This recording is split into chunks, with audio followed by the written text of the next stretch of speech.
Oh boy, we are back to getting clapped by the tank guy. Tank guy. Friday night funkin', baby.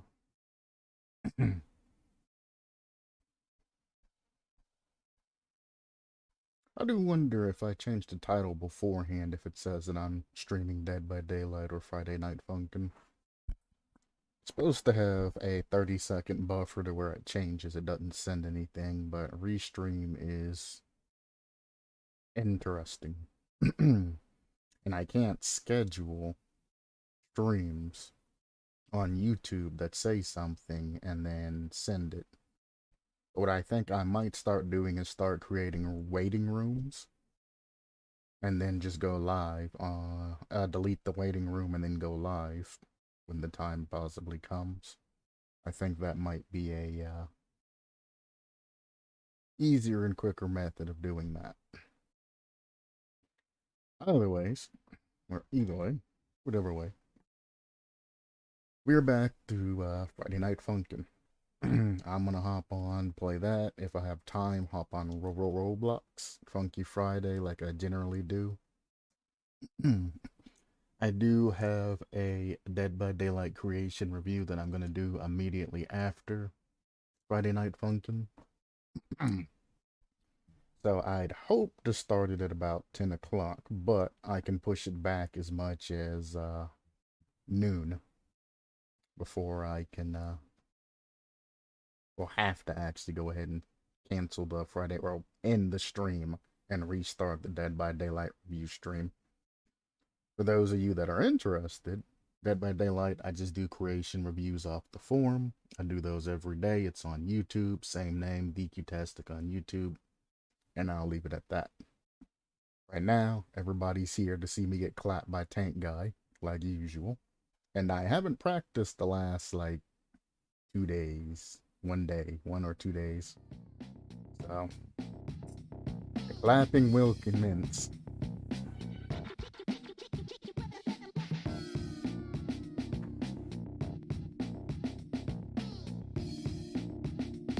Oh boy.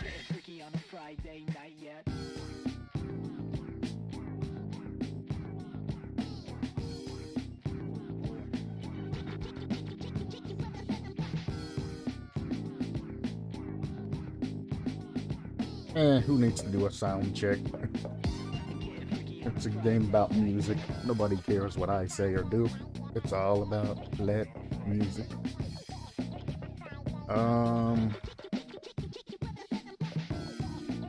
Sure, we'll warm up with the regular routine, I suppose.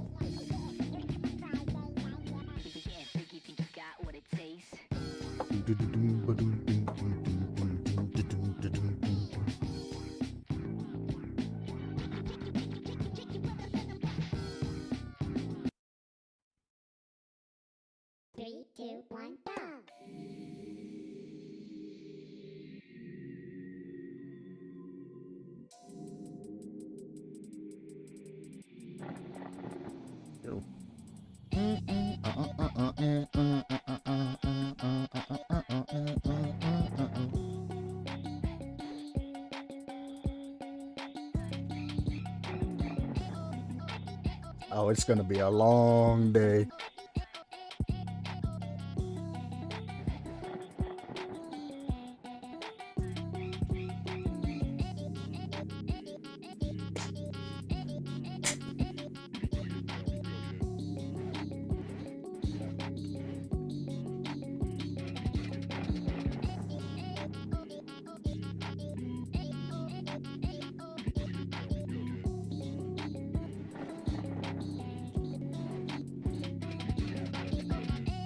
Not doing as bad as I thought I was going to do.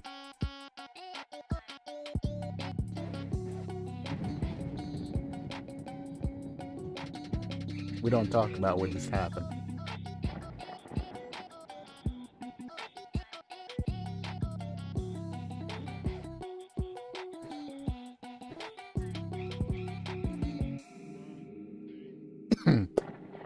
I missed an entire part because I wasn't paying attention and still got 34,000. My high score for that song is 38,000. So off of a warm up, we take those.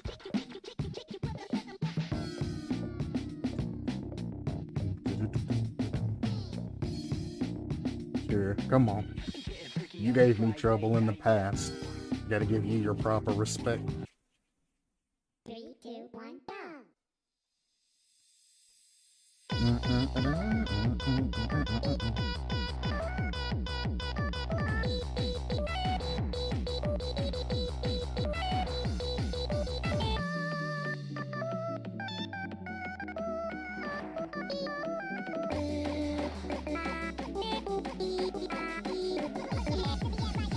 Oh. Alright, recover.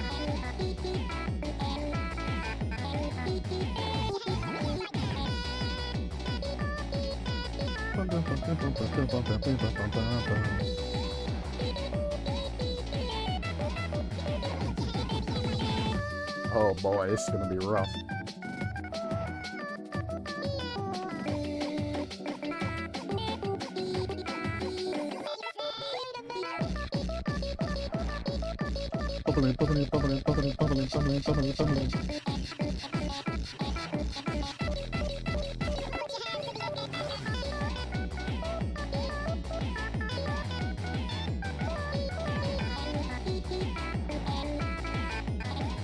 Oh.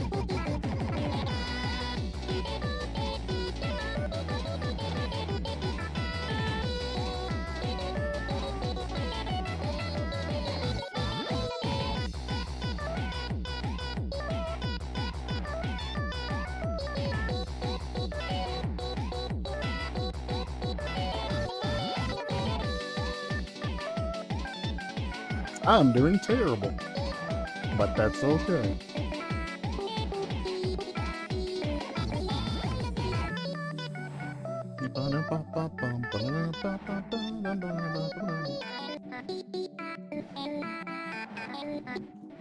Oh my. Say don't fail at the end. I could have beat my high score there if I hadn't flubbed like 3 parts.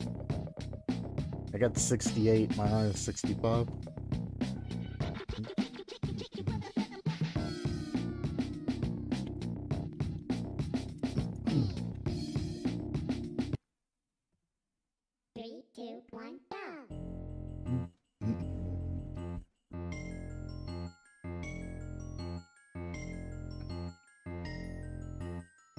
Your skin is freezing. Here, let me help you take it off.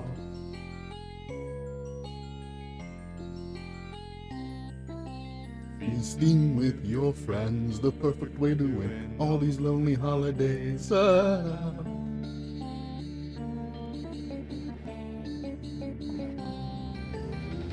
Take a piece of your rabies and vivisect your mind.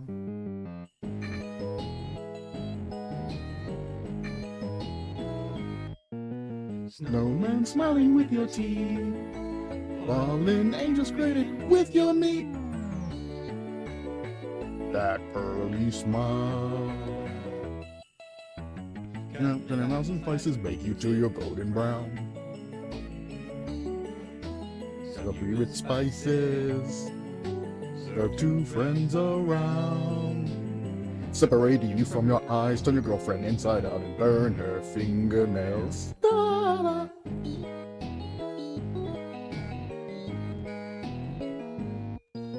Snug your hands in freezing water, watching as the skin gets softer.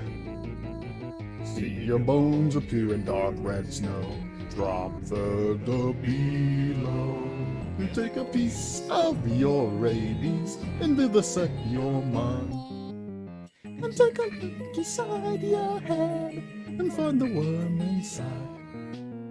Cut in 1,000 slices, bake you till you're golden brown. Fill you with spices, serve 2 friends around. Turn the heat on high and we'll reduce your blood. Boil, little boyfriend, with brandy and plums. See ya later, bud. 61.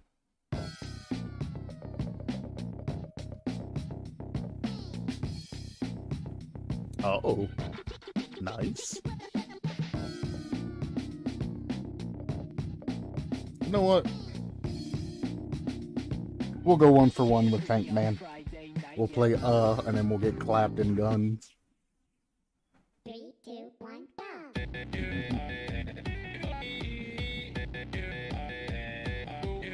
Ooh.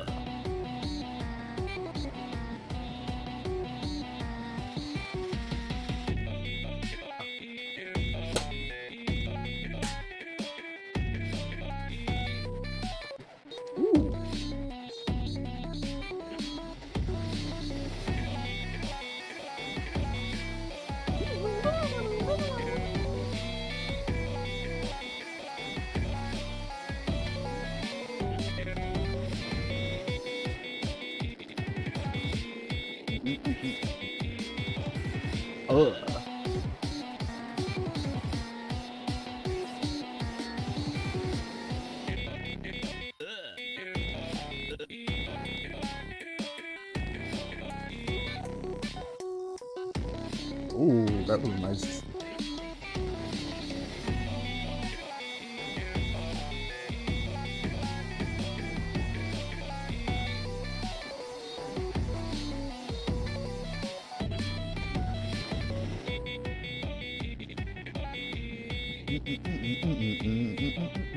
Uh.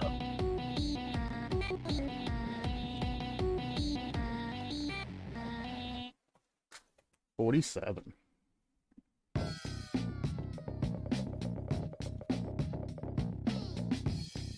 It was almost a new high. And time to get clapped. Come on. 3, 2, 1, go.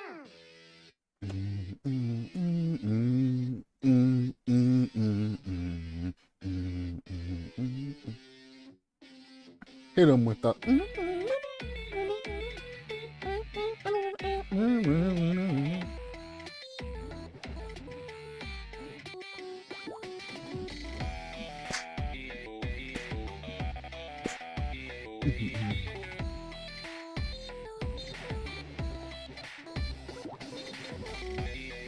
God dang.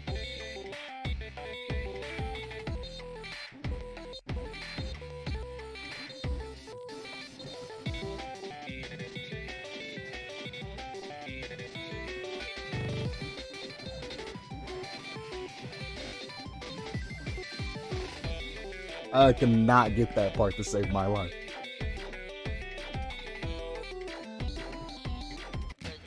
I cannot get that part to save my life. Grandmother has more nimble fingers. Come on. There's 2 parts that I just never see coming, and it's like note spam, slow down, note spam, slow down, and I can't slow down.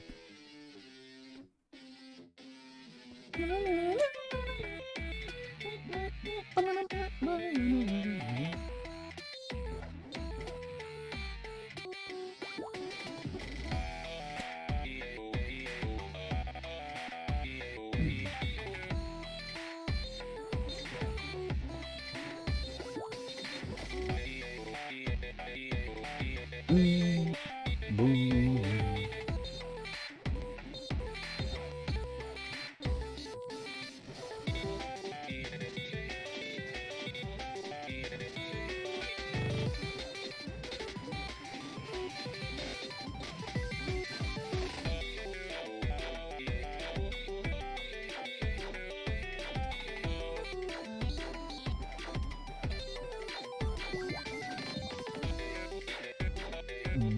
Dying.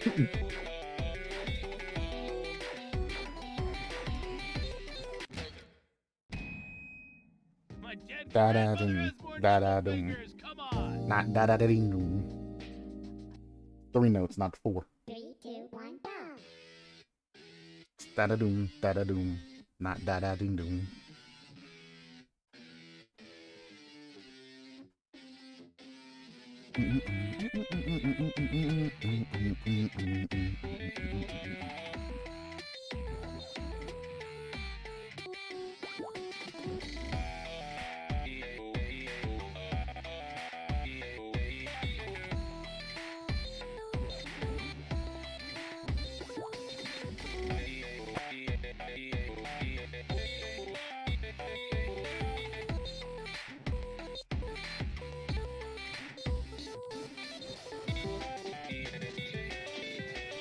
Oh boy.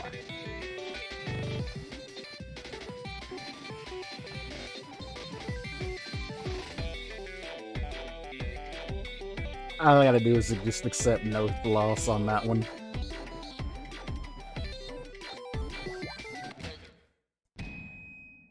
Maybe you should go play week 1 again. Maybe I will go play week 1 again. You don't know me, bro. There's plenty of mods out there. Alright, tank guy. I'm gonna have to ask you to go easy on me.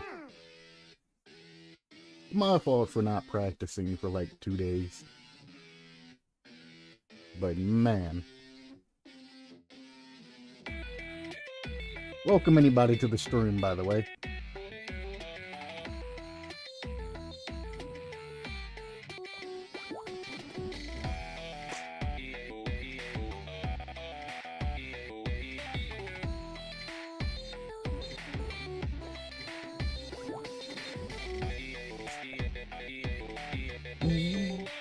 Ooh.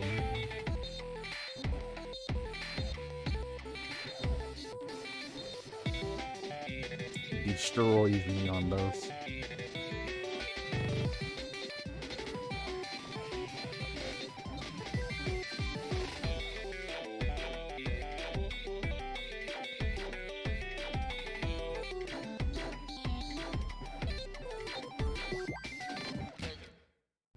Tap myself out. If you can't beat me, how are you gonna survive this harsh and cruel world? Also, Hmm? I will be playing Funky Friday on Roblox, so if you have an account, get it warmed up.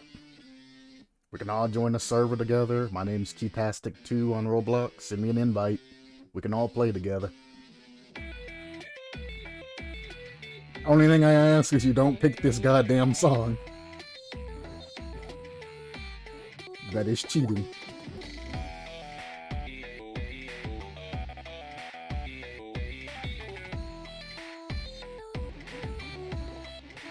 I think I play on the modded Roblox server for Funky Friday as well. Like 2 times.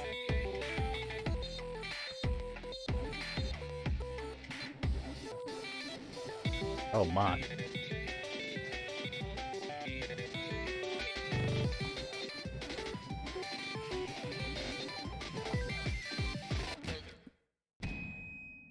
Good lord, what the hell is your problem, man? Good question there, brother. Just do it right, please. 3, 2, Fine, I'll do it right. We'll play conservative as fuck, and if I can't hit the note, I just won't hit it.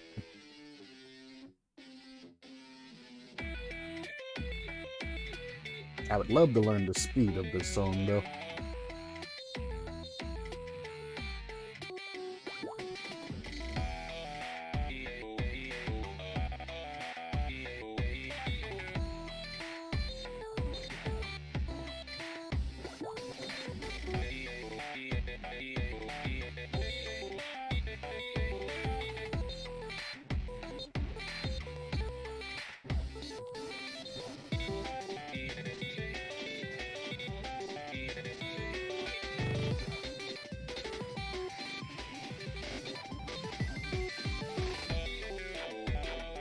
You asked me to cheat this, Tank Man. Just remember, you're the one that asked for this.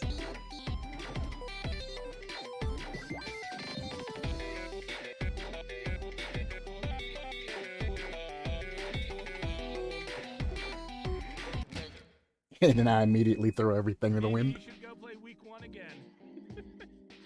Alright, Tank Man, I got one more for you. I actually do need to practice and tapping myself out. 3, 2, Ain't it, brother?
I wasn't even looking at the screen when I hit those notes, by the way.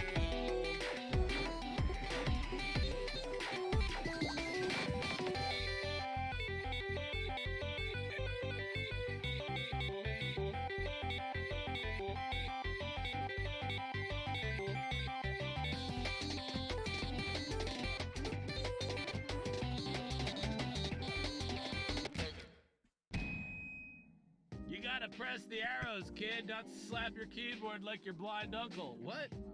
That's progress. I'll take that. We take progress. Alright. Roblox.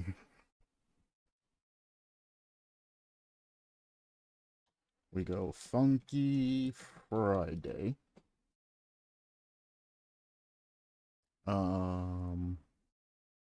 The one I join is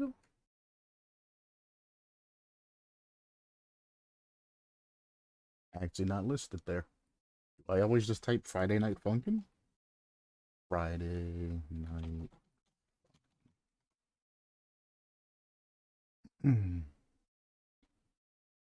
Did they change it? Interesting. They must have changed the symbol on it. I'm gonna jump into this one. Funky Fridays. Mike Skins. Funky Friday. 91% approval, 21.8. You want to hop on and join, log in your Roblox account. Type in Friday Night Funkin' or Funkin' Friday. It should be the first one. Look for the 91% approval. Or add me. It's just QTASTIC 2. Come clap me on some Friday Night Funkin'.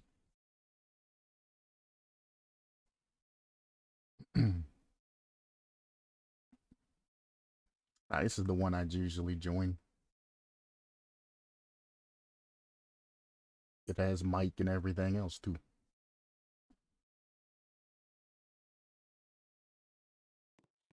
My mic is, well, it's muted, but it's on, so come in, scream at me, say, hey Q, I'm watching the stream, come get clapped, noob.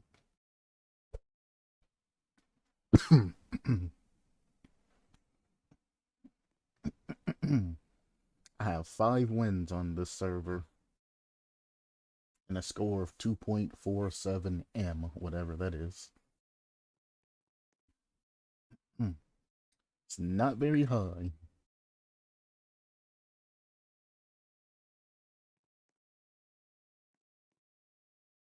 Yeah, dude's got 60 wins and less points than I have. He has 232. I might be able to go up against Bacon Master, but I mean, he's already got 5 wins and he's got half my score.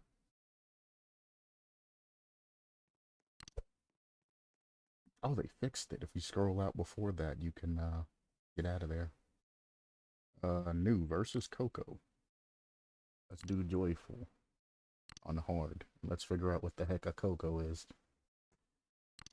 3, 2, 1, go! Oh, it's just in there.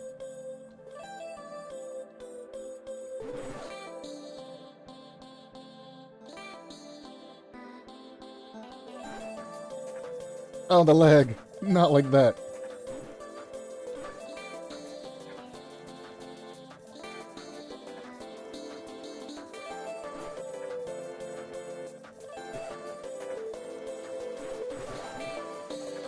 Oh my.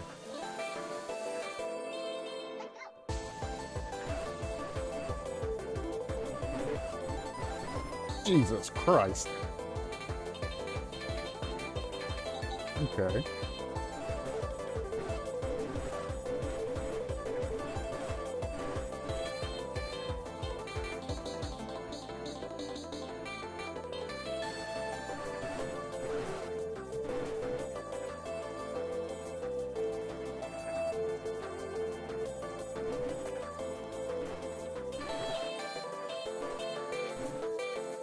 Oh my.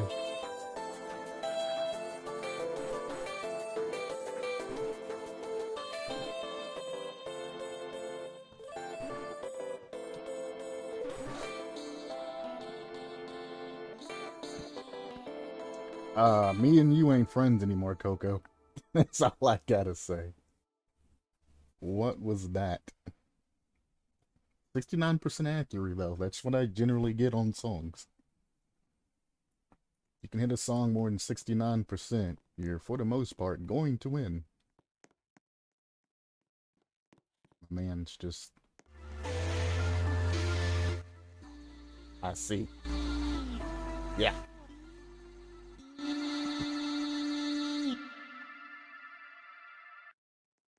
That makes a lot of sense. My man's just floating.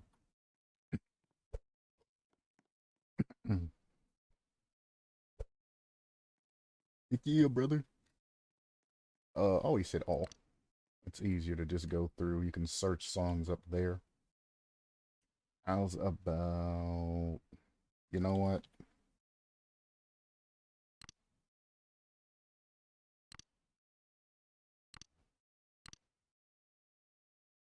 You gotta do it at least once. 3, 2, 1, go! Ah, he got song precedence. Alright, traffic cone, let's go.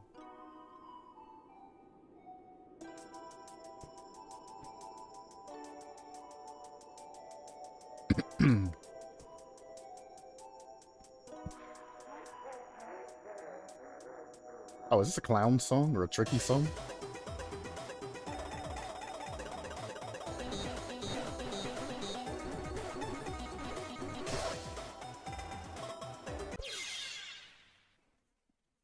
I was gonna say that pattern's not actually that hard, but he reset. My dude's just over there dancing and chilling.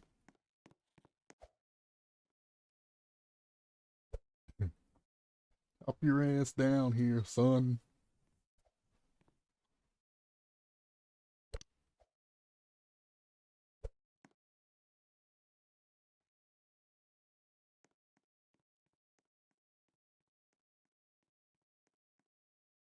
It's better not be a D's nuts joke.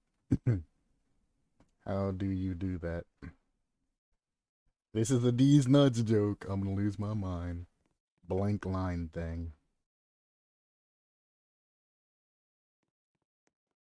The line thing. What line thing?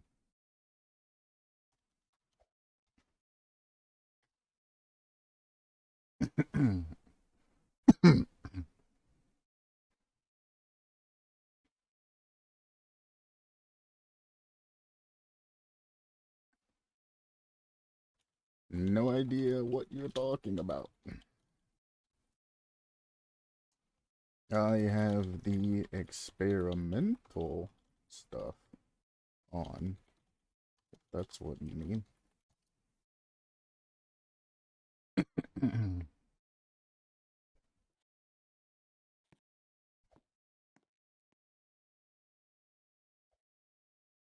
have no idea what he's talking about.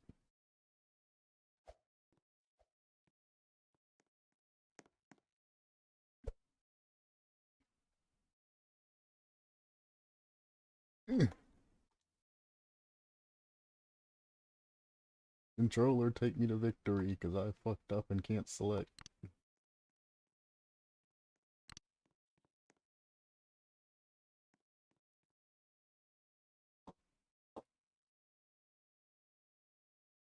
It's 3, 2, 1, go! the same song.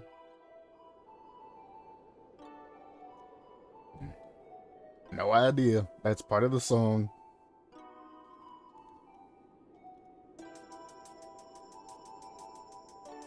That's not something that I activated, son.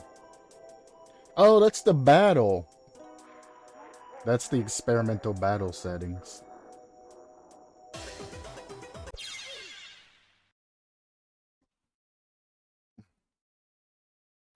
That must be the experiment. Oops.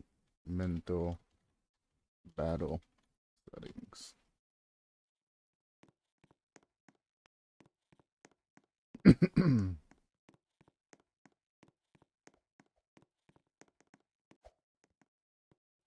If that's what he's talking about, yeah, that's what that is. I turned that shiz on because I got tired of people just beating me due to the sure thing of just pressing buttons.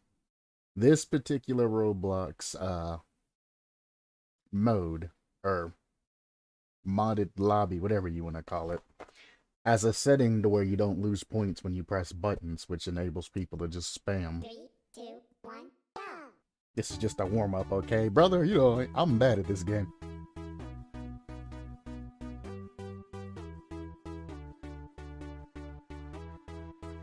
So he must have picked a battle song.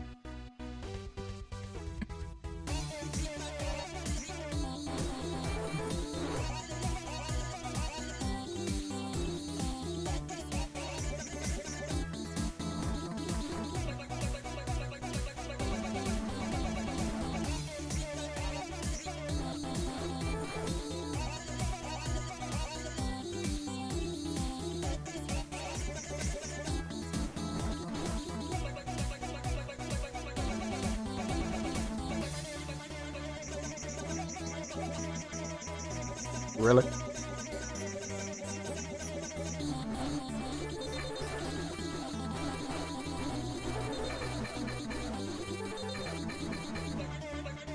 I was doing it backwards.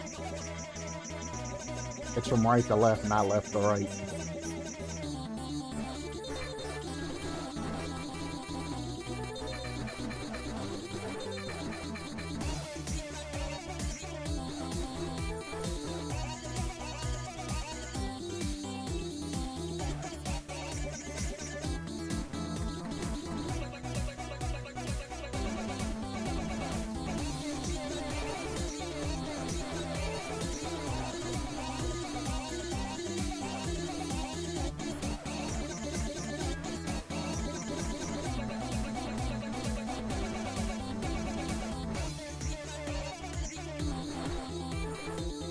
Oh boy.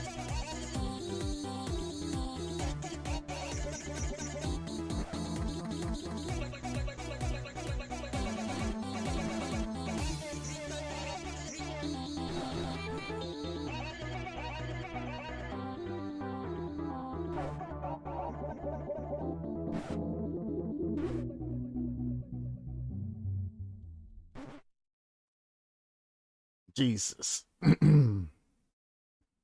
Oh, I actually won that.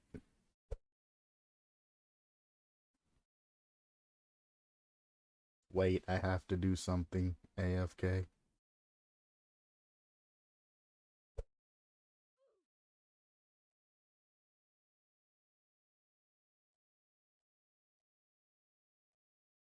Why is my mouse stuck? I should be able to, there we go.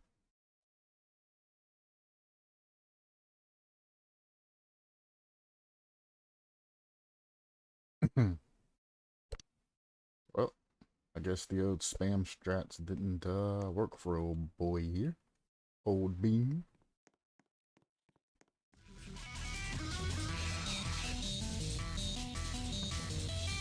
That don't look that hard. It's alright.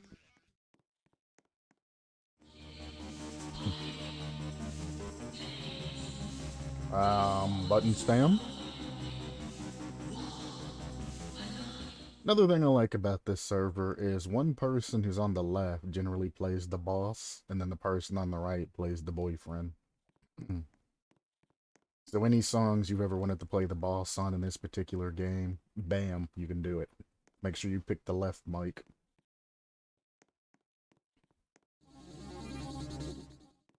Is button spam? Well, that guy literally just picked a song, lost, and left. Okay, then.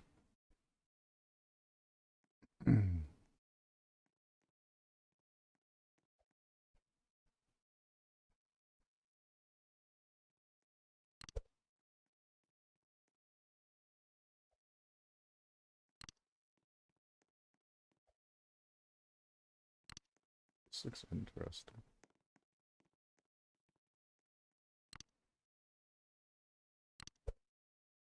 What is this? 3, 2, 1, go!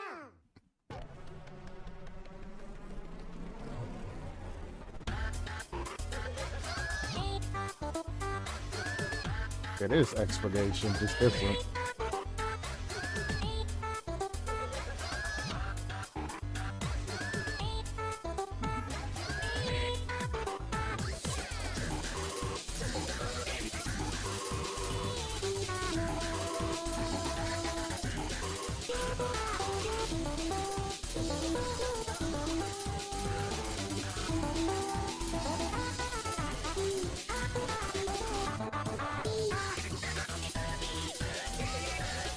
A playable expurgation.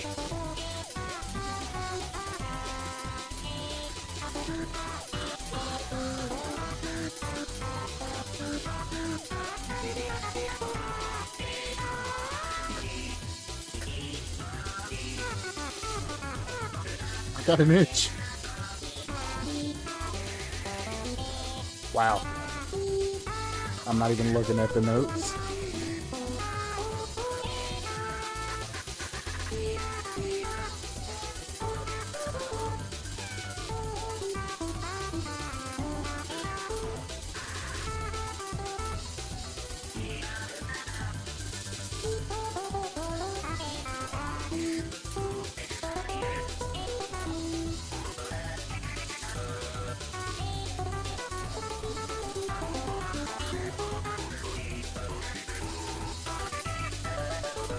Shit.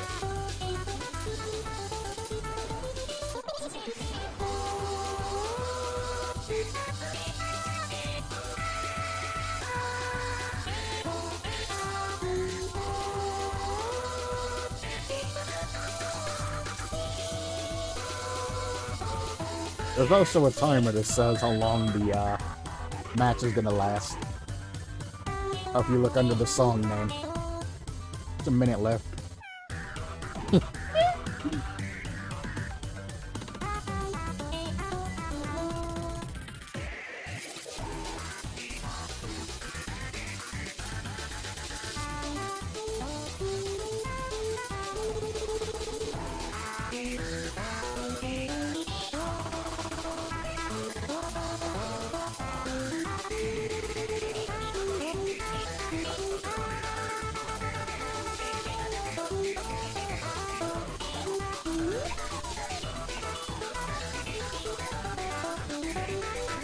You're confusing the up and down button, son. Stop it.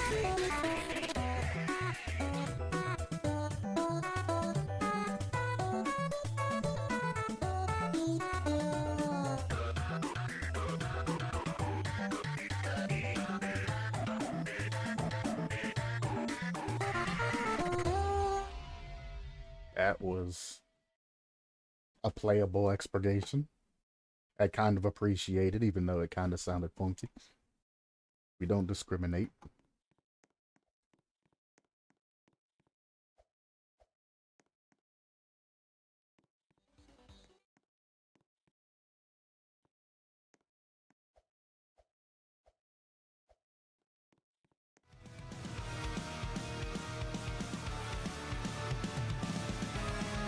Is this guy? Oh, he plays his meme songs, dude. Oh, it's an expurgation. I was gonna play expurgation against you last time.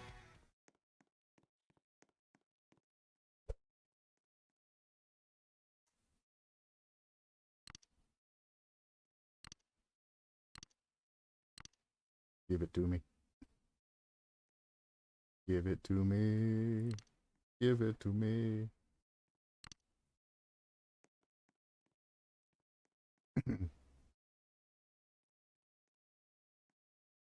Come on. 3, 2, 1, go! Man, I don't ever get song selection. This is some old bulls.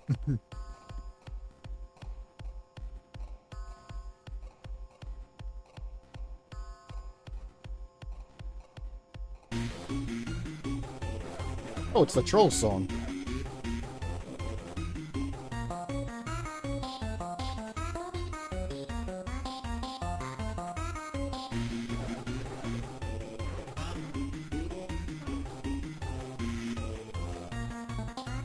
I'm remembering it now.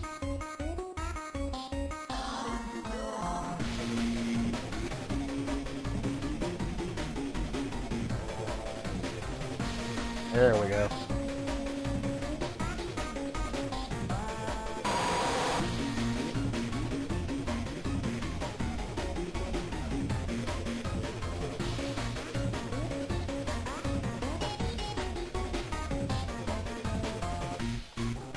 Ah.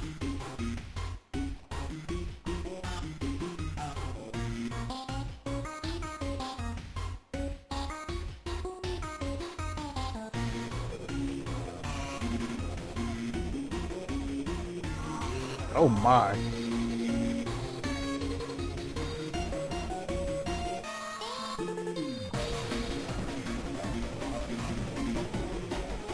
It's backwards. Jesus Christ.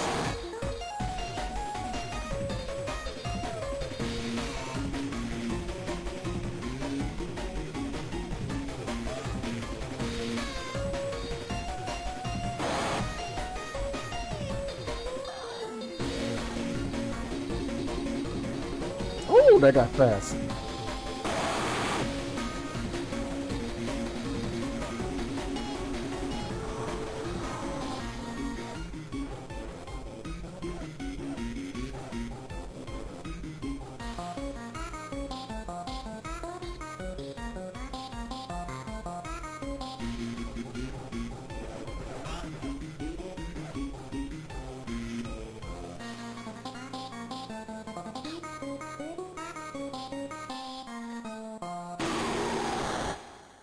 Ooh.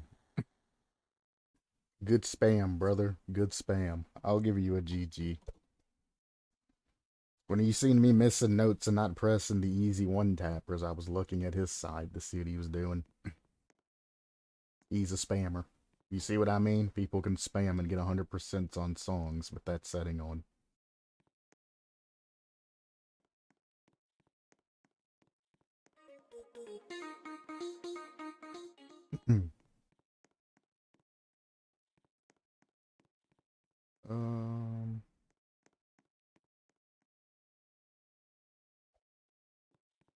He's gonna wait.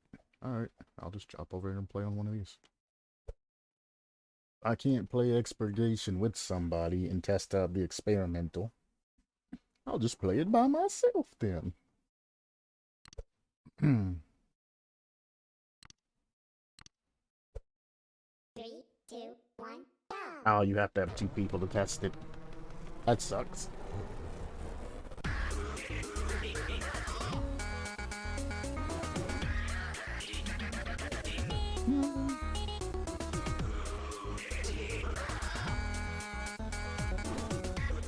I touched the note.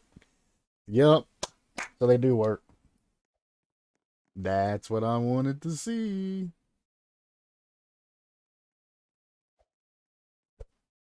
Maybe I can hop in here real quick.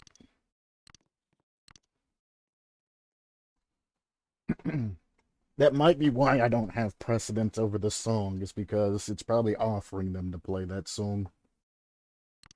And they're saying, no, because if I hit a bad note, I am done. Dusted. Those are the kind of high stakes matches that interest me, though. 3, 2, 1, go! Here we go.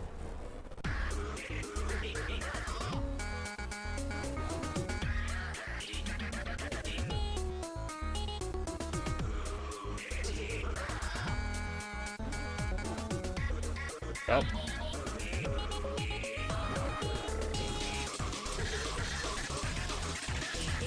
Ah.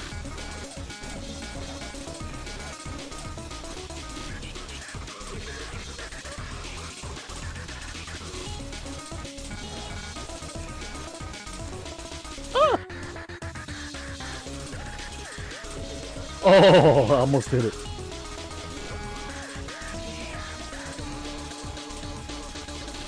Oh, that's scary.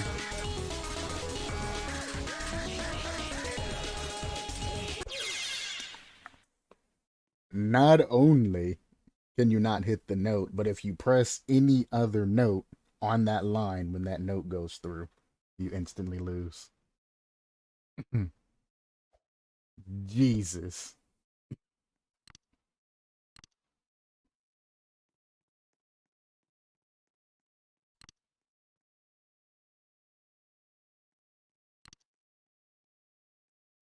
Where is the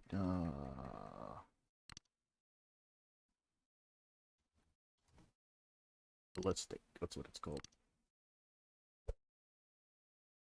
3, 2, 1, go! Fair enough, he got his one.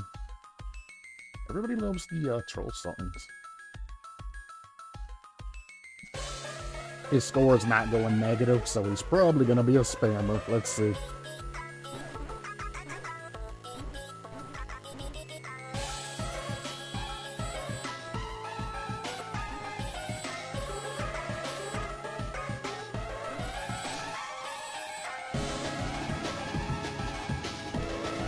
You don't seem to be spamming thus far.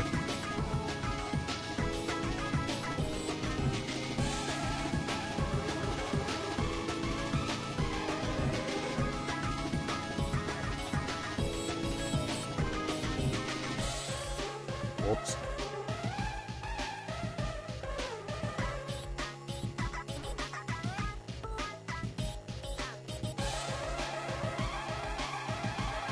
There goes the spam, baby.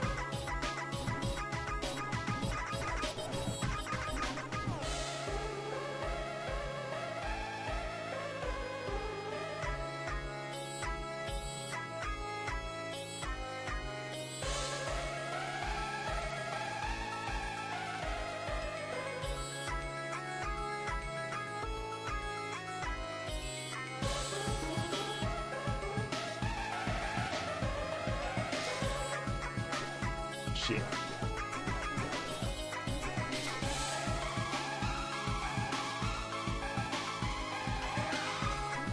Oh, it's the doubles, bro. They're killing me.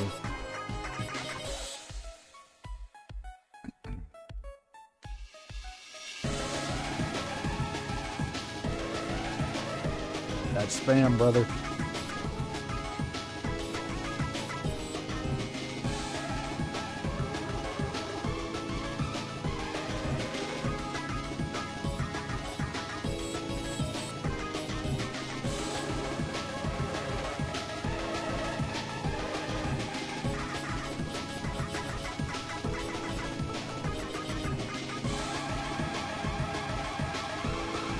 That's spam, brother.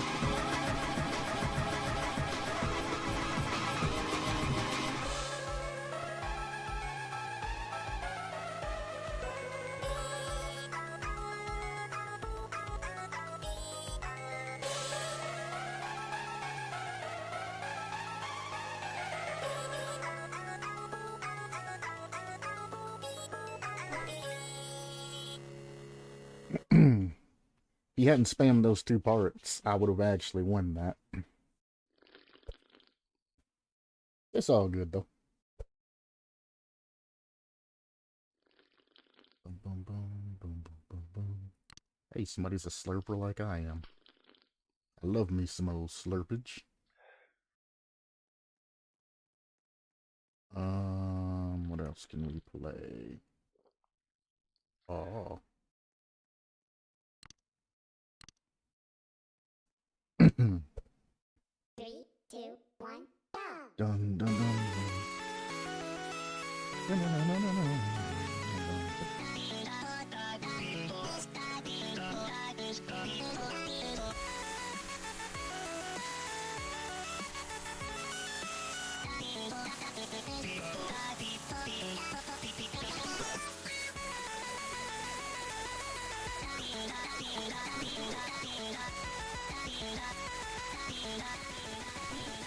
Damn.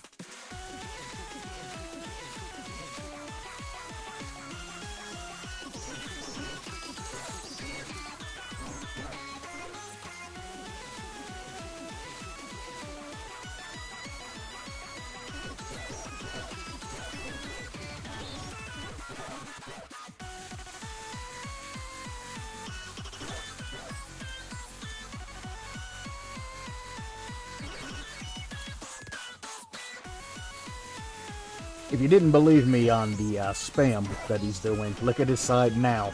I picked this song for a reason. That's spam, look at that. Oh my.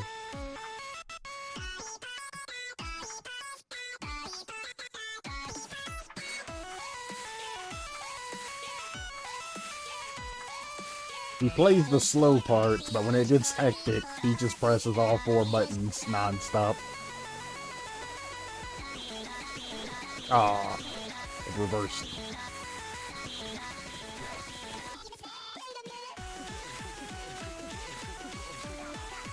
Bam, baby, let's go. I could not hit those. Those splits tear my ass up.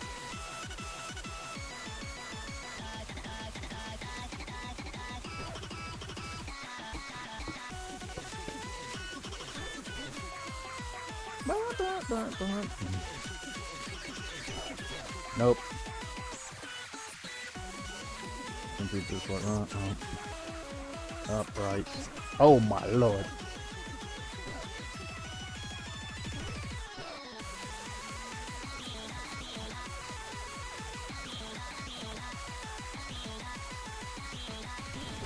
Oh, it's just a split.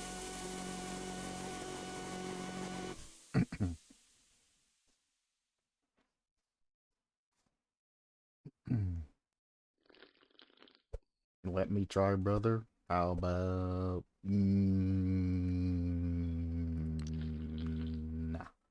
I'll face the other dude, but I'm not giving up my spot. So you both can have a spam off. Oh. Oh, that's nasty.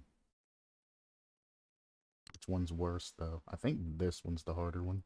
Yes, sir. I'm gonna make him spam his little fingers out, baby. Ah, he got the song choice. What? Bum, bum, bum, bum, bum.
Keep missing the left notes. Even though it's perfectly alright to spam, I still try not to.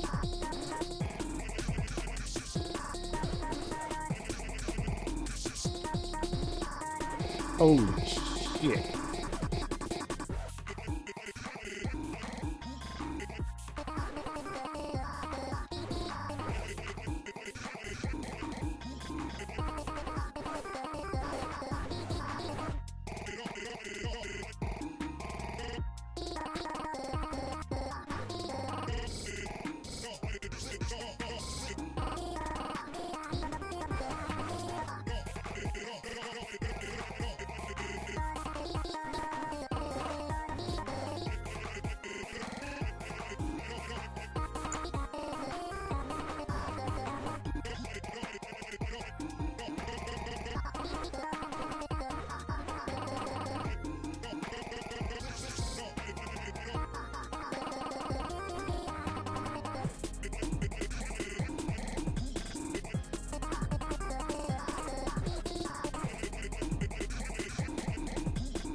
Oh my.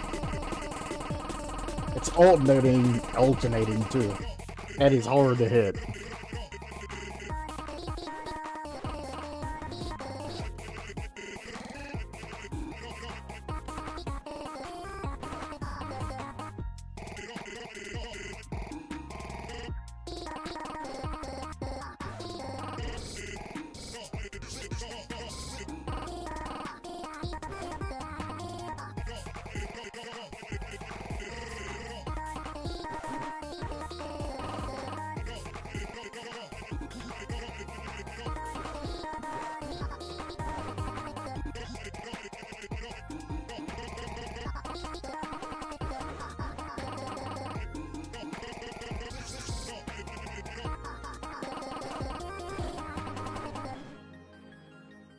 Woo!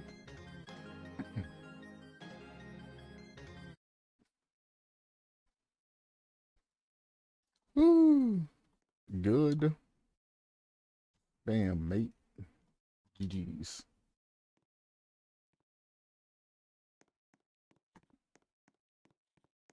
Bum, bum, bum, bum, bum.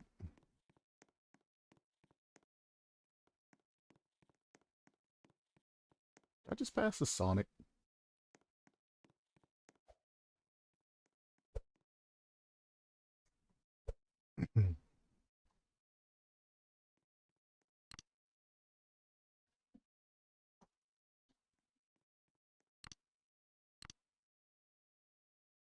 I'm gonna try it again. I now know that if I hit any notes when that black note goes across, I am done. It don't matter if I hit the note or not. So I actually have to take my hands off the keyboard when those notes pop in. 3, 2, 1, go! This is gonna be interesting.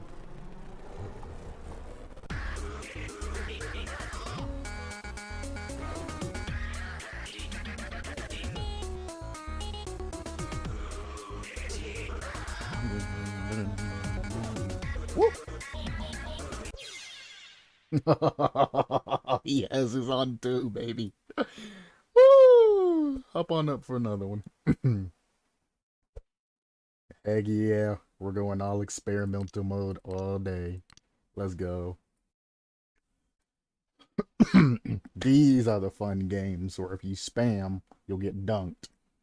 If I could have got an expurgation with the experimental controls and on spammer over there, I'd have won every time.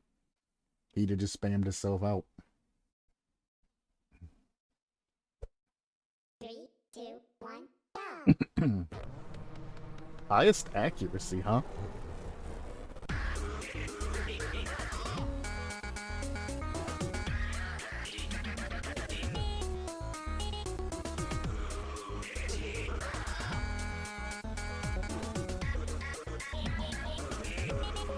He turned his settings off. Nope, never mind. I just can't see his notes. We want to try it again.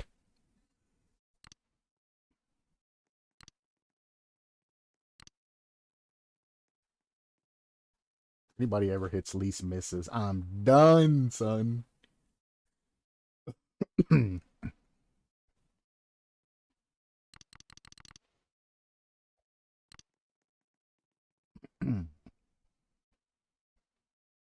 I was gonna say, why don't we go to expurgations level? Nah, we got tired of it. Battle bar's on though.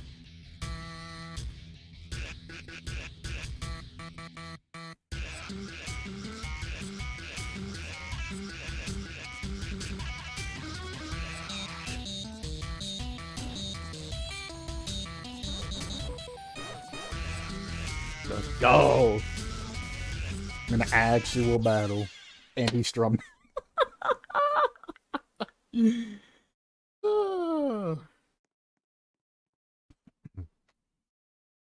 Now he's done.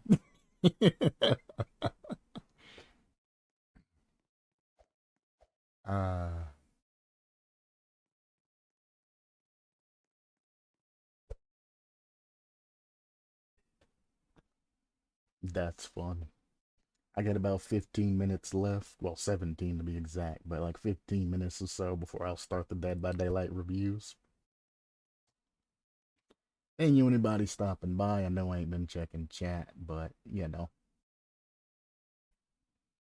Mono Hank. The stream isn't showing the gameplay. Oh no.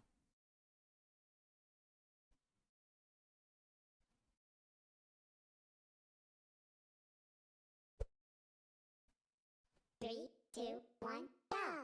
There.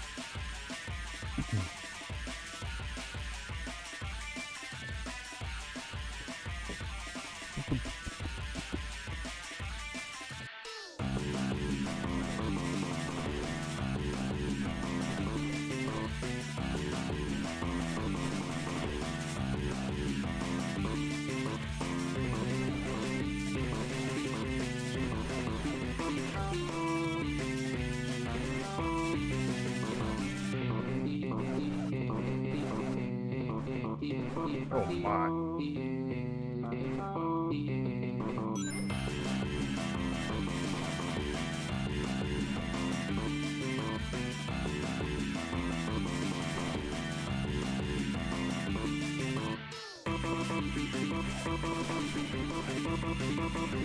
Oh my.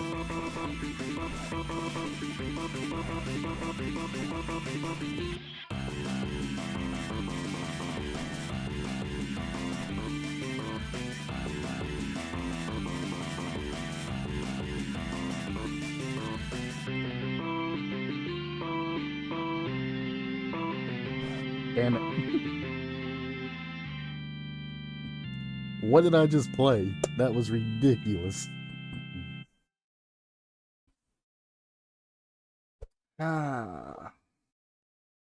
See, if I was a good streamer, I would just release the raw footage and then edit everything back together. Because all streams are saved and re-recorded through my archive or through my encoder for situations like that. Unfortunately, this is only Friday Night Funkin', so I'm not gonna go into extreme deets. You didn't miss much. I'm actually gonna head off of Roblox and head back to Friday Night Funkin', man. We will do the old flip-flop switch swap. Hello, Lododar. I apologize that the screen and all that wasn't showing. I mean, it sucks, but it is what it is. But things like this happen. Like I said, when it comes to chat, I can't put chat on the screen like when I'm doing Dead by Daylight reviews because there's no room for it.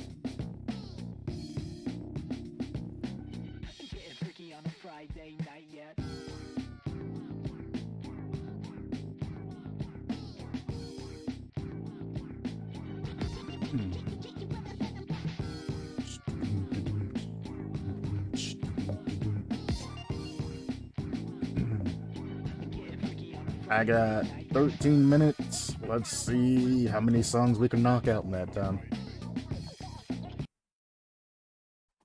3, 2, 1, go.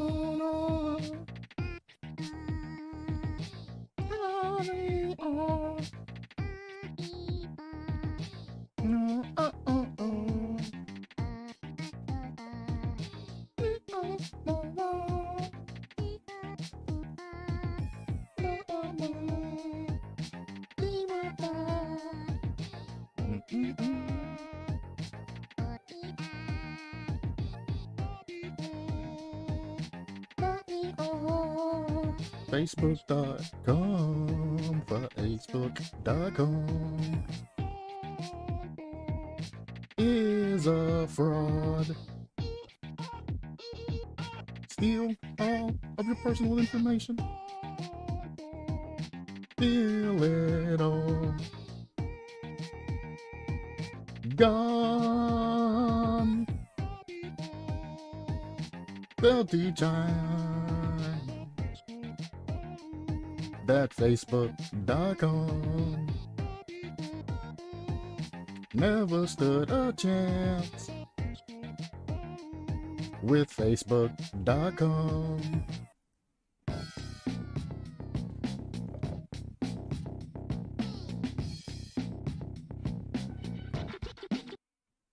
Three, two, one, go.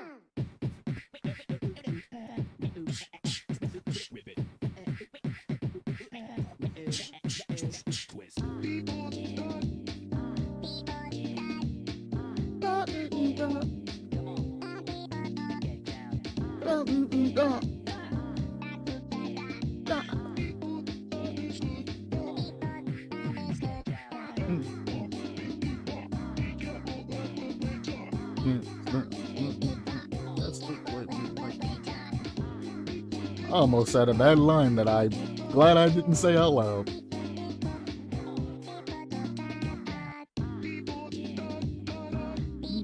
Big butt, a big fat butt, I'm beautiful.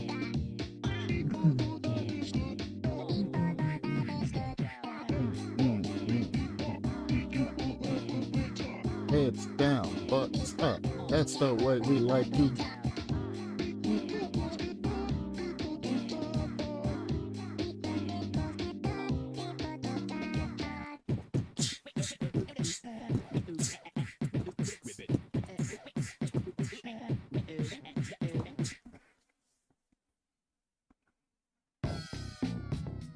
I'm gonna forget what song I'm on somewhere through this and end up playing the same song or skipping one. Three, two, one, go. Oh. Mm.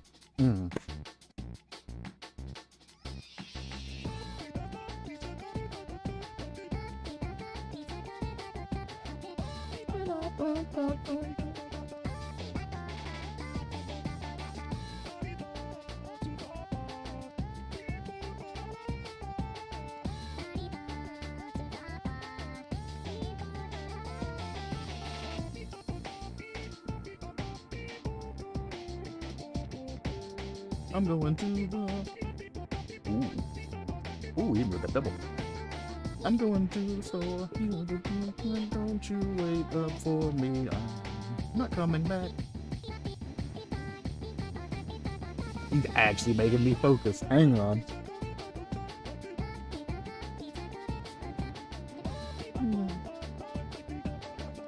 I seen her come.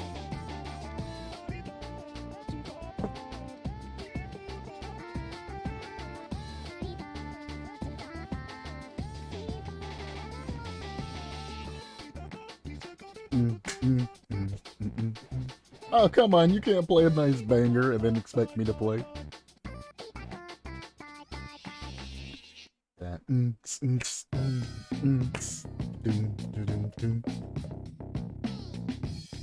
What do I hear? I've heard that before. What song? Three, two, one, go. Oh, it's this song.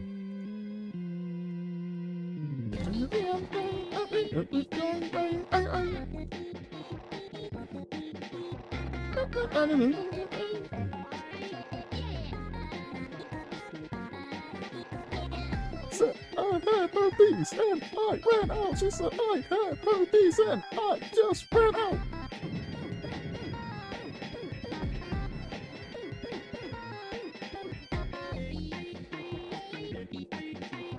She said she had those herpes that I had to get out.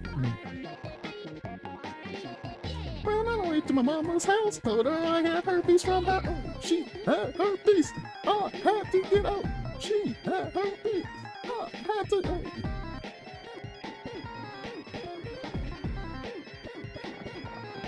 Break it down.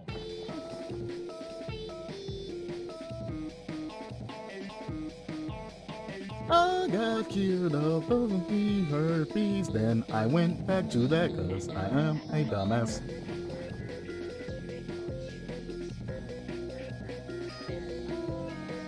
I used a condom on that chick the second time, but it didn't work cause I ate it instead.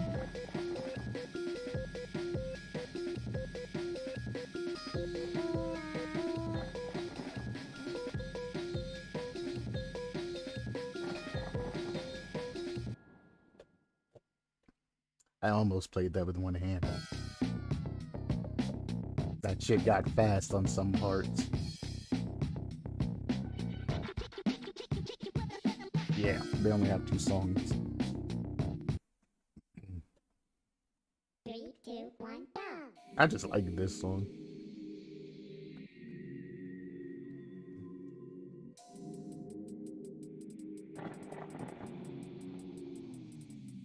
She said, come and get your little toolkit right now. I said, I got to go work too. I told her I had to go to work. Okay.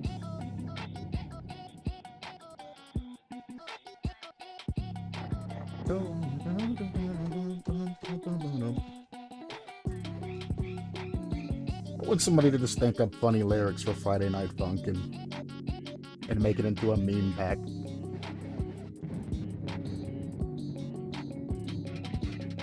There we go.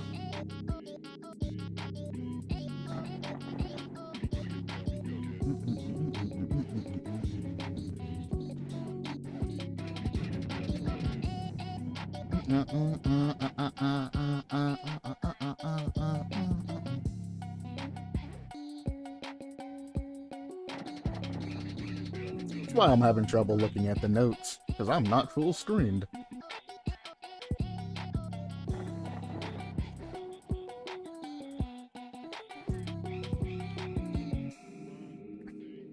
Amazing how much better you can play when you're not squinting.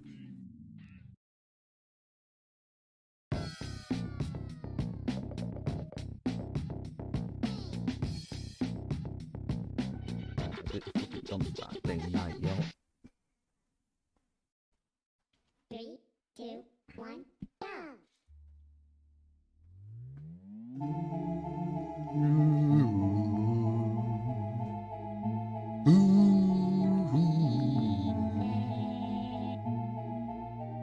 Guess it's time you better plug in all your nightlights.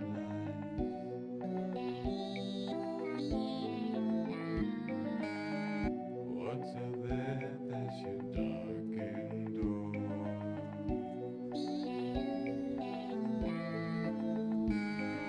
Just the ice floating up out of the shore. That's dirty. I'm gonna eat your girlfriend.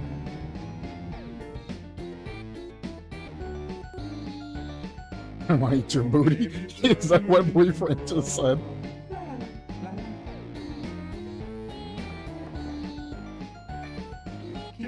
Ah, it's a double.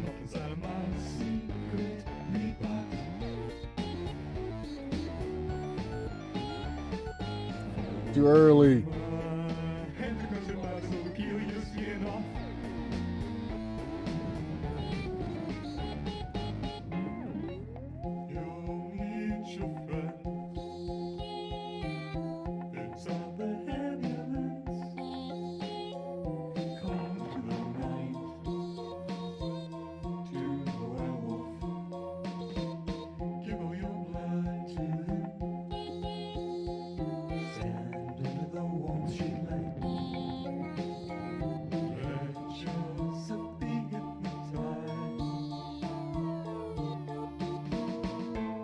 Lehman Demon's gotta be my favorite.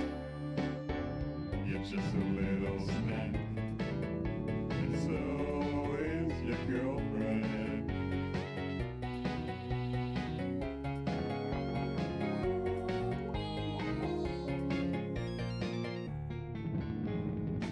And then I'm gonna tear your eyes out.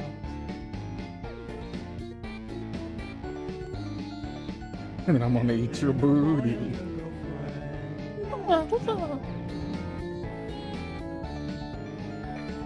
Kill kid, cut 'em up, suck 'em up inside of my burning dungeon.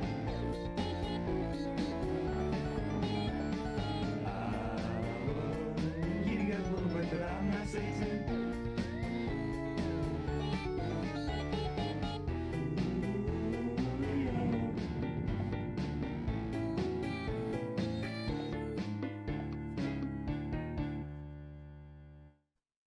Is that a new high score? That was. Pico, Pico, Pico. My dude goes too hard. Wow, wow, wow, wow, wow, wow, wow, wow, wow, wow, wow, wow, wow.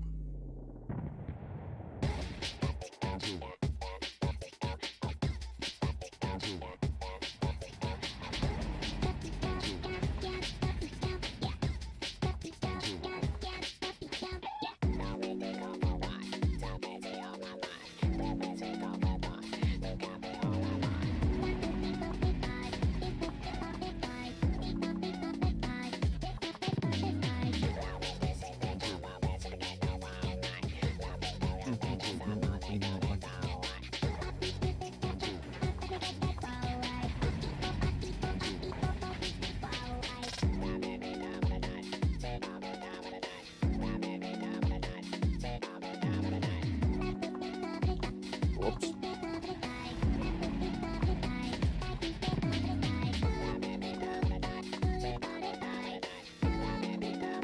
I would rather die. I would just rather die. I just would rather die.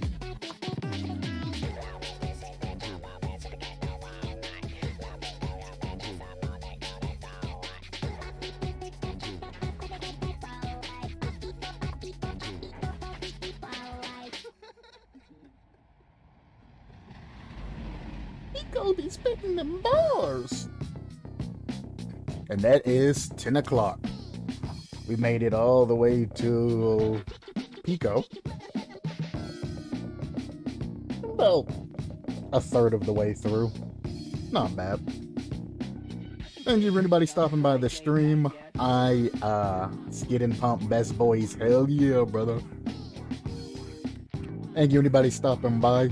I apologize for not showing the beginning of or the middle of the stream when I played Funky Friday, but I mean, if you really wanted to get into that content, you could have joined Roblox, and we could have 1v1'd or had some fun battles.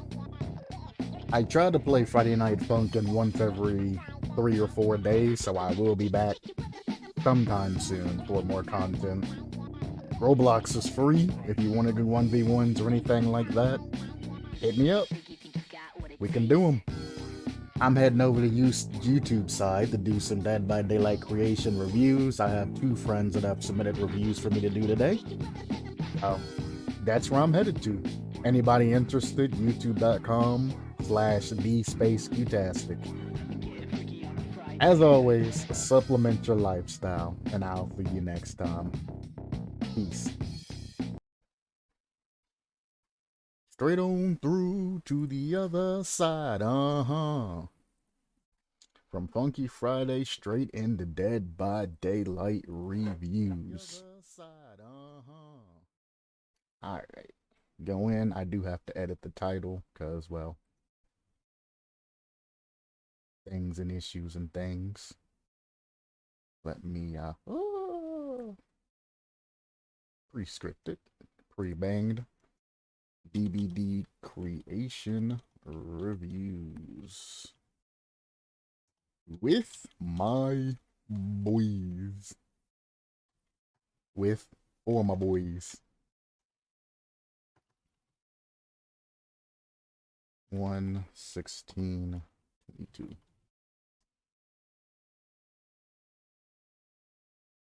Gal. I might want to put the O there, or the A there. And Ciriti. 1/16/22. Let's go.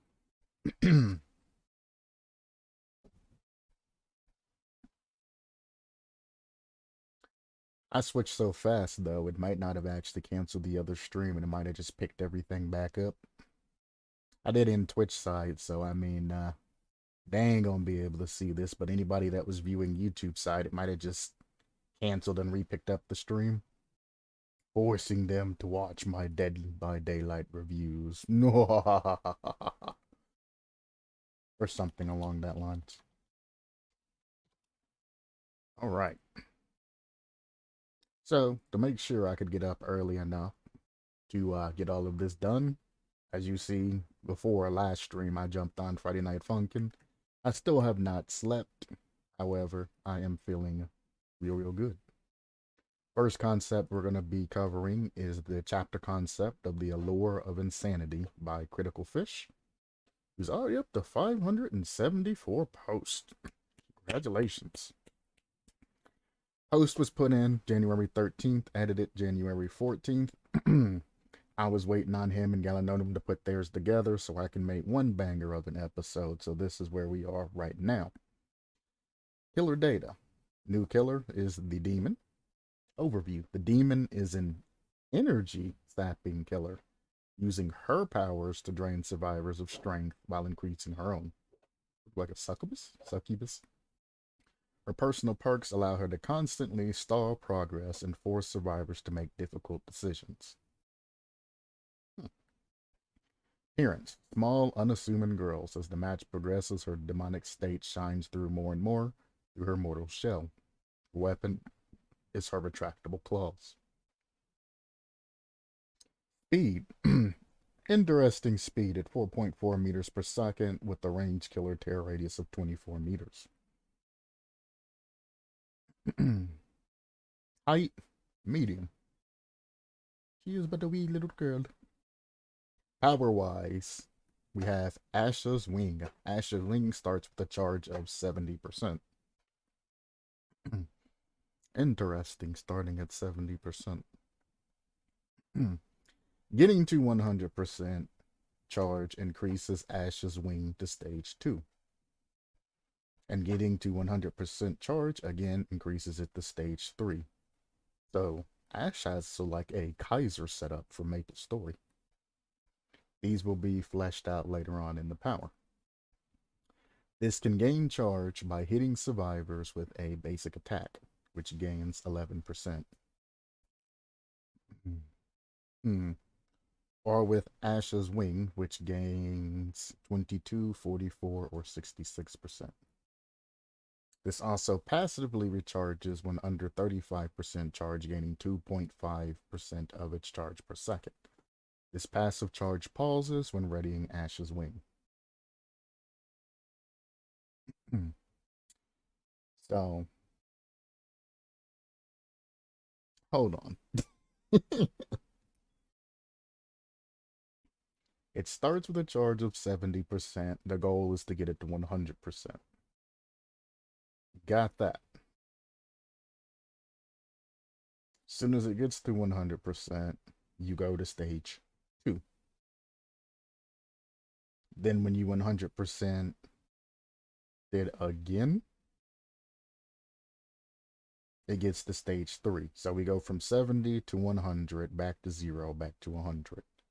Understand? Oh, also, let me pull chat up. Give me a second.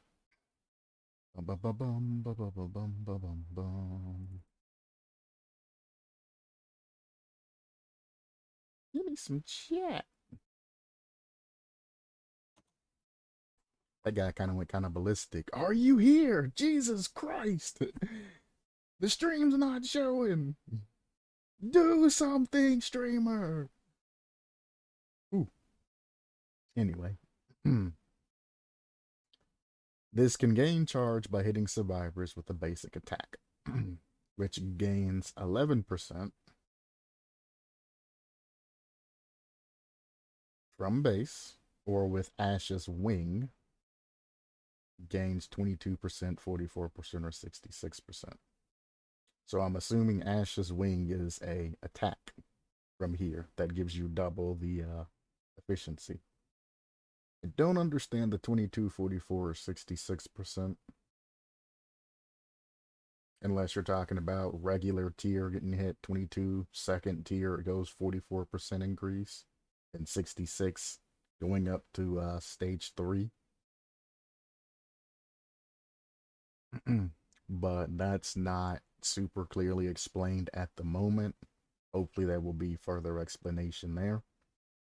This also passive recharges under 35% charge, gaining 2.5% of its charge per second. Its passive charge pauses when readying Ash's Wing.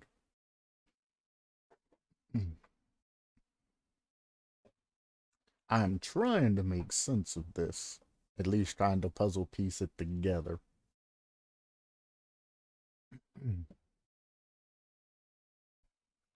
um, if this is explained further down below, I think it would be prudent to take the 11% charge on basic attacks. That's fine being there. But with the Asher Wing giving the 22, 44, 60%, and all of the other, nitty gritty stuff, I think I would bump that down to where it's more relevant when you're actually describing the actual Asher's Wing and things like that. Because I am 110% question marked right now. And I have to make an assumption that if you hit him with this Ashes Wing attack, which I'm assuming because it says with Ashes Wing games 22, 44, and 66%. I mean, it could be a passive, but who knows? It says power, so I'm assuming it's an attack. I ain't read any farther. But just off of that first paragraph, the hitting a survivor with a basic attack getting 11% makes sense. That's fine to be put with the regular power because you were just explaining, the basics of the beginning of that power. But when you start going with Ash's Ring, which gains 22, 44, 66%, it gives me a very huge question mark. Now, I can assume that, 22%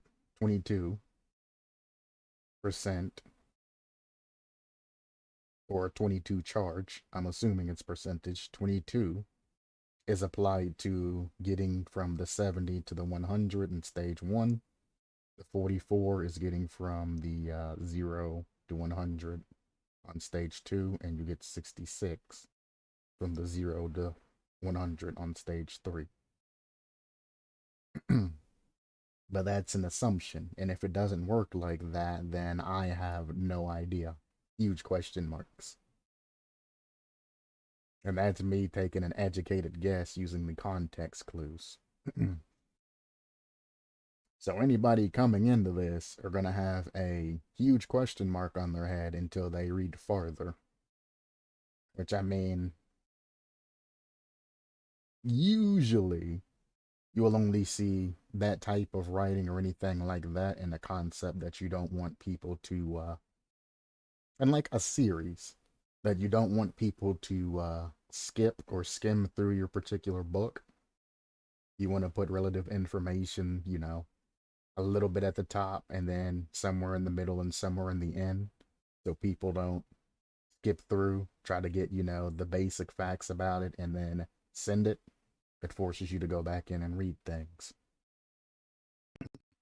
A lot of people that write news articles and things like that do things like that. They'll say, the headline, child dies drowning in water or something underneath park. And then you look at the article and it's like a baby doll that literally was left in a drain right under the park that fizzled out and died. And you're like, the hell? And they build you up to it throughout the article, so you can't just skip through and get the big details. You got to read it all the way through, and they get their time's worth out of it. Very good to do that way.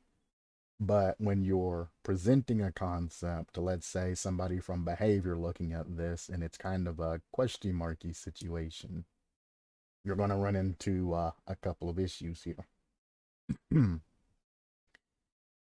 Now, granted, there's a huge couple of paragraphs worth of, supporting things, but as I harped on one of the other concepts that I liked previously, order is important. I went over overviews, I went over, more and more things, and as I keep reviewing things, I want to start adding in more and more things that you should look forward to.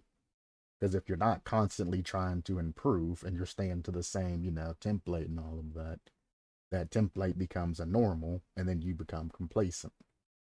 So here's a new challenge for you.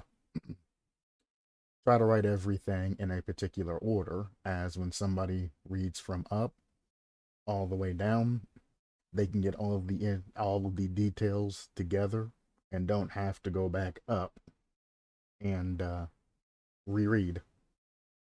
Now, this can be done from putting everything in an order where everything, flows smoothly all the way down to the bottom, or you can just repeat the information when it's relevant again in the paragraph as you read on. So when I would have to refer up to there, you have the information readily available. There's a lot of things on the website that you can post in. There's a lot of tools and things that you can do that to pop that back in with. You might even be able to use the not their spoiler tag, but the actual, the typeface spoiler tag that blacks out particular things and things like that if it comes to, a lot of relevant information being repeated, or you can do, change log, or the coding section might be passable if it doesn't look like absolute dog or anything like that. But as of now, I'm going to hang on to the Ash's Wing until we go farther down right here. And I'm just going to go off the 11% until I know otherwise. So I have to hold that and come back to it later. Holding the power button readies Ash's Wing and slows the demon to 3.3 meters per second. Sets 0.7 underneath the survivor. Taking 0.5 seconds to drain 11% of the charge and be able to be fired. Ah.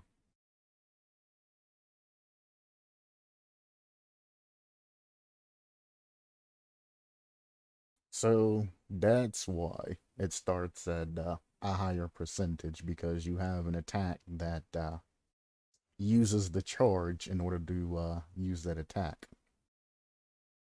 I see. Interesting. So then at that point, what I'd do is I would start your killer off, mediocre, like most every other killer, allowing you to fire your particular beam a couple of times. I wouldn't give it 70%, because that's room for add-ons. You can make a yellow add-on or green add-on or something like that to increase starting charge. That's a very good add-on that's essentially free to you. You drop this down from 70 cent to something lower. 70 cent, 70% to something lower. Obviously, doing that and going the add-on route, you're going to have to juggle the values of these and everything like that. Or throw in passive generation on top of the 11%. Because, well, hitting somebody 9 times to get one level of something isn't going to fly. So, can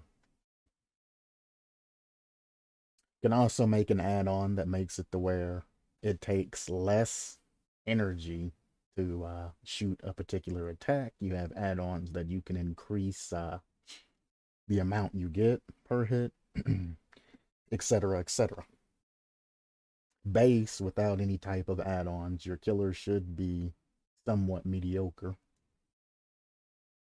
And then with the add-ons, you should get up to the 70% of power, which allows you to, if this one attack takes 11%, allows you to shoot 6 different beams, probably 7 after the passive regeneration comes in. So you could probably get about 7 shots out there.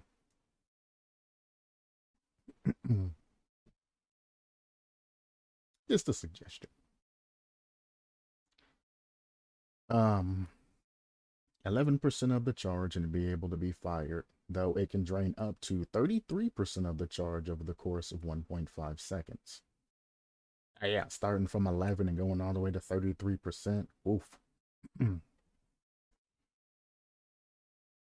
So yeah, dropping that down will give them ability to fire 1 big beam and then a couple of small beams. And that should be more than enough. Unless you're going into some huge, like, very, very intricate power system, then of course my opinions are going to change as I further review. But just base as far as I've read down now, 70 is kind of a little much. That's enough for 2 blasts. And then passive generation might give you another for a small blast right afterwards if there's no, cooldowns or anything like that. So, definitely bump that down. Let's see. When only 11% has been drained, Fire and Ash's Wing, by clicking the attack button, will shoot a small vertical wave in the direction the demon is facing, like a Gigas wave. This is very Kaiser related. Moving at 25 meters per second. Jesus Christ. For how long or how far does this go? If fired straight forwards, it cannot hit crouching survivors. A vertical wave that can't hit crouching survivors. Interesting. The wave travels up to 32 meters, and if it passes through a survivor, the survivor is hindered by 10%, while you're giving haste for 3 seconds. And I assume it's 100 by 3 seconds and haste for 3 seconds as well.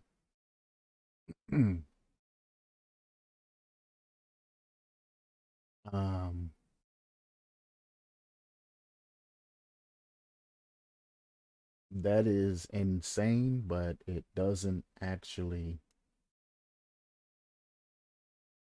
Can the game render that?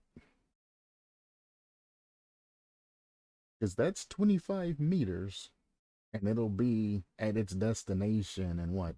What did it say? Like 1.5, 1 point something seconds?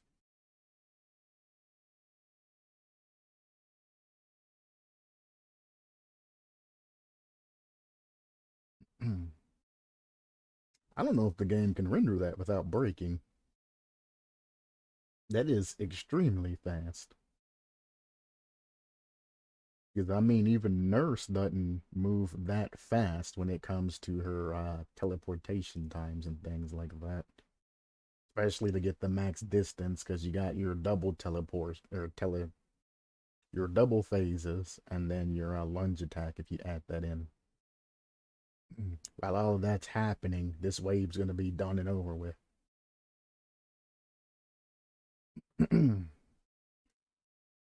I think this wave is going to fire so fast that if you use it near within a specific range of a survivor, it's literally just going to skip over them and not actually damage them. That's crazy. By the time the engine has time to actually generate the wave going, it's already happened to essentially despawn it. It's like, woo. And it has to speed it up to 32 meters and get rid of it. I don't know. I don't have the answer to that question. The only exploit or problem I'd see is when you first launch the particular wave, any survivor that's nearby that ain't a decent ways away from you, the wave's just going to spawn past them and continue to go. But I mean, might be a fairly good mechanic that, if survivors are close to you, the particular wave does nothing to them. If they're crouching or near you, it does nothing to them. They gotta be away from you X amount of meters for the wave to hit. And non-crouching as balance for this insane speed, because as soon as you launch it, it's gone. There ain't no dodging it. You don't even have to lead a survivor. As soon as you launch it, it's hitting them. Bam. And if that particular survivor is crouching, they get hindered by 10%, which takes them down to 3.6 meters per second for 3 seconds. which essentially, if you're only using the 11% attack, it takes 0.5 seconds to charge. So you're getting a gain of about 2 seconds on a survivor after using the attack and all of that. Now, if you use Big Boom Boom attack after whatever other effects that it has, you're not actually gaining much. You're just kind of equaling out the same amount of time and distance with the haste that you're given and all of that. I mean, the haste ain't bad.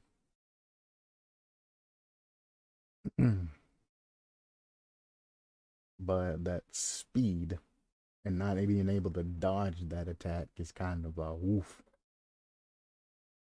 I would at least balance that by making it where there's a minimum distance the survivor has to be from you to actually make the haste worthwhile, and nobody's not just walking up to you and then clapping you with a sword swing and then downing you directly afterwards because, well, you're slowed down and not being able to go fast, and they have haste. So you could sword somebody, then immediately after the swording attack ends, walk over and then knock that survivor down. As of now, it says nothing about any type of cooldown after the attack happens, so I assume it's a whoosh, and then you continue to move. When you're charging, it's a slowdown, but after it fires, there's no slowdown. So that's going to be the main complaint Survivor's side has as well. It would sword, immediately walked up on with haste and all of that, and then immediately clapped. The only thing a survivor can do is crouch, but if that survivor tries to crouch as the sword attack's coming, the animation won't finish before they get absolutely destroyed. So now you have to make a choice. Does it survivor protection activate as they finish their crouching animation or as they press the button? You got to make that executive decision. One way, if it works when a survivor presses the button, anytime they see you charging, they're just going to essentially teabag walk. Walk, teabag a couple times. We'll keep running, teabag, run, teabag to get that activation. If you wait till the end of their crouching animation before they get that particular Shazam, they're going to be hit before they ever finish that crouching animation. It is very slow to get from standing to full crouch. It's faster than most actions, but when we're talking about split-second decisions of the speed of this attack, you can definitely launch an attack before they fully crouch. Then there's going to have to be a refund system, and there's going to be server latency, and a bunch of other things that are going to have to be incorporated around this. Now, the ability, in its own, is cool. It's got a kind of a place close to home because, well, reminds me of Kaiser. I've always wanted to play as like a Kaiser type build in Dead by Daylight and have something like that. But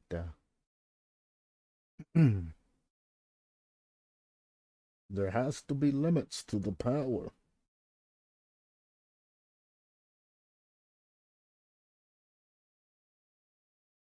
Alright.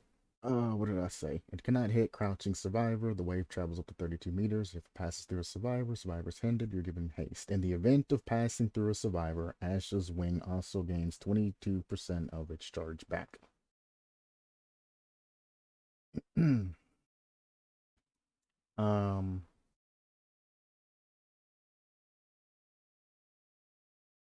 So, what you're saying is, hello, Galanonim. Just came back from work or school. Nice. I'm going over Critical Fish's thing, and then I'll be going over yours next. So hopefully you have time. If not, it'll be there waiting for you when you wake up or have time later on. Just don't push yourself to watch something that's pre-recorded. Well, not pre-recorded, being recorded. I'm glad I'm next. Heck yeah. All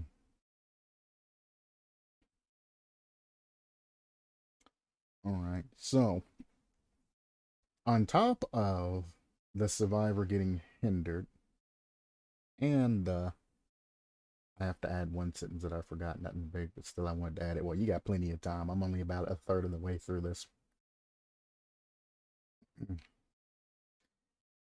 Now, the problem you have now, you hinder them, you get the haste, there's no cooldown, and you're getting more charge than what you gave up. So now we're running to almost overpowered scenarios to where, because there's no cooldown.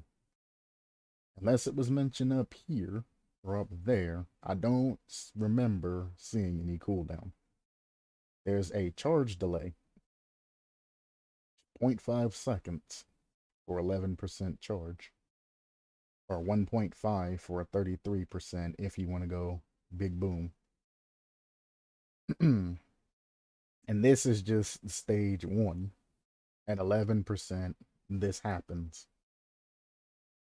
At 11% charge, everything I went over previously happens. You giving them double what they use to use that particular attack is going to end up being an issue.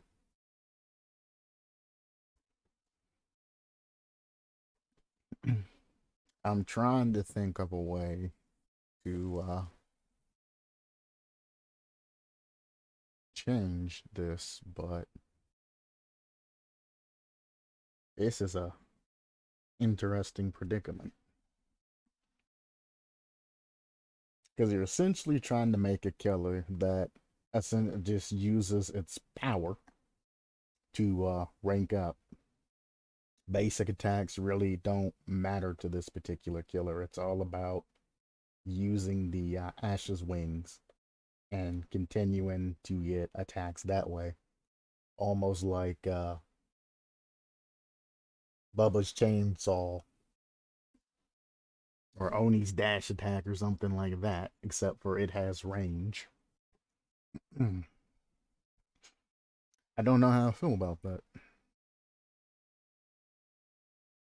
I mean, it's makes sense, but it's also like, man,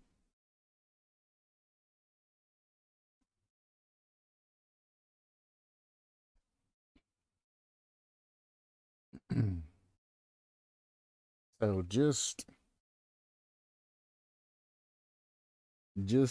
base. Let's pull this apart and look at it. And I know you've probably looked at it gritty, but let's pull this apart and look at this. It's a vertical wave. I don't know how wide this wave's going to be, so I'm just going to say that it has not a hatchet size radius or a hitbox going vertically. Something like that. If it's any less, then, we can cross that bridge when it comes to it. I don't know how wide it is.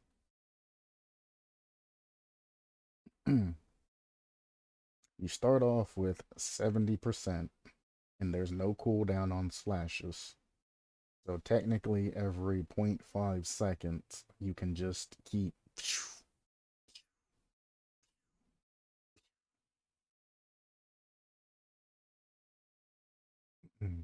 And because the survivor is getting hindered by the 10% and going down to 3.6, you're technically only losing 0.3 meters per second from that particular survivor.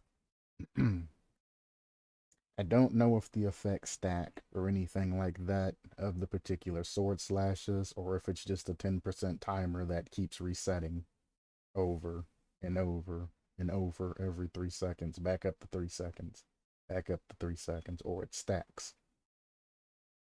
You're about gonna get food and make tea. Fair enough.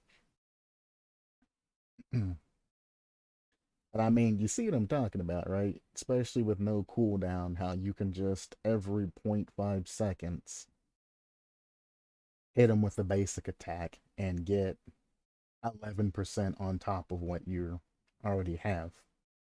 And already starting at 70%, as soon as you get 3 hits in consecutively, which should only take you 1.5 seconds, you're already at tier 2. So I have the same comment that I had with the other guy's tier system.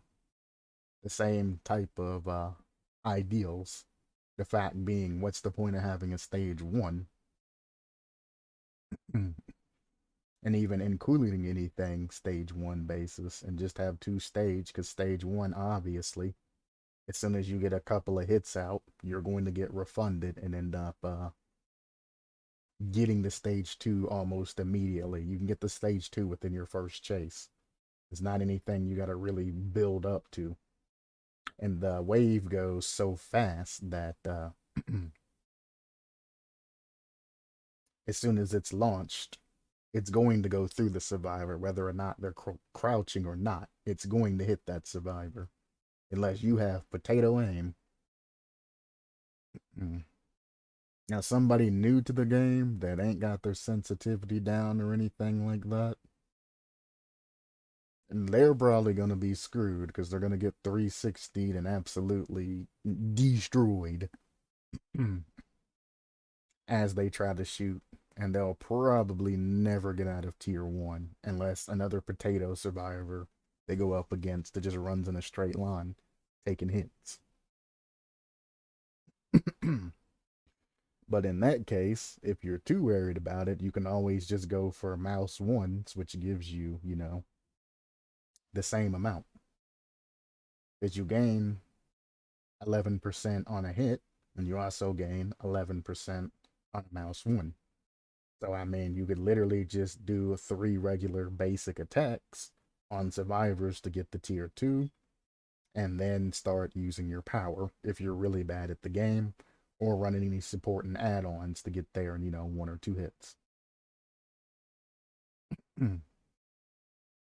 So again, you can alleviate this situation by adding in a couple of seconds cooldown, and then you can give the boost back by decreasing that cooldown via add-ons and other perks and things like that. And make it at least something that you have to work for, essentially,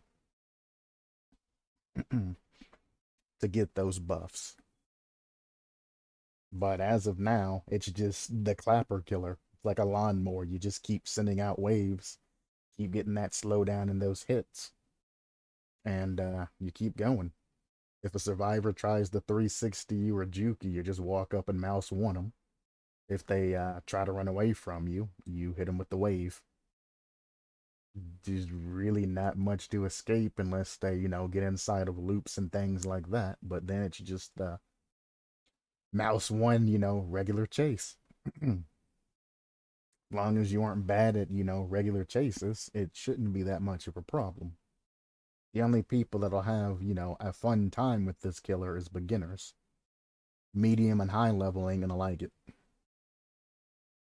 Especially somebody who mains this killer, who just keeps hitting you with these waves. Speaking of waves, it kind of, well, nah, I can't say that. I was gonna say that it's similar to the Doctor's power, and it kind of reminds me of that, but I mean, Doctors goes through walls, and welcome back. Goes through walls and things like that, and this doesn't say that it does, at least not yet. So there is a difference between a wave attack like Doctor and a wave attack like this. Hmm. But I mean, the insanity is the doctor's power, though, when it comes down to it.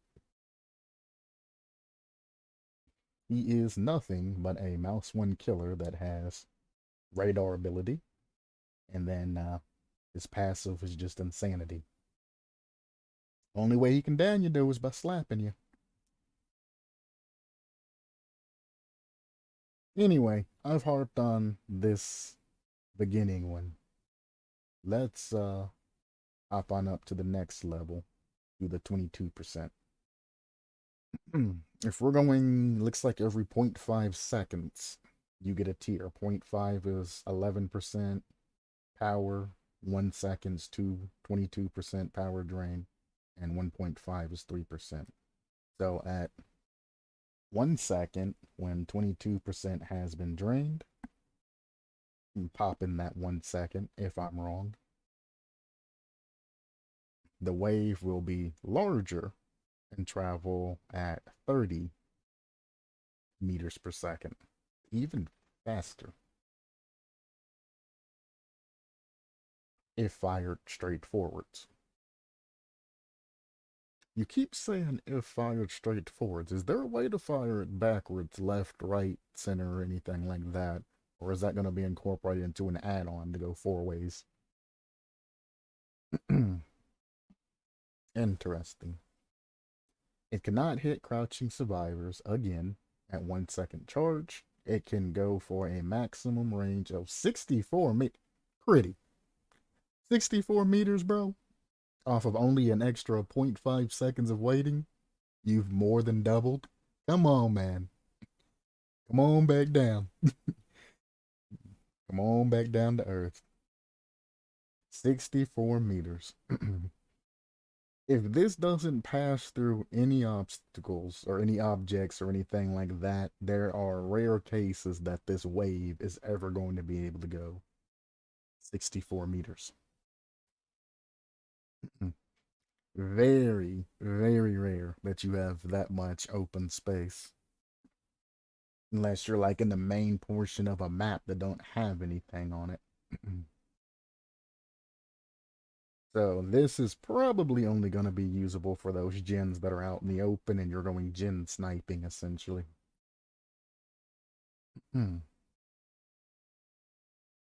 64 is kind of crazy, though. Uh, Passing through Survivor hinders them by 10%, which was the same as last time, yes? Yes. And grants you 10% haste for 6 seconds. While also charging Ash's wing by 44%. So, I won't judge Critty because I'm afraid about my own balance. It's got nothing to do with judging. It's just suggestions. If you got, a good suggestion, go ahead and throw it out. I doubt he'll be mad if, it's credible.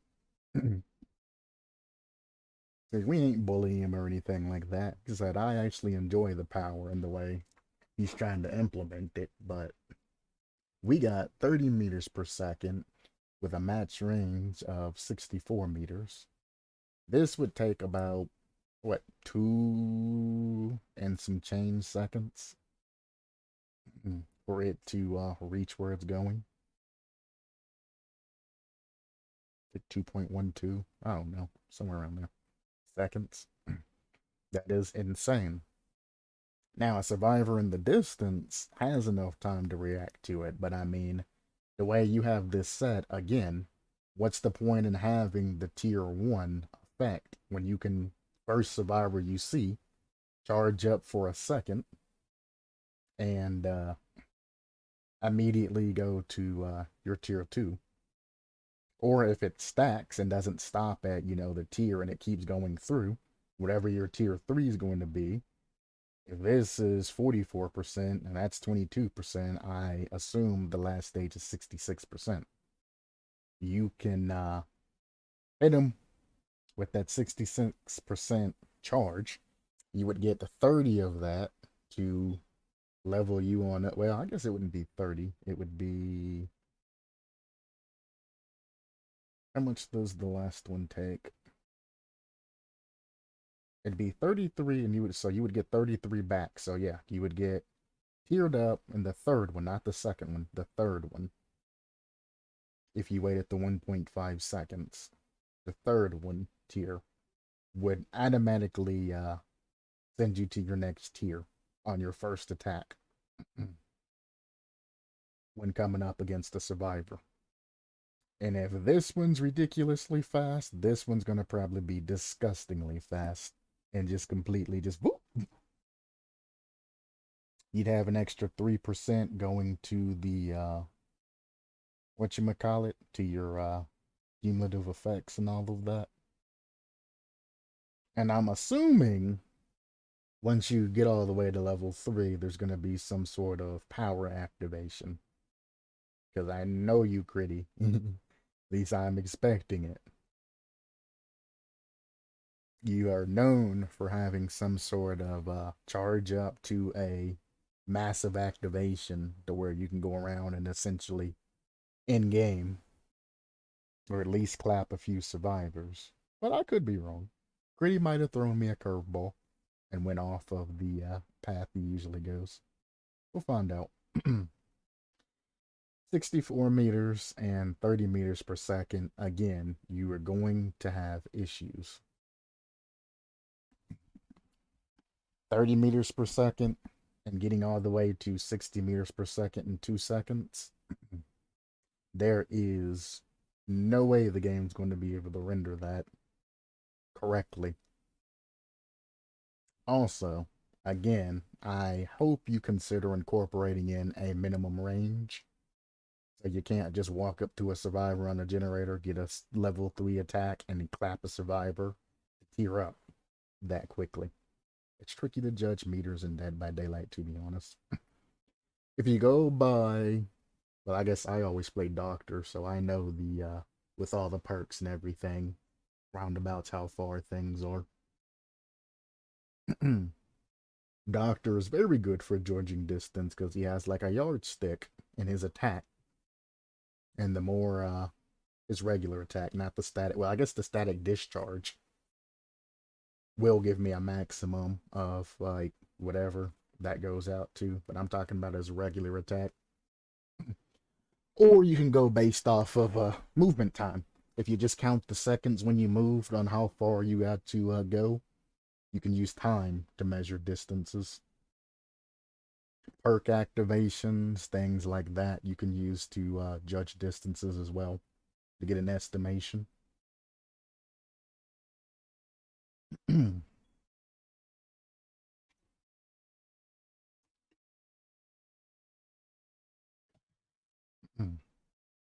But definitely, just on level 2, can go 64 meters. By the time everything renders and the wave is going, you're going to lose most of the distance to where you can actually hit a survivor because it's going so fast. It's not going to be able to render directly in front of you because of that speed.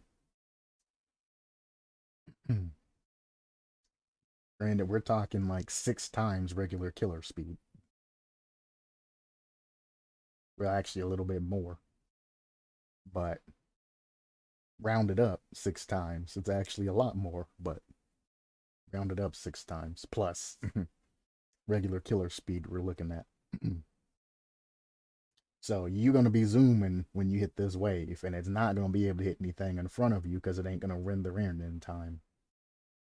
So putting in just a clause to where people are using it, for when people are using it and it's not working and it's not hitting anybody that's close to them, you can at least help behavior out, which they're probably just going to add in what I'm saying anyways, because they're not going to be able to render it without slowing it down. You also have to keep in mind console. If they're playing on an old console that has, 60 FPS limitations and all of that's going to have to be slowed respectively to accommodate that increase in speed. Those of you that don't know, when you're playing racing games and things like that, if you're stuck to whatever FPS you're stuck to, is the maximum amount of speed you get on a race car. So the fastest car in the game is probably just using all 60 FPS, which makes it seem fast. Then they use all kinds of other screen effects and things like that to make it seem like you're going faster, but you're actually not going that much faster than the other cars around you. It's just that that car has full unlocked frame rate, 60 FPS if you're on console. Whatever FPS you have, it's set to on CP or PC, CP, well, PC or whatever limit they set for PC is where you go up to there. Usually has higher. But when it comes to Dead by Daylight being cross-platform and all of that other stuff and other people can play together, etc., etc., you gotta keep in mind that if the game's limited to like 60 FPS or anything like that, everything and all the speeds of everything have to be managed and mixed together to create that environment of speed. If you didn't know about it, it's worth a look up. And you learn how actual games implement speed, because most cars in games go the exact same speed. They just have effects on them. I'm going 500 miles an hour. Holy cow! But your car's still going as fast as a car that's going 100 miles an hour. Just looks better. Whoops. Anyway, I am off topic. Speaking of being off topic, I actually made a new discussion screen that I need to set up. I forgot to. Whoops.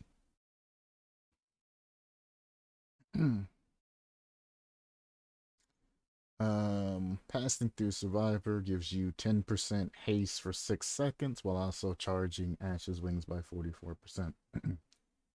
6 seconds of moving at 5.4? No. It'd be 4.8? 4.84? So it's a 4.4. 44 would be the end of that. 44 is 88. Wow, that was hard math for no reason. So 4.88 meters per second, 6 meters per second, or for 6 seconds, would give you a little over, like, what, 24, 25 meters that you can travel in that particular time. Survivors going down to 3.6 for that 6 seconds. The farthest they'd be able to go is like around 20, 22, somewhere around there.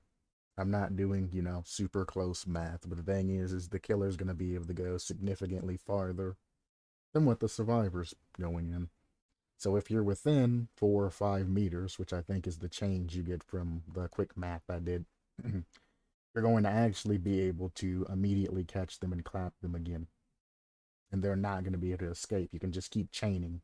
Long as you don't get within 4 meters of them, you can keep chaining your attacks over and over and over and over. And that survivor cannot escape you till they get to a pallet or vault the window. Big boy attack. When the maximum 33% has been drained, the wave will be incredibly large. Again, we have small, medium, and large, but there isn't any type of radius on how wide they actually are. If you can't give me an exact meter radius, then try to give me some sort of hitbox or something that I can, or reference point. Like, for instance, if the small attack is about the size of, I don't know, it's like paper thin or something like that, or a couple or a meter wide or something like that, let me know. And then if the medium one's about, things of relative, like the size of the Oni's mace or something for medium range, or half the size of a survivor, half of a survivor's back or something. And then the large wave being the entire size of the survivor, or even bigger than the survivor. at least gives me some sort of reference point as opposed to small, medium, and large. Let's see.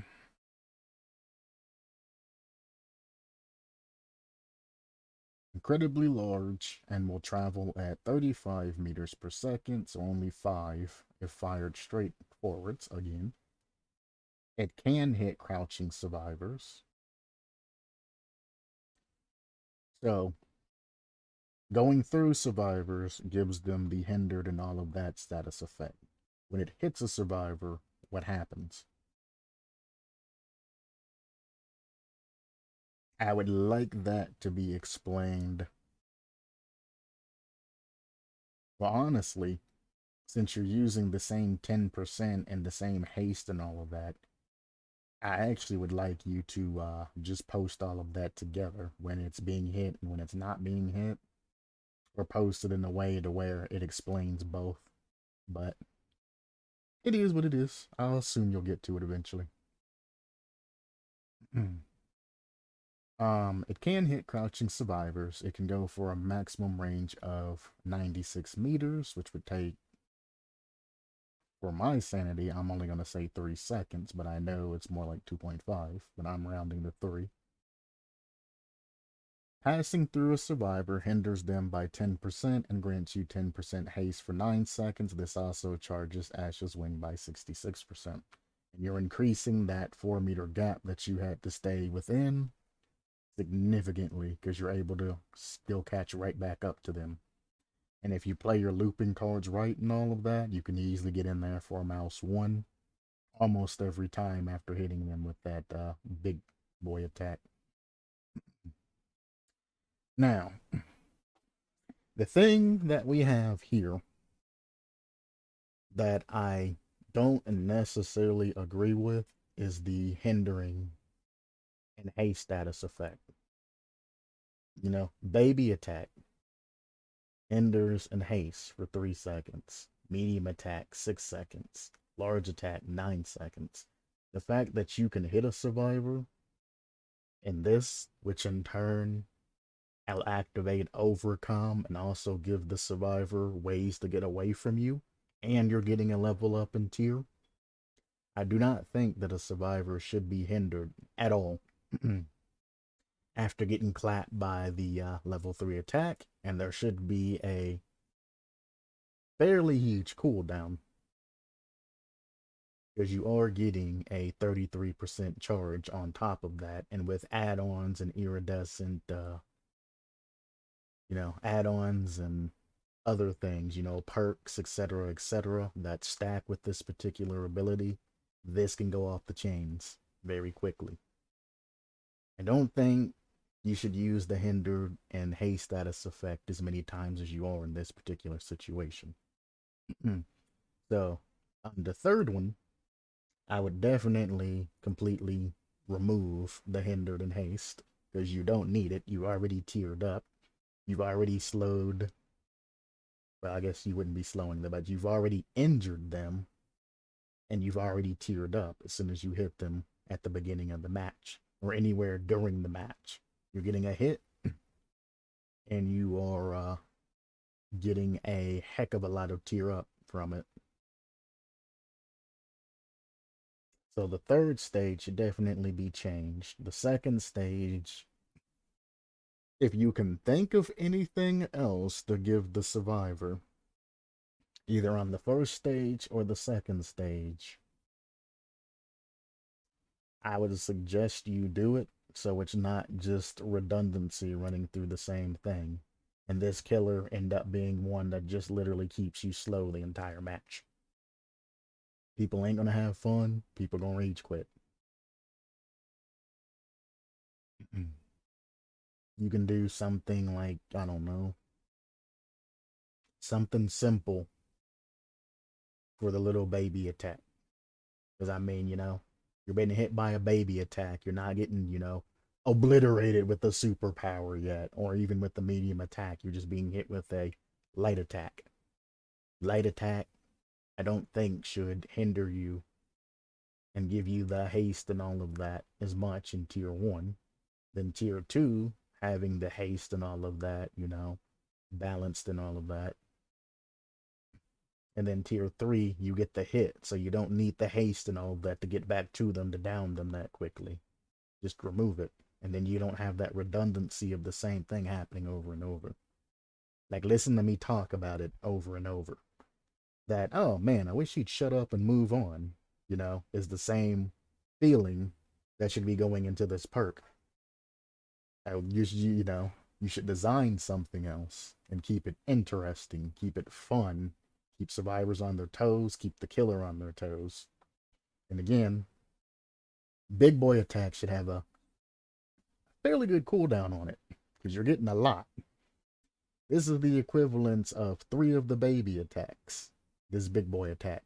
So you should have some sort of cooldown on that. No matter the amount of charge drained, the wave will pass through survivors and continue to its maximum range. However, all its effects are half for each survivor it passes through. A map-wide sound effects is played when Ash's wing is fired. Discrimination in the workplace. Oh boy.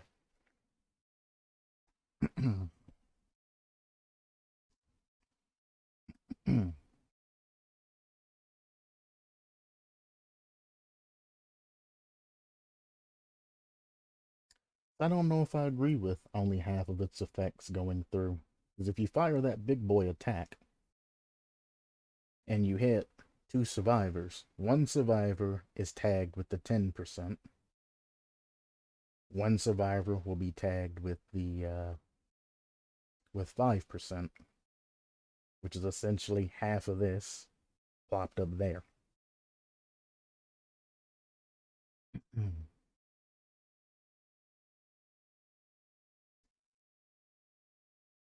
And again, we're stacking speed.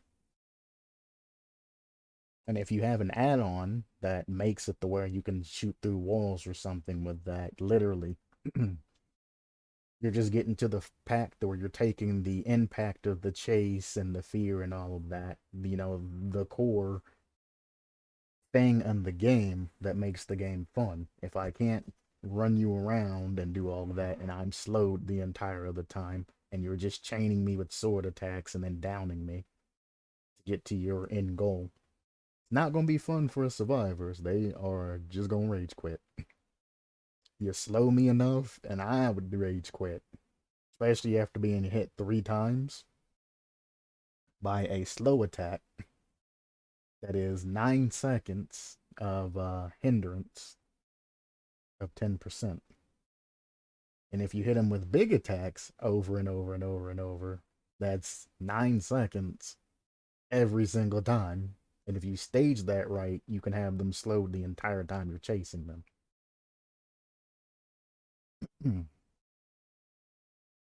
Especially if you mix both of those together. You can hit them with a 9, then a 3, and then hit them with another 9 and down them, and they'd be slowed the entire time they're trying to run from you. It's not fun. Very annoying, very frustrating. You'll have people agitated over it.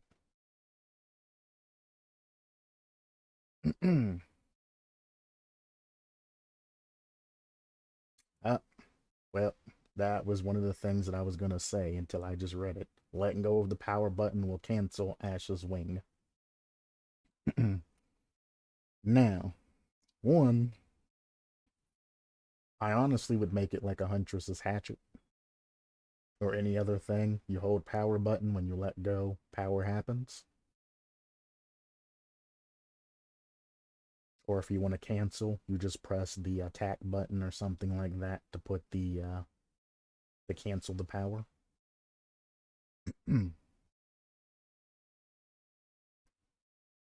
But that's the thing that I was going to say was the saving grace for this particular power, is the fact that once you commit to using the power, you had to commit. And that's what I was going to say as the saving grace, but now at the bottom you said that it's cancelable, and now my entire demeanor of this power has changed. Because now that it's cancelable and all you do is you lose a little bit of speed for 1 second and then slowly go back up, it's kind of a meh situation, you know? Instead of doing the slow down and the slowly go back up, which you are known for at this particular part or at this particular time, that is what you're known for, is slowly getting back up to your speed over the course of a couple of seconds. Just make it uncancelable. So if somebody does want to keep chaining, big attacks, if they miss, they just whopped. Oh, peak the mic. They just whopped 33% of their power down the drain. Gone. If you charge that strong attack that provides slow and that you can chain and a survivor does 360 you or turns and walks behind a wall or something, you can either continue walking towards them at 3.3 till you let go of the button, or you can just take that L and go back down 33%. Then it becomes a sort of pseudo balance situation to where if the killer does, well, it's risk versus reward. If the killer does continue to chain attacks over and over and he keeps hitting them, he gets a tremendous amount of increase in power and all of that. But once you miss, then it's kind of a went situation, and it'll force at least a pseudo skill set to actually play. I mean, it's not going to be too terrible to keep chaining hits and all of that because of the speed that these have. But if you set that minimum distance on each attack and then set the ability to where it can't be canceled, you now have upped the skill cap of your particular killer, taking it from like an easy killer to play to like a medium killer to play. And people ain't just gonna run into it and get 4 kills every time. Let's see. Letting go of the power button will cancel Ash's wing, but slows the demon at 3 meter-seconds for 1 second before going back to 4.4 over the course of another 2 seconds. Blah, blah, blah. After firing Ash's wing, the demon experiences the same cooldown as if it were canceled. You tell me about the cooldown at the end. At the very end of all of these paragraphs and all of these tier systems and everything else. You're trolling me. Putting the cooldown at the bottom of everything. The demon experiences the same cooldown as if it were cancelled, during which time she cannot begin using Ash's wing again. Gritty. You literally, I've went through an hour and 5 minutes of things, and you included no cooldown from start all the way down until the bottom, and then you put in a cooldown.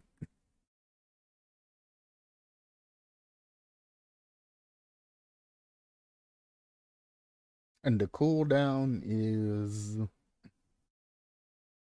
I have to actually go back in and read everything again to get the cooldown instead of just having a base amount of seconds. We're looking at 1 plus 2. 3-second cooldown. Again, when I started in the beginning saying that you should have everything in a proper order, where as you're sending things through, you get all the information you need all the way to the bottom. And then anything that's extra that really don't make sense to include, you can put down at the bottom in like a facts or fun facts or any extra section. But the cooldown is one of the things that we needed to know way back up here at the top. Because now that you've given me the cooldown here, I'd have to take that cooldown and apply it to every single situation again. I'm not going to, because, well, that's not fair to me. And I've already spent an hour going over this concept with the thought or the notion that a cooldown doesn't exist. So you kind of just lost some of the efficiency of the review by not having things in order. That's not on me to go back in and re-review it. So whatever you can get from what I'm saying, there you go. When it comes to cooldowns and things like that, that's gonna be, I guess, on everybody else to go back in and list whatever they have to say about it. And hopefully the community will be open and go through and send everything as it needs to be sent. But I ain't going back over that. I've already spent an hour on it. Once Ash's wings reach stage 2, it takes 0.4 seconds to drain 11% of Ash's wings while holding the power button. Why is this stuff about stage 2 listed here randomly? Stage 2 and stage 3s and all of that. You were talking about the stage 2 and stage 3. And actually, now that I think about it,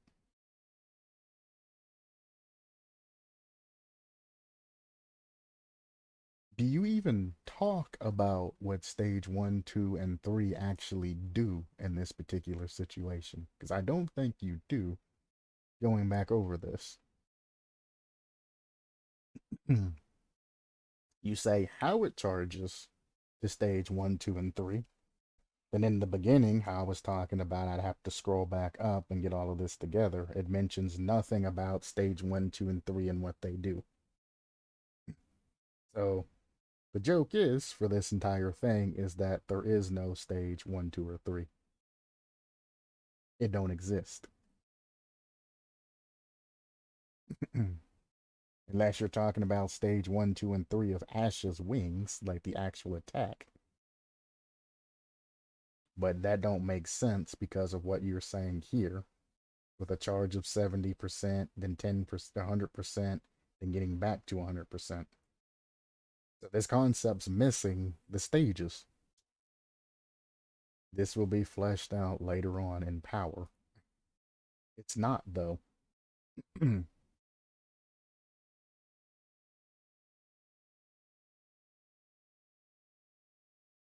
It shows you what the tier 1 of the attack does, the tier 2 of the attack, you know, the charge, when you charge it, 0.5 seconds, 1.5 seconds, or 0.5 seconds, 1 second, and 2 seconds. But what do you get from the tier system? There's nothing.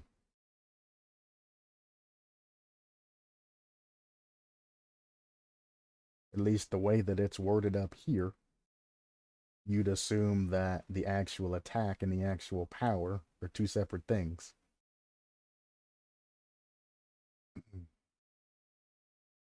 Yeah, they are two separate things because it says once Asha Wings reaches stage 2, it takes 0.4 seconds to drain 11% of Asha's wings. So they are separate, but there's no list of the tiers and what they do. We then go from this into add-ons and then straight into perks. So this is actually an incomplete concept that I've just went over. Completely incomplete.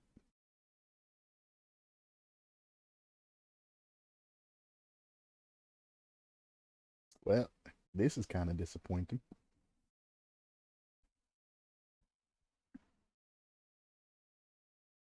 So it's all out of order. The cooldowns for everything's listed in the bottom instead of properly put in where it needs to be.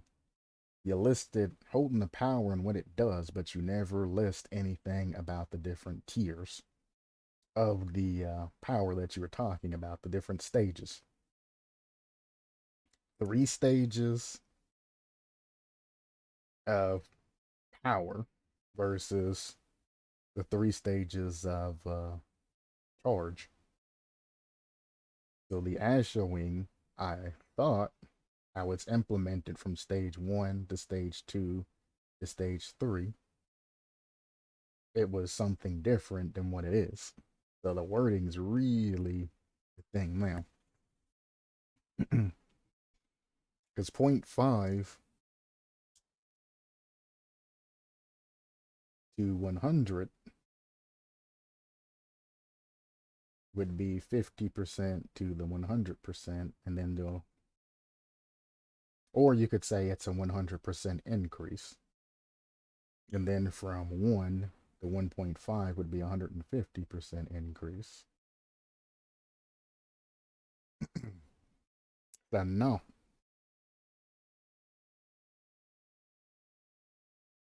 I'll continue on and do the perks and all of that, but as of now, this ain't it, Critty. This ain't it.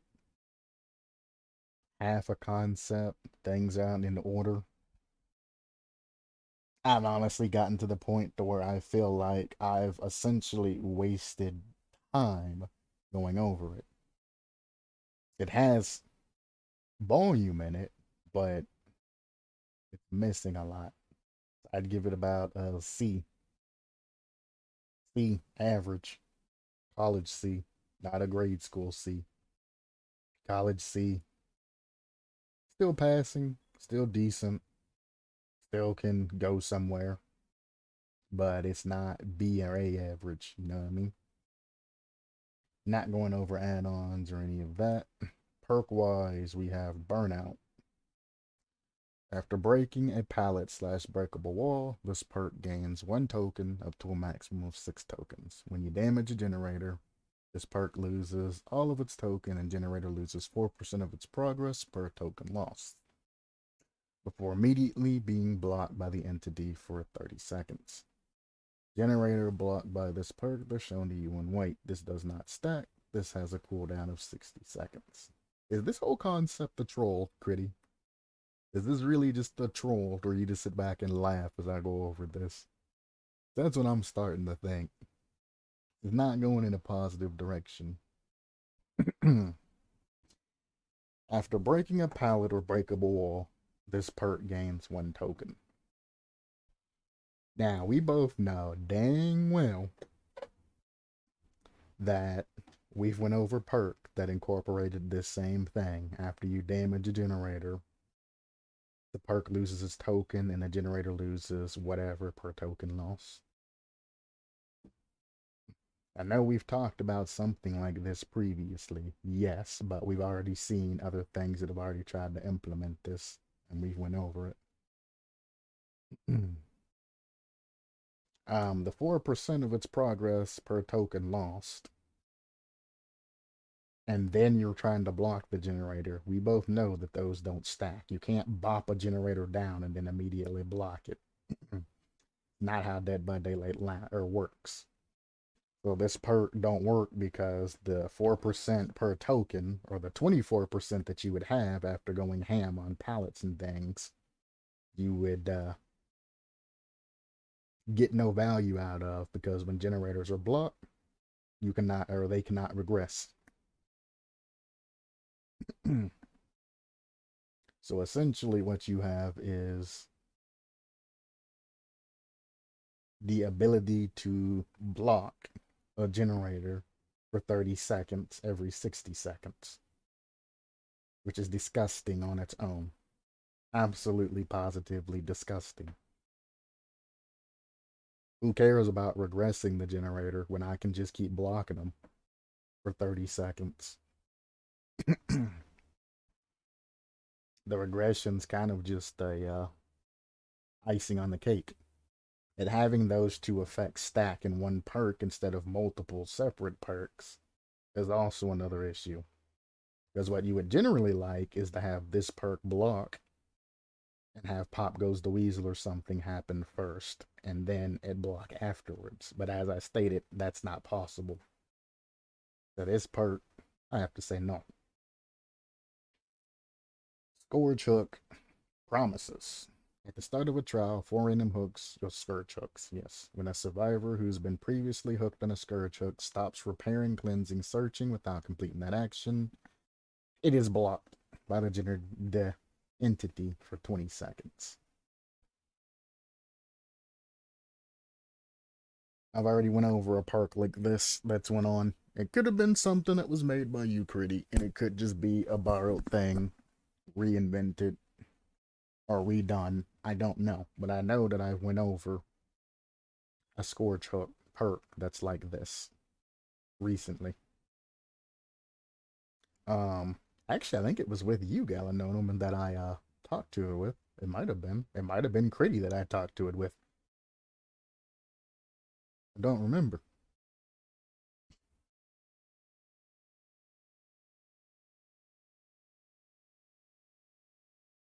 And perk Hellfire. When a survivor is down, all generators lose 10% of its progress per survivor that has interacted with it in the past 100 seconds.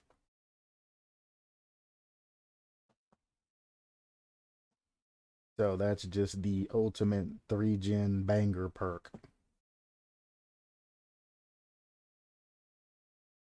Also, I'm not sure, but I think it was with me. I think it was with you. I'm pretty sure we talked about it. I do remember talking about it when you were talking about one of the Scourge Hook perks. Yeah, it's probably definitely with you. Obviously, when a survivor's down, all generators lose 10% of their progress. Is not gonna work, Critty. Every minute, you being able to take away 10% of progress and then stack with this perk and everything else. Oh, excuse me. On top of slowing down survivors at every turn with your other power. And then a tier system to be implemented sometime in the future on top of that is not going to work. And this particular attack right here, all generators losing 10% of their progress.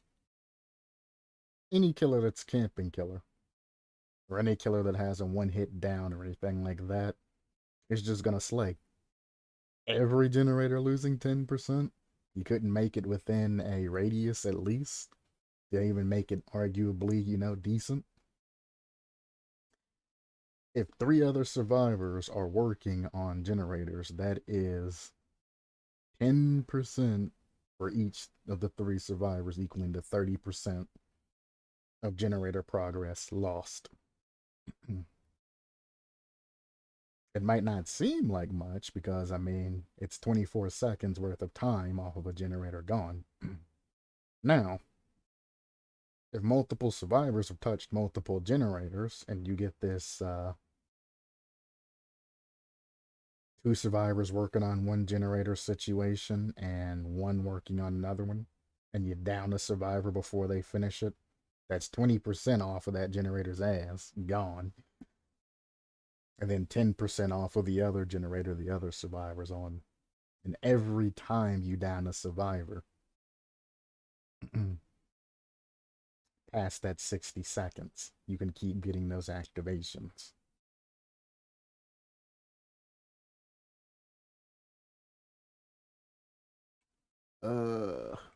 New survivor. It's either Ares Howls or Eris Howls. Oh, Howls. Intelligent, pragmatic, and nihilistic person. Her personal perks grant her many boons at a detriment to other survivors, while using her ingenuity to find use out of anything. Oh boy. A more immortal mark.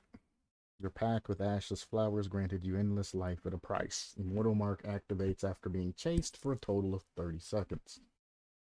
Holding down the active ability button for 3 seconds while within 4 meters of another survivor, while also empty-handed, or have you stab them with a syringe and extract blood from them over the course of a 5-second action.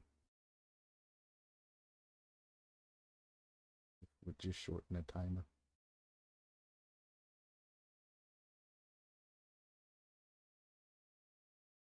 Oh, on the Gen perk, the block timer, shortening it.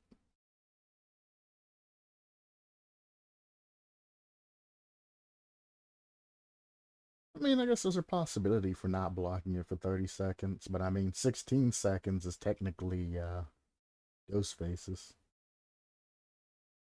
The Gen explode, yeah, this perk. So I mean, ghost faces perk is 16 seconds worth of blocking if a survivor's not touching it. This perk immediately just blams everyone and then blocks it. Like, you can't have the blam and the block in 2 perks because they're separate by base in Dead by Daylight. 1 minute would be fine in your opinion.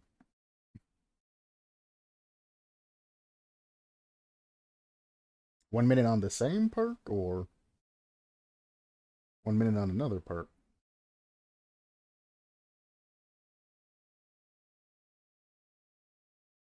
What would go first? The way he has it, the generator would blam, and then the entity would block it.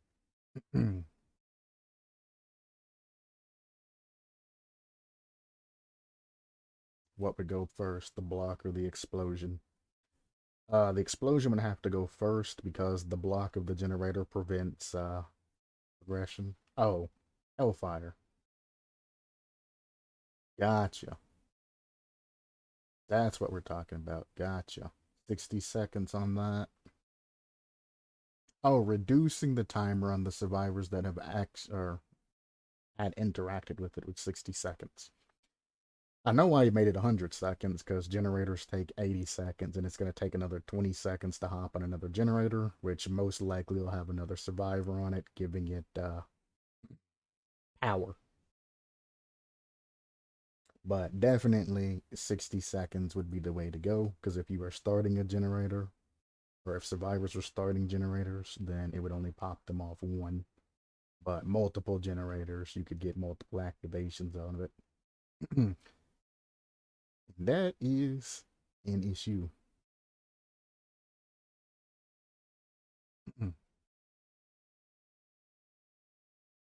See, like, here, when he did an activation thing and had tokens and all of that, and doing all of that, when things happen, when you damage a generator, you can have you'll have a block, and then you will have the generator progress and all of that happening as well.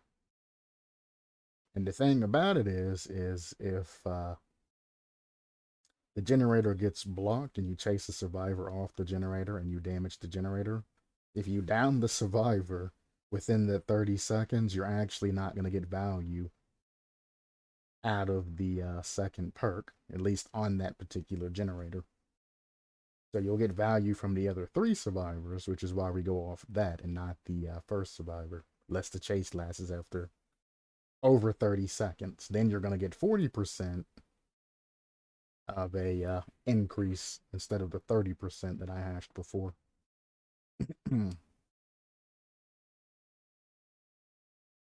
As I said, I don't necessarily agree with Hellfire because there's pop to where you have to get a hook activation and then damage a generator to get damage done. There's the Scourge hook perks that, pop generators, which enable you to have to get a hook on a Scourge hook. Eruption, things like that. There's already perks designed around this particular thing that's been implemented into the game.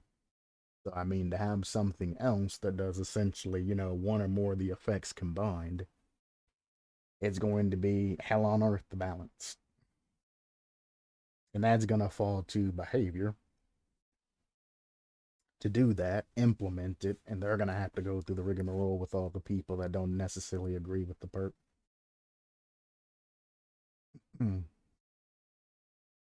But I see where you're coming from. There are ways to make these perks usable if you take the time to go back in and balance, tweak, and things like that.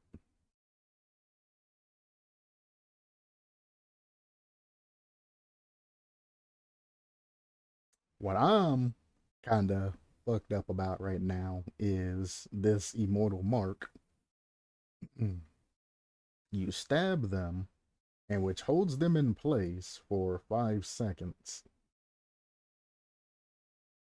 So you're extracting blood out of them, and you're holding a survivor in place. That is the ultimate troll. Especially if you're running to an exit gate or some shit, and you just jab that into a survivor, wait till the killer comes, let go, and then run, leaving them there to take that hit.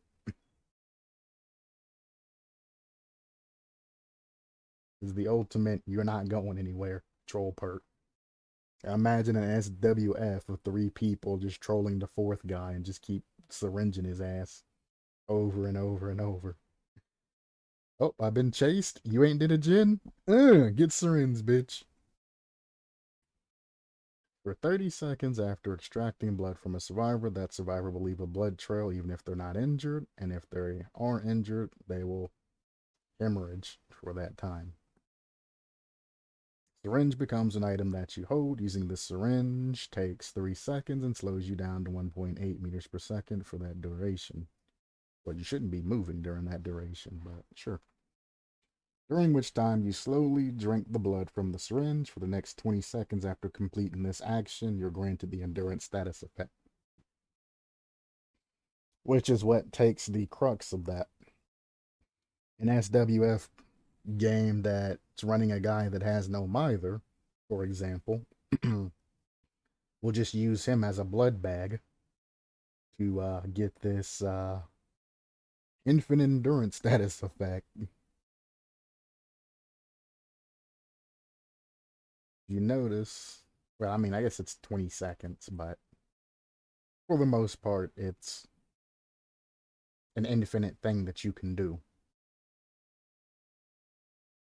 As long as you don't drop the syringe, and I'm assuming if you drop the syringe, it's the equivalence of dropping your perk and somebody else can pick it up and use it. And I guess stack 5 perks. But anybody running no mither, and no mither in their party, an SWF gank squad, all of them just need to trade off getting in the chases with you. And as they get that 30-second timer, they tag out for another person. They walk over to the no mither guy. They stab him. They take all the blood and crap out of him. And then, bam, they injected it themselves and they go. We made kinda similar perk. Ah, boy. I'm gonna have to get on you too. Uh-oh. When I read it. I'm gonna have to get on your butt too.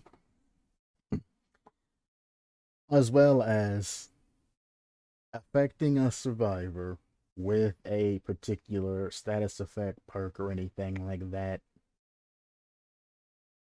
It's not very savvy. If I'm in a game working on a generator and some dickhead walks up to me and stabs me with a syringe, I'm gonna be pissed. If that guy goes down and gets hooked, I'm leaving his ass up there to hang. So we better hope he has that last chance perk to let his ass get off, or deliverance. I ain't saving him. It's not going to affect me that much, because I mean, leaving a blood trail really doesn't do much when it comes to the game. When you're in chase, you're in chase. It don't matter if you're bleeding or not. So it doesn't affect me at all. It's just, you know, the fact that this dude just walked up and jabbed me with a goddamn needle and then got an endurance effect after it. You know, if you're going for an unhook and you jab me with the needle and you immediately go for an unhook or something like that, okay, cool. But if you're stabbing me just to stab me, boy, you getting sacrificed. And instead of doing that, why not just carry a Stipic medkit that you can just use? You know, the Stipic agent with the medkit, or shitty ass brown one. You can just ding, and then you'll get that endurance status effect. Why inconvenience other people that are trying to play the game and have a fun time? Not nice. Desecration. You can repair a broken hook by holding the action button for 5 seconds. Doing so will show the hook's aura to the killer for 5 seconds, but a random item of uncommon and higher rarity will appear underneath it, with 0, 1, 2 random add-ons. Well, Ace's perk gives you add-ons, a rare add-on in a chest when you go pick it up. So instead of exploiting the hook sabotage perk, because that's all people are going to do, is if they can't find anything in chests, like a med kit when they need it, they're just going to use like a sabotage perk or a toolbox. And they're going to break the hook, bing, put the hook back up. If they get an item that they want, they'll take it, and then they'll scurry off into the wilderness. If not, then they'll just go to another hook and continue to do that. Like me when I'm doing my break hook challenges, you wait till somebody's in a chase, and then you go ham.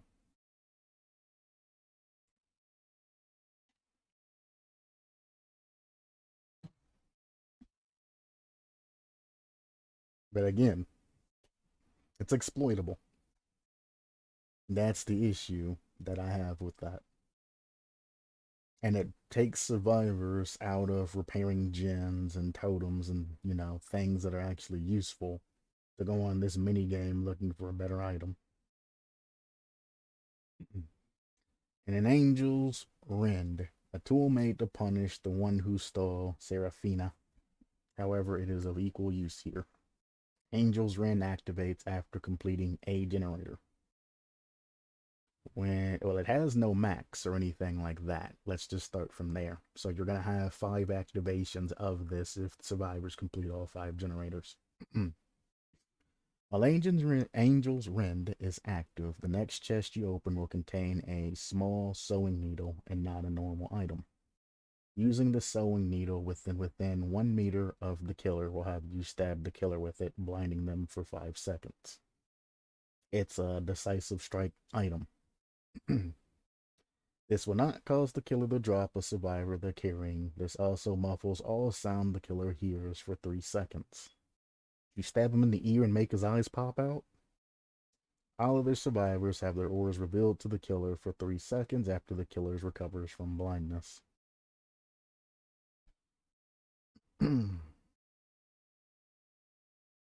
So, you can skip all of these activations and all of that and just make it. That's, oh boy, that's rough.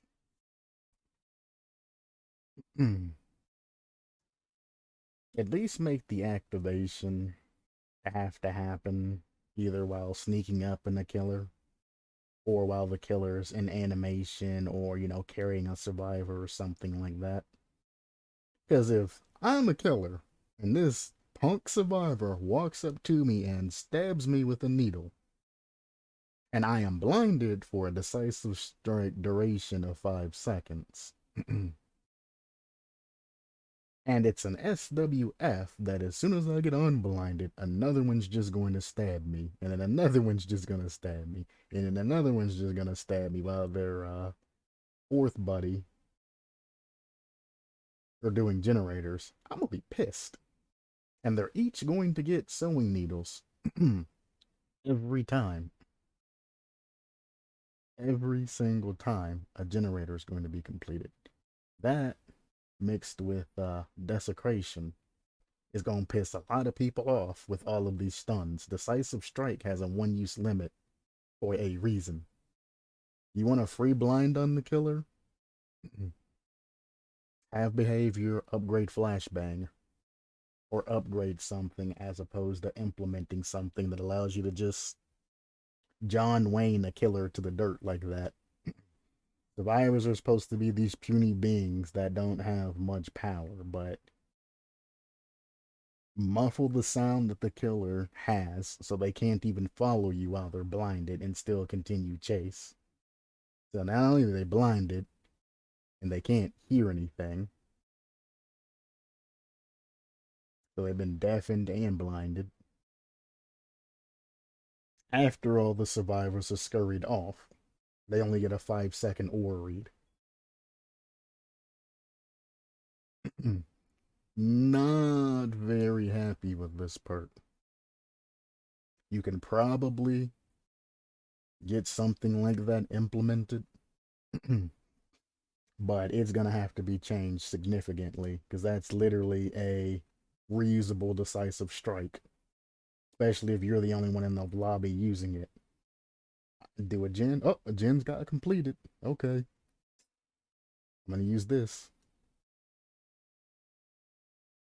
You walk over, bam. Now, if it's after you complete a generator, you can get 2 activations in the game, or 3 if you're like me and your survivor teammates don't want to do gens. You'll get up to 3 activations, but commonly you'll get 2 activations. That's still twice the efficiency of Decisive Strike, and you can use this whenever you don't have any negatives like Decisive Strike has. It's an interesting concept, but needs some restrictions. Maybe it could work like that. You can stab a killer when he picks you up. He is blinded and deaf for that duration, but you can't wiggle for a specific amount of time.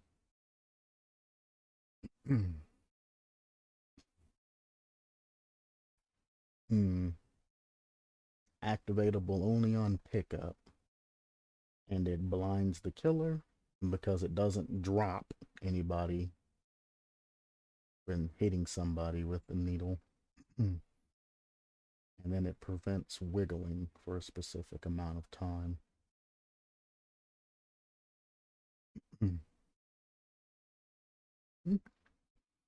It's a suggestion. I definitely commented or something like that. It would be used in situations and it doesn't work to bully them. Yeah, definitely. After being blinded, there should be a 4-room cooldown to where the killer can't be blinded again and again and again. When you know that you can't wiggle.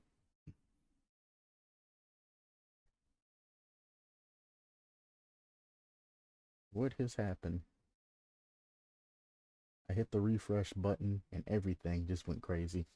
It will just delay the killer. I can agree with delaying the killer instead of just straight up taking the killer out of action. That's a good suggestion. Maybe Critty will listen to this. He'll probably rage quit before he gets anywhere near this, because I haven't been the happiest camper when reviewing everything, but if he makes it this far, he's getting some positive advice from Galanonim himself. The man, the myth, and the soon-to-be legend. Alright. Heeman, Pyman, whoever. I see you were streaming for 3 hours. Don't you want to take a break today? I don't want you to overload. Is that fear that I hear? Nah, I'm good. You can do my concept another time. I'm actually in a fairly good mood after playing Friday Night or Friday Night Funky, and then Friday Night Funkin', and then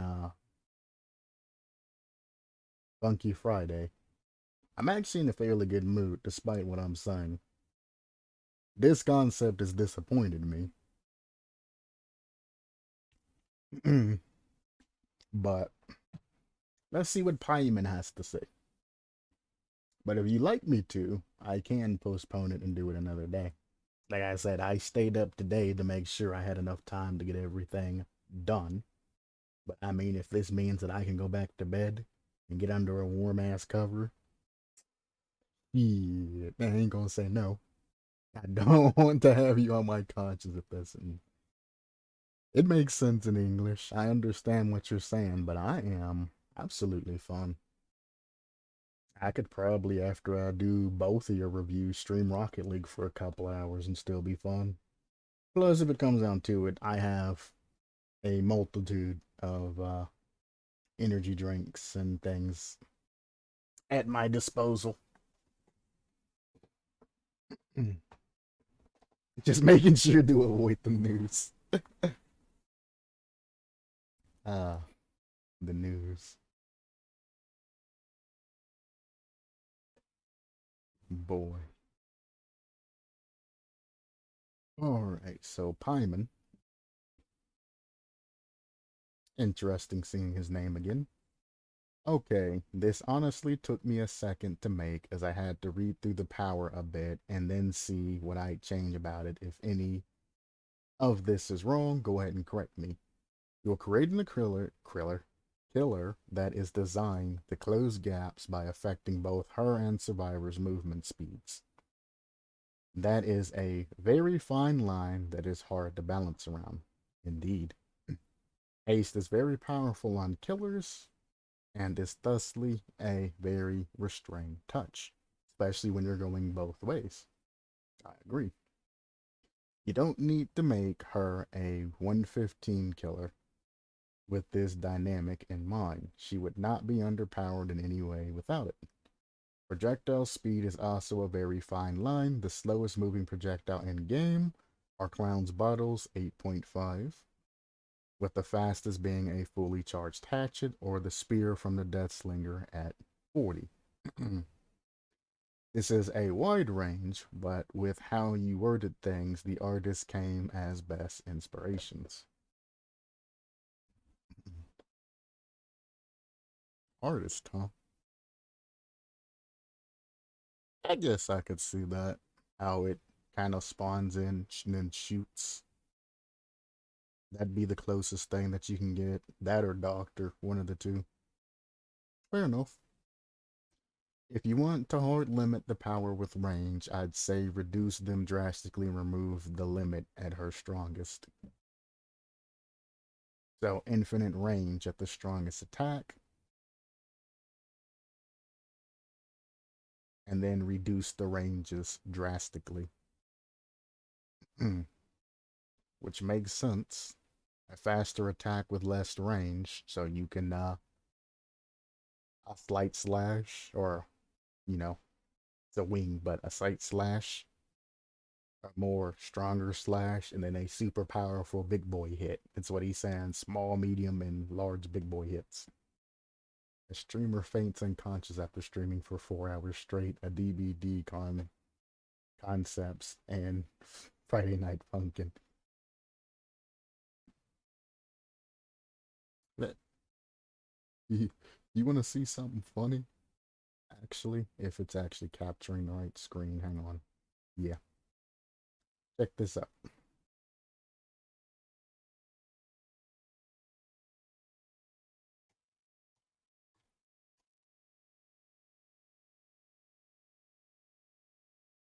Oh, don't even pull up my goddamn videos. It's so sad.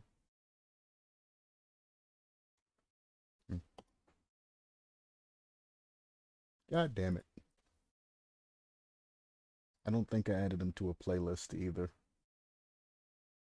Oh wait, now I can click this button and go Poly Bridge.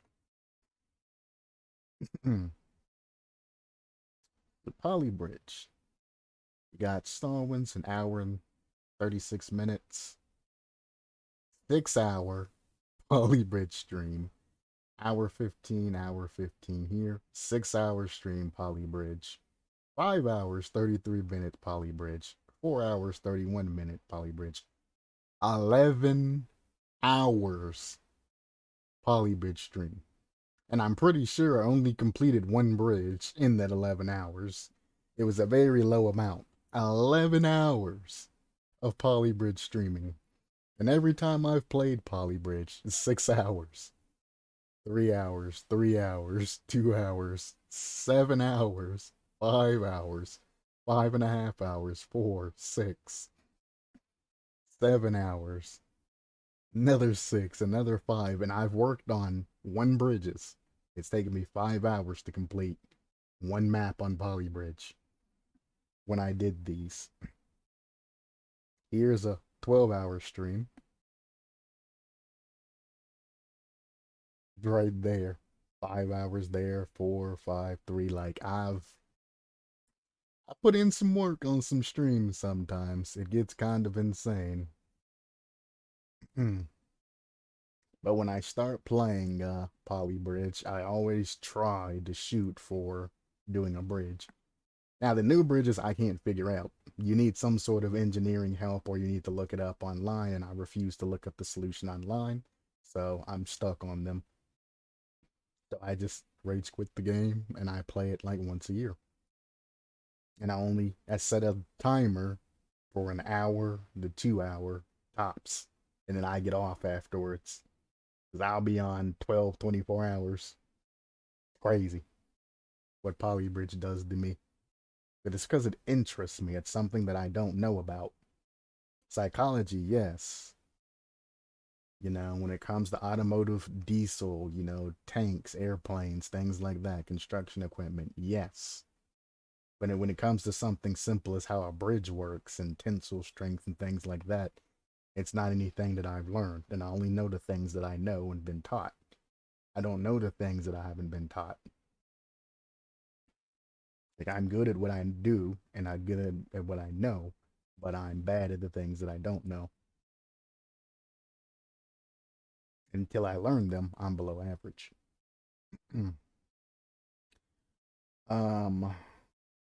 Default.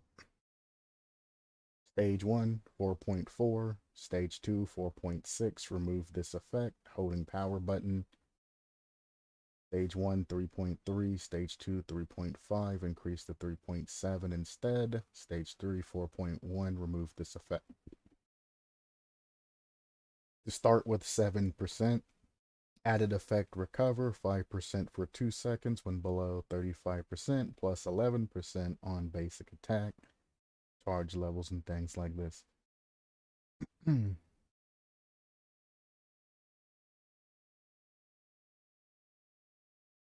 I understand the speed and the stages giving the speed, which if we go back up, maybe that is what he meant by stages. The only thing stages increases was the speed increase.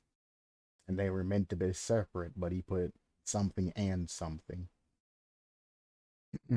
But I mean, getting the stages of, 1, 2, and 3, and only going from 3.3 to 3.5 to 4.1, and then going from 4.4 to 4.6 to Unchained, and doing everything like that still leaves the tier system, really not implemented correctly. It's still things to be desired. But separating it apart like that and listing it does help quite a bit. But still issues. And he's just making things, like 0.5 seconds on stage 1 to charge, 0.4 seconds on stage 2. And he's just scaling upwards on powers to make it seem like the killer's actually getting stronger as the killer levels up and uses, more strength and everything like that.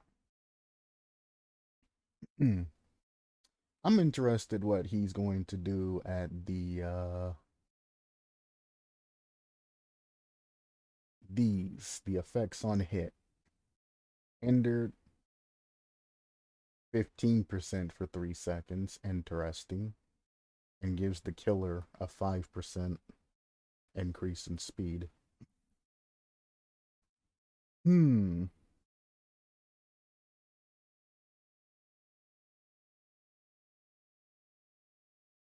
That would be 0.6 off the top, yes? So that's 0.6 speed, so survivors would move at 3.4. 3.4 for 2 seconds. 3.4 or 2, or is it 3 seconds? For 3 seconds.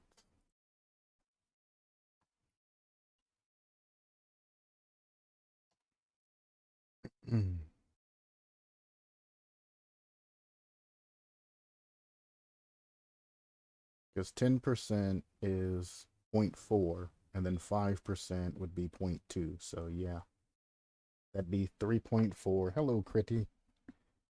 3.4 for 3 seconds. And then by default, it was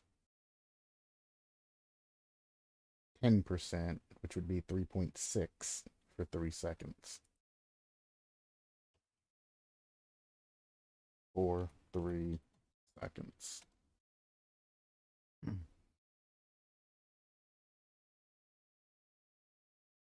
So, survivor-wise, going from 3.4 to 3.6, or 3.6 to 3.4, it's not really going to make that big of a difference.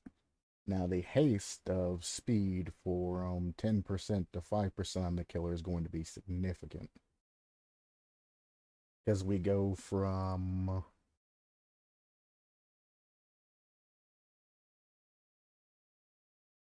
4.4.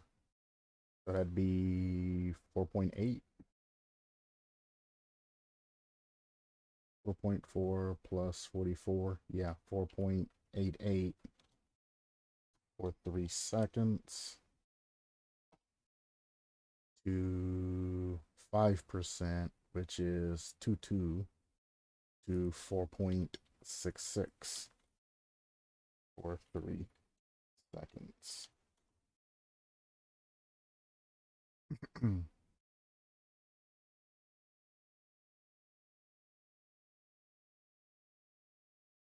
I forgot to put the 3 up there. 4.88 and 4.66. Simple math. 4.88 times 3. 14.64. And 13.98. So you're only shaving off about 0.6 of a meter doing all of these calculations.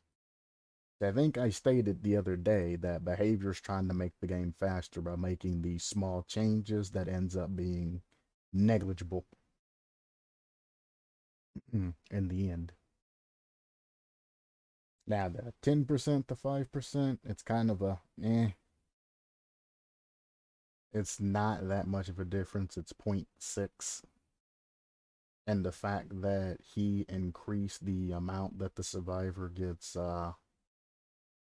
clapped with, which it decreases their speed from the 3.6 to 3.4 or 3, yeah. It ends up being essentially the same. So him changing numbers around didn't do anything. Didn't do anything at all. So the changes that he's making and things like that are very minor ain't doing shit. And that's what most of this is coming down to, is he's changing a whole bunch of other different things, and it's just not it's not it, Chief. Things are changing ain't enough of a change to make any type of impact. Here, survivors hindered by 10% for 9 seconds, and he changed it to 20% for 5 seconds. If you essentially half everything, you're only getting a benefit of about a second here. It's not that big of a change. It's not helping in any way. It's not changing it that often or that much.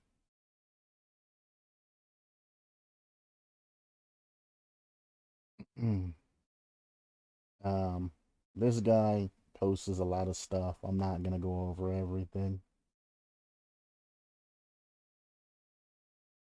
Pretty replies back. They go back and forth. My dude actually goes into the perk website and looks like Oni, and then he talks about the doctor's power. Yeah, this is Oni.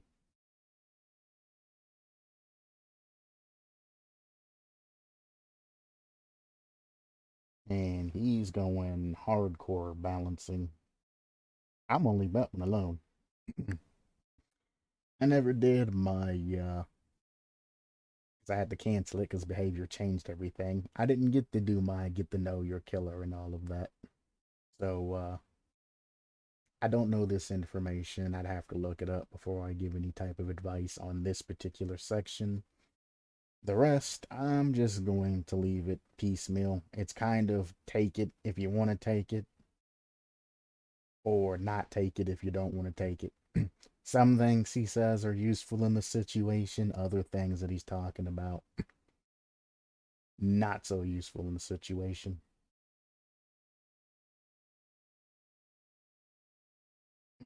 It's where the passive recharge came from.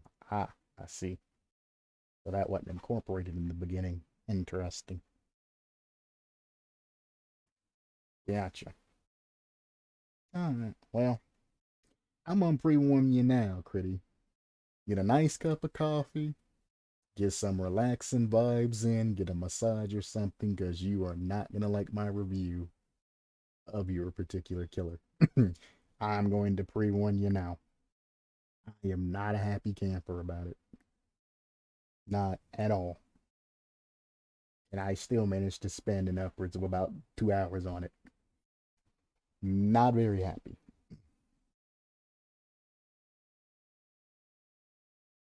But yeah, I think I'm going to leave this here now. And Galanonim, I will leave it up to you. I can jump straight into your concept, or I can do it another day. That is completely up to you.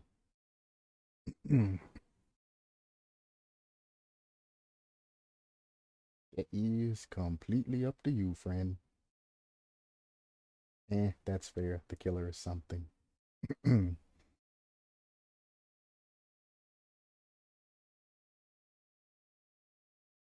you want to step in that strike zone, or do you want to wait? Sir, you can do it now if you want to. Ooh, he's got balls of steel, boy.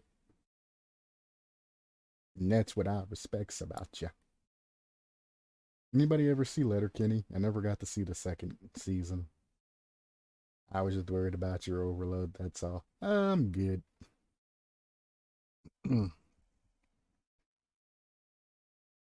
I hate when it does that. Well, might as well read comments now. The moderator is reading this. I'm sorry for the wrong category. I usually post it on the right one. Did you post this on the wrong category and then move it? Or did they move it for you? That's actually kind of funny. To be honest, I thought this would be Power Wolf collab idea, but still Power Wolf? Power Wolf? Power Wolf. I don't know what Power Wolf is. They moved, I even asked. Had to, alright, I'm good. I had to name this chapter Sacrament of Sin because it is accurate to killer lore and sounds pretty cool, not gonna lie. My initial name for this chapter was, however, Salvation of Souls. But you know, I did promise you I would read the lore and everything, so I shall. I don't remember. I will remember, I mean. Metal band. Ah.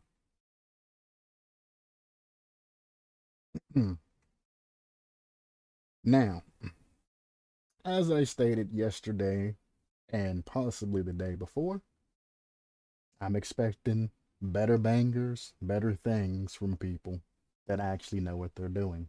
So I'm going to be a lot harsher on you guys that have been making good concept and things like that than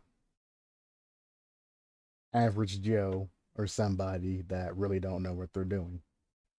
The better you perform, the harder and harsher my judgments, as you said, are going to be passed down upon you. Take it with a grain of rice. You can take it to heart. You can get pissed off and do whatever you need to do. But just keep in mind, I'm going to be a lot harder, greater when it comes to your concepts because I know you can do good. The new thing that I'm adding on for the list that I already went over before is order. And I talked about order even before I went into the whole spiel that I went on the previous concept. So, as I go through this and I continue to read on, we're going to see if things are ordered and explained in a way to where I don't have to scroll back up and look at something and then scroll back down and do anything like that. We're going to be looking for, the usual overviews and things like that. The personality. I personally think that tier 1 may have too many things. I will mention that when you get there. Do you want another day to work on it? Or are you just getting the lube out and getting ready? So if you think that it's flawed, by all means, go ahead and re-edit it, take time, and I'll come back to it another day.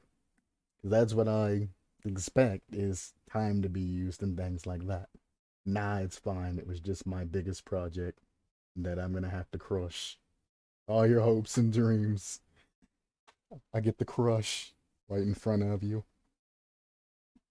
All those cookies you baked, I get to knock onto the sidewalk as I'm walking by. No, but all right. Chapter Sacramento Sin.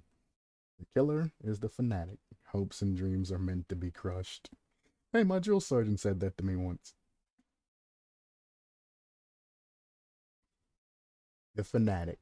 Appearance. The killer would look like a medieval priest with a crazy expression on his face. A medieval priest? Like a vassal? That's what I'm supposed to be led to believe? I don't know what medieval priest looks like. Or medieval.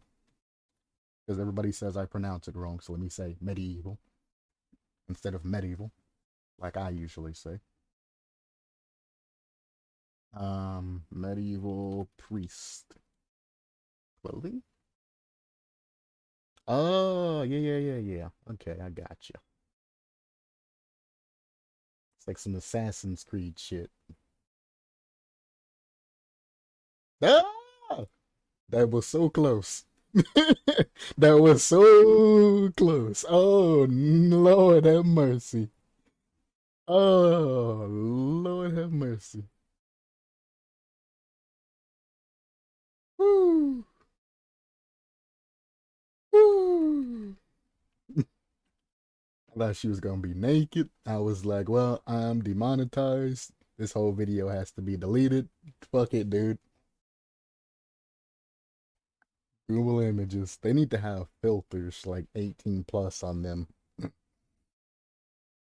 My God, if she would have been naked just standing there, I'd have been so upset. Because all of this gets archived and saved to my hard drive too. Jesus Christ. Alright.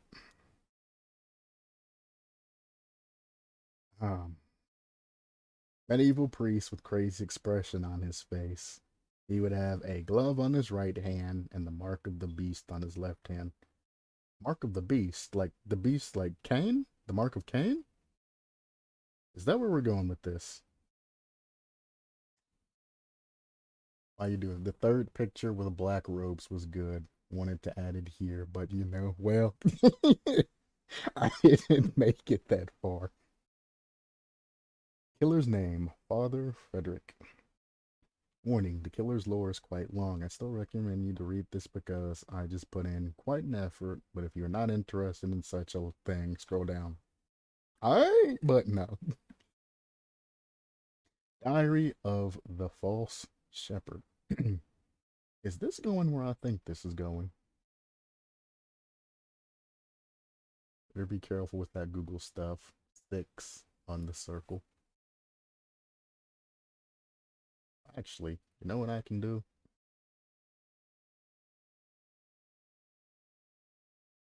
I can go back. You'd have thought I'd have learned last time almost getting demonetized.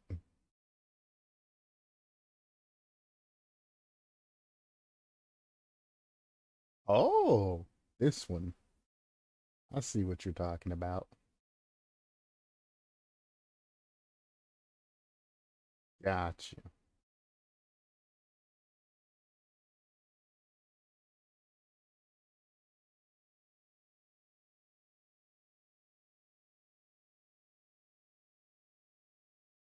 Mm. Also, while I have you, answer this question for me. Can you see anything on the screen right now?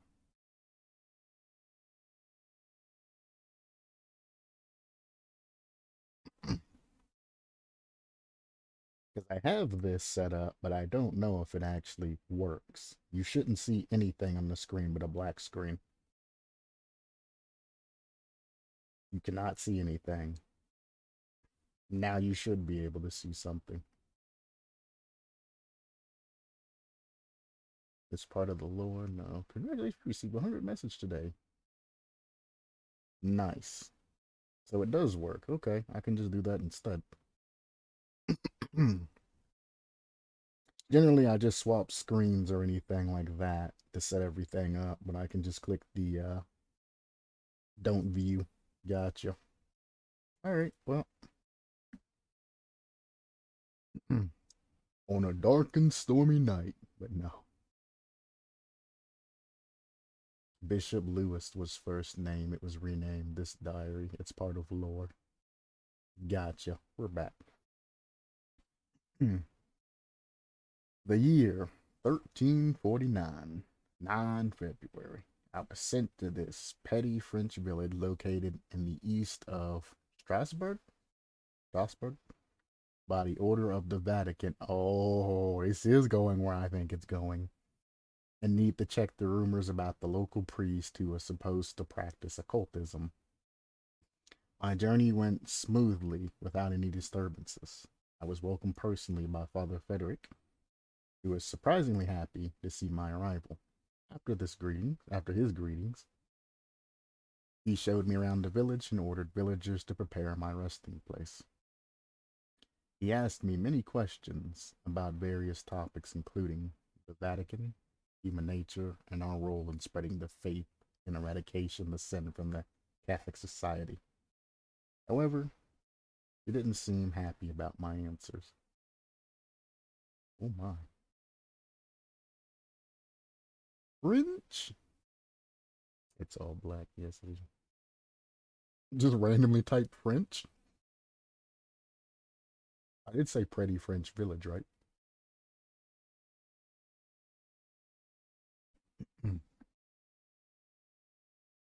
Wait.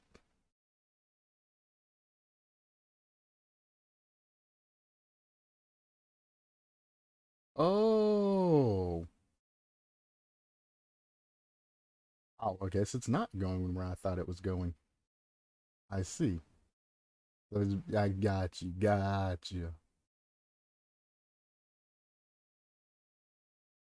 Gotcha.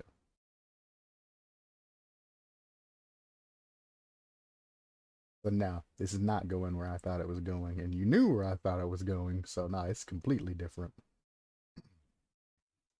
In February, I'm starting to be bothered by all this quiet in the village. The only one who I've heard speaking was Father Frederick. None of the villagers answered my question or even wanted to speak with me. It could be none of the villagers answered my question nor even wanted to speak with me. surrounding villages. Father Frederick says I shouldn't worry about them, and if I will have any questions, I should ask him directly. And I mention in lore, well, in lore, and I mention in lore. Lore, sorry, ignore me.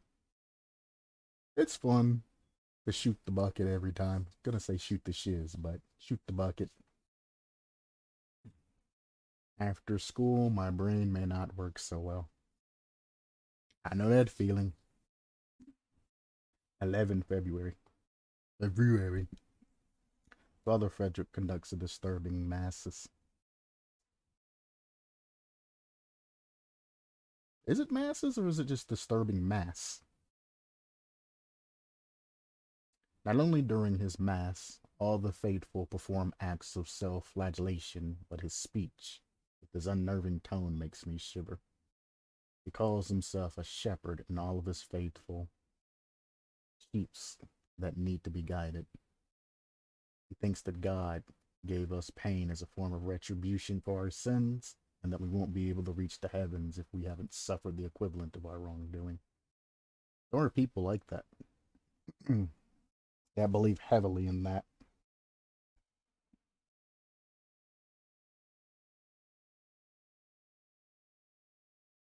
February 12th. I, still trembling when I write this, but I found out the other residents of this village haven't uttered even a word since I arrived here.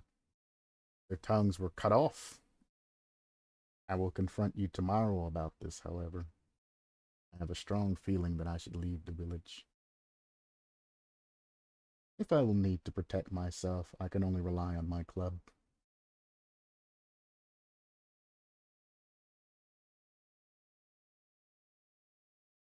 February 13th. I was gonna say something, but every time I try to think about it, I start laughing. 13th February. Father Frederick told me that they will voluntarily choose that their vows, or what their vows? That their vows would be performed that way. Ah.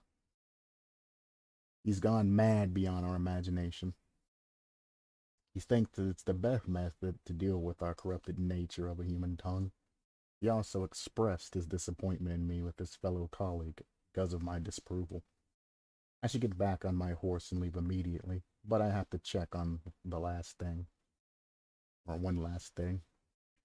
Father Frederick tends to visit his church basement quite often. The problem is that his basement is usually protected by at least 2 locals, no matter what time it is. I have to figure something out. I mean, what are they going to do? Scream for him? Their tongues are cut out. Now I'm curious what you mean. What I mean about what? About the brain not working after school?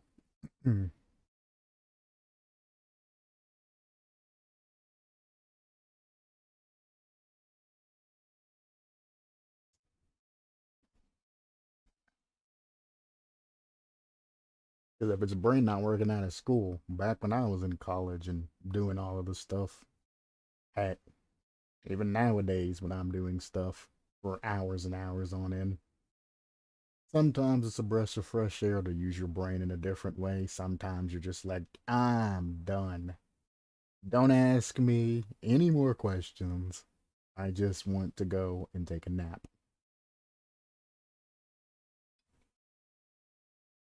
I degrade the caveman speech. You get grunts, head nods, things like that as I continue to walk away from you.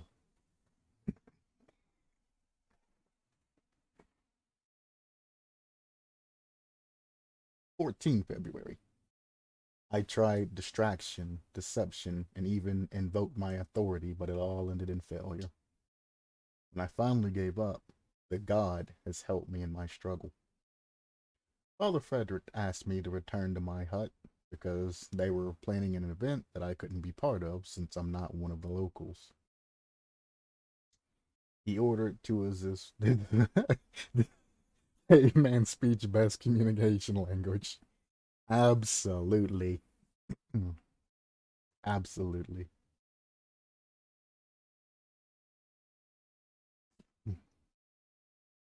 He ordered Pull it together. He ordered 2 of his faithful that guarded the basement to move to my hut during this event. This was my chance. Exclamation mark. When one of them indulged in psychological activity, with one swift strike, I knocked down the other villager, then I quickly took care of the confused last one. I approached the church as carefully and as stealthily as I could. When I managed to reach my destination, I was observing their event from afar. At that moment, my body froze. They tied 5 people, including 1 priest, to the piles which they lit up. Father Frederick screamed in ecstasy as their flesh began to burn. They're just wicker manning people, burning them at the stake. God damn!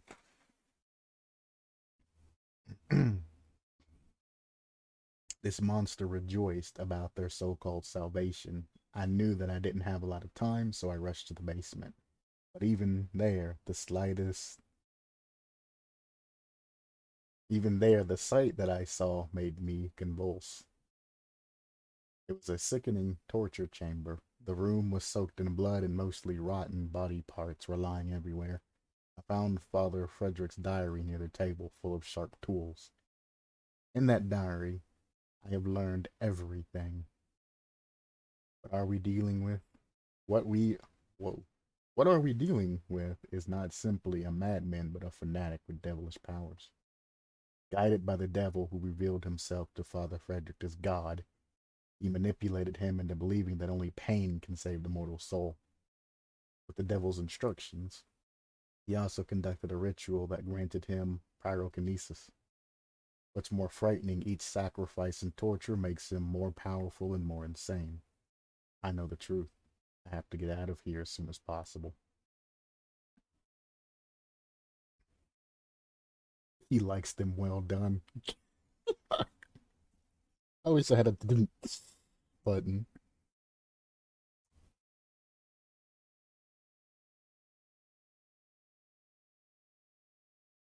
15 February. I think it's past midnight. When I left the church, Father Frederick just waited for me with a sad look on his face. It always pains me to see a fellow cleric revel in sins, he said. He ordered his goons to chase me to my hut. I know what awaits me. I read how he tortures with particular cruelty the clerics. The one who burned in the pile was the recent example. He calls all the clergymen who disagreed with his thesis false shepherds. Those who are named with such a nickname suffer much worse than the rest of the sinners. I don't want to. God, I don't want to be tormented by this Satan spawn. I refuse to die like this. The barricaded doors of my hut soon will be broken. There is only one thing that I can do now. I will hide this diary and pray that some kind soul will be able to find it and inform the Vatican. Dear Lord, please forgive me.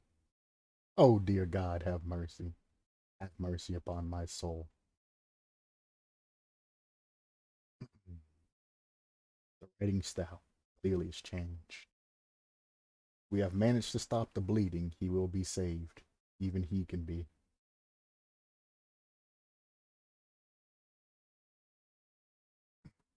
That's a hell of a goddamn story you got there. Jesus. I thought we were going fucking straight Wicker Man.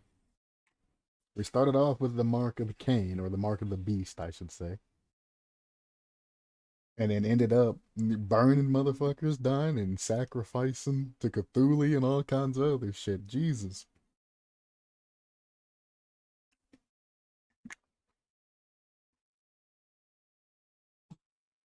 That was a hell of a read. Thank you. I should be thanking you. Jesus. What you thought at first, or the Lord will go to. Well, I thought, the mark of the beast goes to the mark of Cain. Cain's the one that killed Abel, ends up becoming demonic and things like that. And when you said one priest was going to visit the other priest, that's what they, in some religions, well, not religions, lore, Cain and Abel and all of that, call them. So the two priests. And I figured it was just going to be a powwow. Either both of them would, well, one would kill the other, get the superpower, become a demon, and then the entity's like, swoop, I got that ass. But this went a completely different direction, which I knew it wasn't about Cain or anything like that when you said French village, and I was like, French, huh?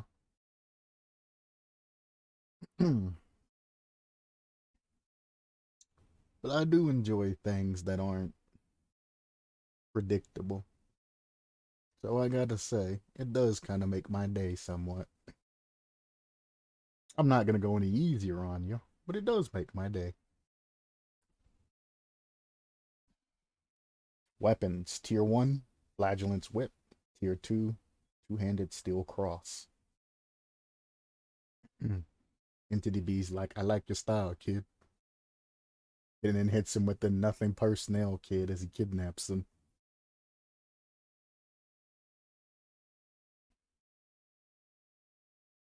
Glad you like it. Hey, not a lot of things that I like. But like. A lot of things that I see and I'm like, that's cool. There's really not a lot of things that I particularly adore and harp about. I will praise things for what they are, but generally nothing really makes me go, oh shit. But I did like the story and how it changed and didn't do anything obvious. Because that's what bores me. You can even ask Macho when it comes to playing games, Dead by Daylight included or Rocket League or something. If I can predict what you do, it's not fun to me.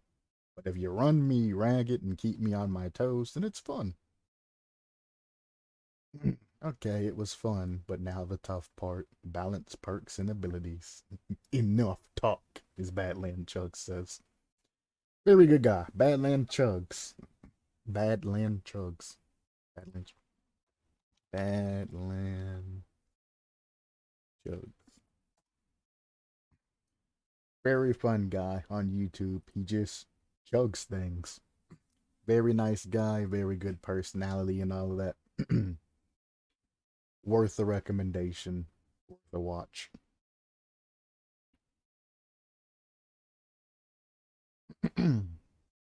Abilities. Fanatic ability is called a Mark of the Shepherd. A Mark of the Shepherd has 2 tiers. Tier 2 can be reached when 3 survivors have been placed on the burning pile. Oh my.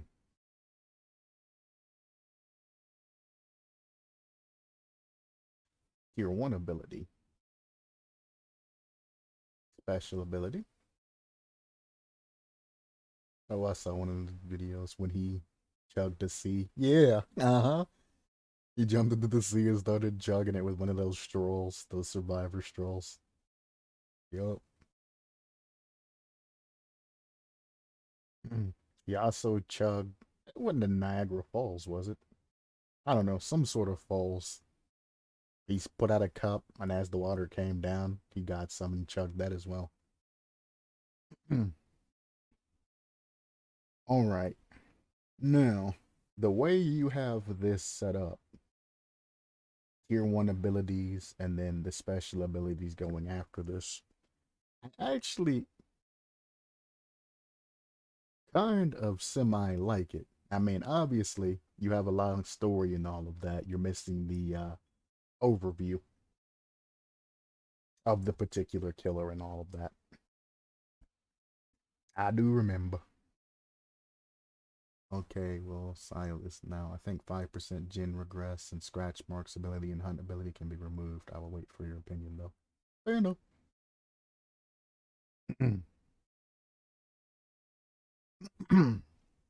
So, bad news. We're missing an overview on how you want your killer, to be played, its strengths or weaknesses or any of that particular information. It'll help me as a reviewer and anybody else looking at your killer to see, tunneler, pursuer, stealth killer, etc., etc. Um, Order wise, putting height, difficulty, speed that the survivor moves, and things like that all don't necessarily have to be at the beginning. That's just the formula that people use. I don't particularly care the formula part on how everything's put in order. I don't care about that as long as everything goes into an order to where I don't have to keep going back and forth.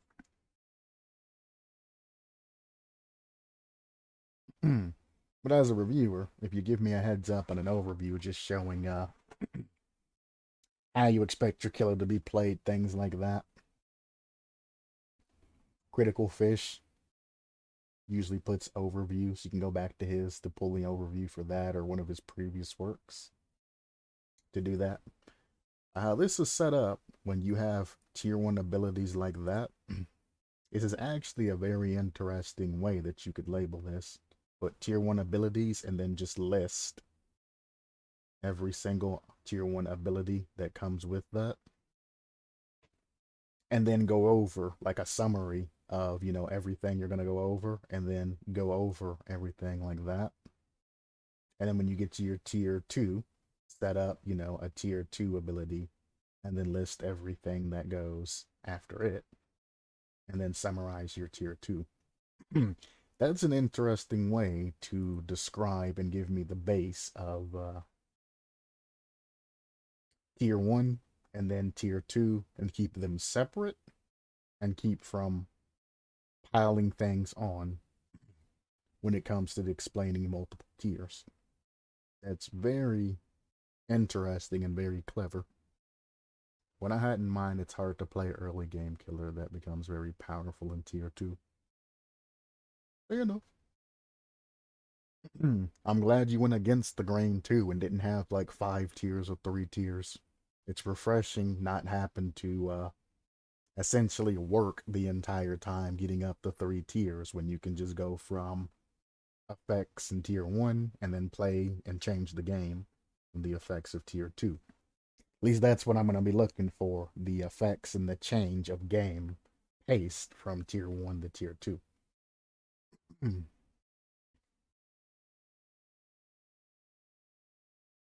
I think 3 tiers should be the max. I would agree with that, but when it comes to things like vampires or anything that can absorb blood like Oni, and blood's readily available everywhere, if you're trying to balance things while not making survivors without making the killer go out of his way to literally lose chases and all of that to level up their abilities, could incorporate extra tiers. Like, for example, Judas's tombstone on Michael Myers. People spend so much of their time stalking instead of getting the downs and all of that, because you get the downs for essentially free, well, for an amount of time, and the instantaneous kills using Judas Tombstone on Michael Myers, that by the time they get tier 3, the survivors are damn near done with the generators completely, and they only be able to get like 1, if they're lucky, 2 as they're walking out the exit gate.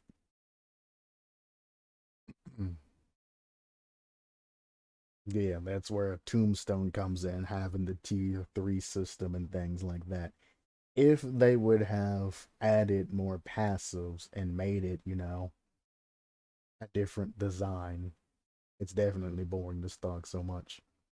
If they would have either subtracted or added more tiers to give you more buffs as you're getting, the stalking effects and all of that. So even if you decide not to use the Judith's Tombstone, you can still do whatever you want to do. Then, it's different. But the implementation of it, you're just hoping, oh, excuse me, that you can catch a survivor that ain't paying attention and get that stock off of them. Very annoying. And if you catch a survivor, his game will be basically destroyed. Yeah. Insta kill a survivor after his second hook. Yeah, that's the thing too. When you have Moris and things like that that go in, why have Judas Tombstone be implemented like that? Why not just run a Mori and then just go clapping survivors, getting them chases, and then Moriing them? Insta kill a survivor after a second hook and do not have stock debuffs. It's my opinion about it. There's OPAF. Maybe I will suggest it on forum. I don't know. If we're talking about Judas's Tombstone, I just wish that they would have done something different. Because even after you get the activation of Judas Tombstone, anybody looking at Michael Myers' hands and seeing that his hands open is just going to pre-drop every single pallet that they come across. So you still have to actually chase the survivor and get close enough to get the insta-kill on them. And if all the survivors aren't dropping pallets and running loops throughout the game, you know, they have an entire map worth of pallets that they can drop. And once they notice that, hey, he's not swinging at me and downing me, I don't need to drop these pallets. I can save them for later. You know, I can take a hook or two because it's not going to matter at the end. Then at the end, if you have a map full of just pallets everywhere because you spent too much time talking or stalking instead of bopping, then, you know, dang, it sucks for you. And you'll see it in YouTube videos all the times where the survivors just save the pallets, and when they finally get it, he ends up getting like one as they're going out the door because the Mori takes time, and then they're dropping pallets everywhere, and he has to break pallets and walk around and do whatever he needs to do. Like when you get that tier 3 on that Judas Tombstone, you need to get some massive buffs and other things if you're going to take it that long. I remember the time when a huntress moried me after first hook, and she had those one-shot hatchets. It was dark times. That's probably me. I used to run around with iridescent hatchets, clapping survivors. It's easy too, because all you do is zone them to either a pallet or a window, force them to drop that shit and hit them with the hatchet as soon as they did. Easy downs. Or hit them as they were going through a window, or hit them as they were turning a corner, or anything like that. Back in the day, survivors weren't smart enough to fake off and do the 360s and all the craziness. They had the swim method, which worked very well against the aim fluffing, because they wouldn't auto aim, it was aim fluffing. But you know, at that time, like Father Frederick, I had some kind of mental breakdown.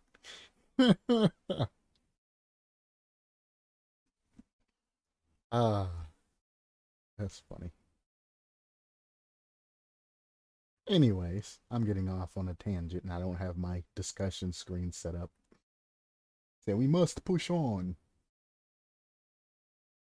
Tier 1 abilities. Special ability, Burning Pile. Press the active ability button while standing over a dying survivor to send him to a burning pile. Survivor sent to a burning pile is teleported far away from the Fanatic.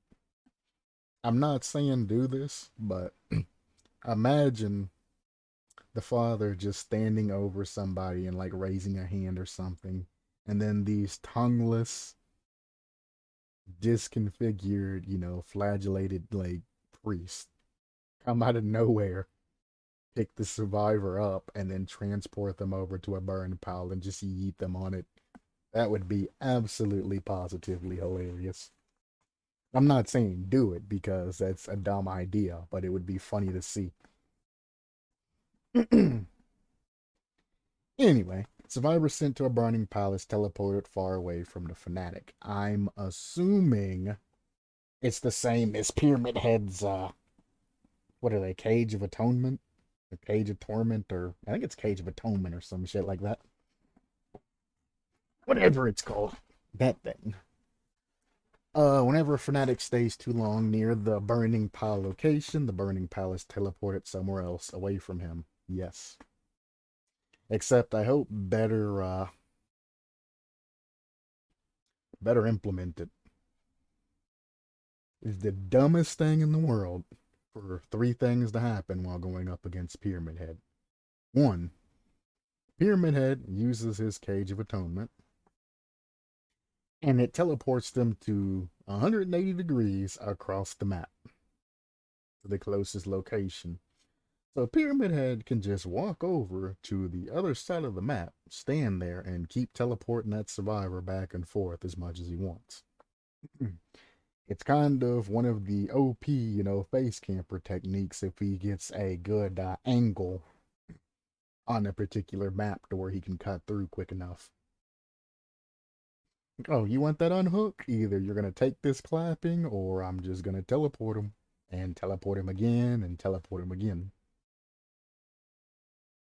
Right, yeah, I've seen quite the face campers. Yup. The second is when you're at the end game and survivors are opening up the exit gates and you have multiple survivors around you. You knock a survivor down, you use the Cage of Atonement, and the cage spawns right next to the goddamn exit gate where the survivor's opening. Because they never programmed it to put it in a corner near an exit gate or something where the survivor has to go some distance to give you time. No, it puts you right dead near, like right next to the exit gate, and you're like, bruh. Like, really though? All the places on the map you could have put them, and you spawned them right next to it. I couldn't save those buddies, but at least it worked this time. I think it works now. Oh, did they fix it? Or are you talking about your concept?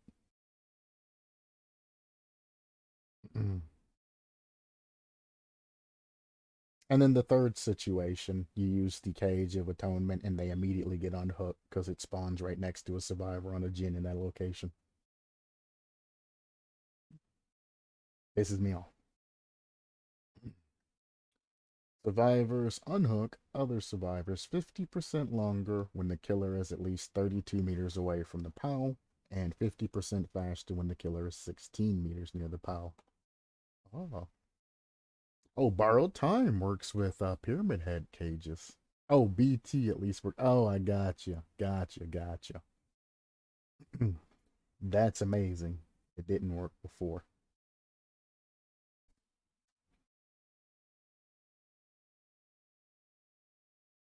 Kind of wish it still didn't when it comes to borrowed time. Most of the times you use Cages of Atonement, you get fucked anyway. So, you know.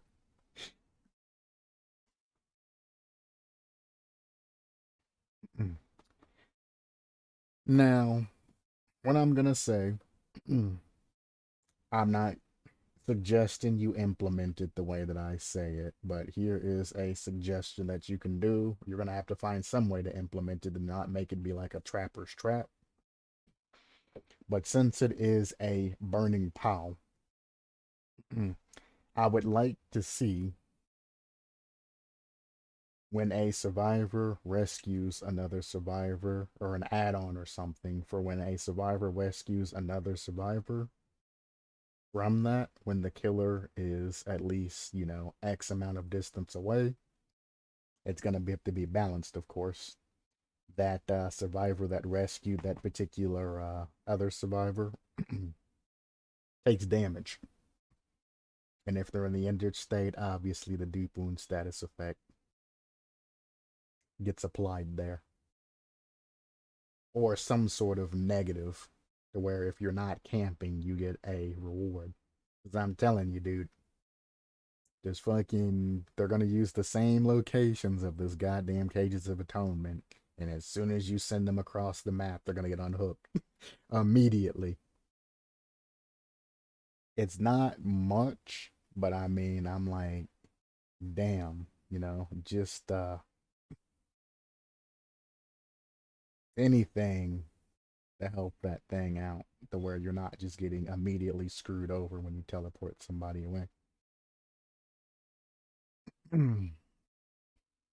So I just want to say I did go back to see a review on the Demon, and the Huntress fully charged hatchet goes at 40 meters per second.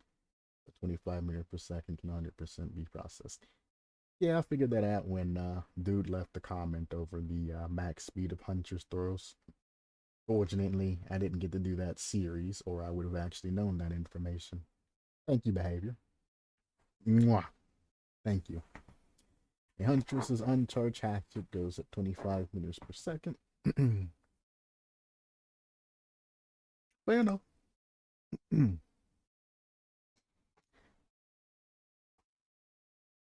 Fair enough.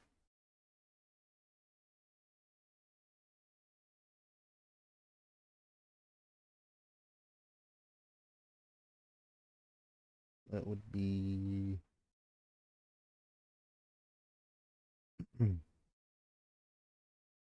now that just brings the thoughts of a Huntress's hatchet, which has a fairly small hitbox, moving at that speed to where it has to be expertly timed versus a wing wave style attack. I almost said wing beat. Wing wave style attack that is a vertical line that is however X meters high and however X meters wide, going at that same particular speed in a straight line or whatever else you decide to implement. Balancing those to where they are around about the same skill cap. As I mentioned before, having a minimum distance would help that some, having a minimum distance and even bringing the maximum distance, like the other guy said, bringing that down and keeping it in a general area that you can attack would help somewhat, as opposed to just you being able to just set it and forget it on that particular attack.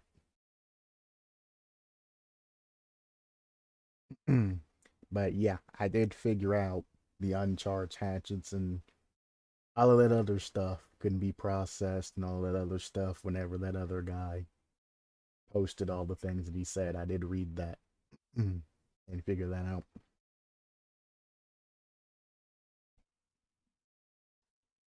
But thank you for giving me the information and touching bases to make sure everything else is good.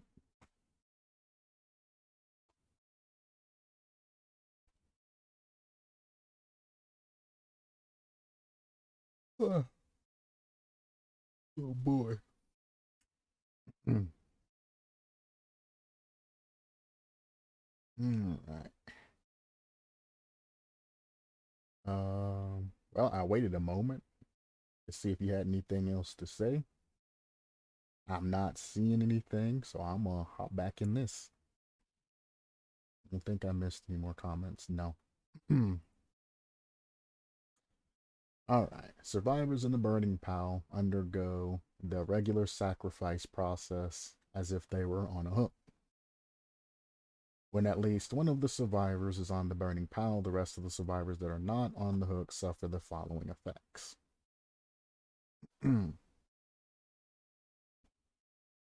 Again, as I told Critty, if you double tap enter at the end of whatever sentence is, it'll get rid of these dots. It'll reset it back to normal. So that's how to get rid of those if you want to. I don't think there's any hidden text there. All of the survivors' skill checks are replaced with difficult skill checks. That's really not that bad of functionality. Unless you mix it with like Huntress's Lullaby, and it's really still not that bad. I mean, new survivors obviously are gonna have trouble with it, but anybody gold or higher, even possibly even high silver, should have skill checks down pat, and it shouldn't bother them that much. Every time a survivor misses a skill check, he suffers additionally from the incapacitated status effect for 10 seconds.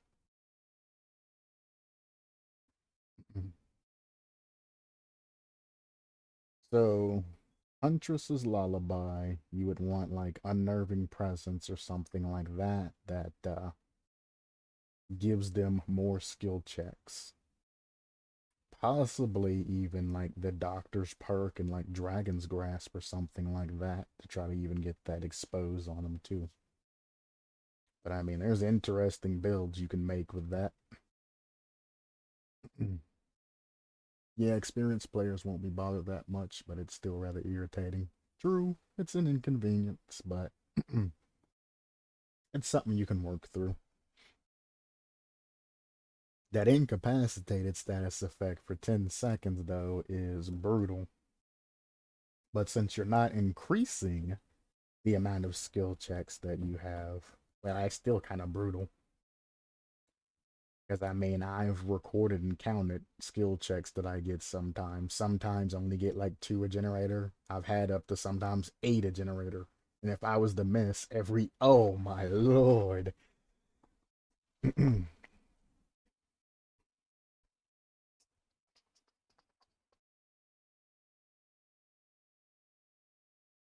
get 8 skill checks and you miss all 8 of them, you just lost 80% of that gen. Well, not lost 80%, you lost 100% worth of progress. That's disgusting. But it rarely happens. You can get up to about 4, around 4, about every time you do a generator, if not more, though. So we're looking at about 50% gen progress that could be lost. Again, this is mostly going to affect new players ain't ever going to be able to finish gens. But the more pro play, well, gold and higher players, it's not going to do anything for.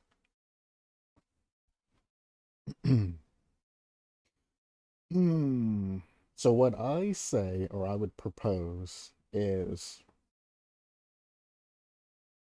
use add-ons to make this effect better, but keep it, you know, a little bit mediocre from start.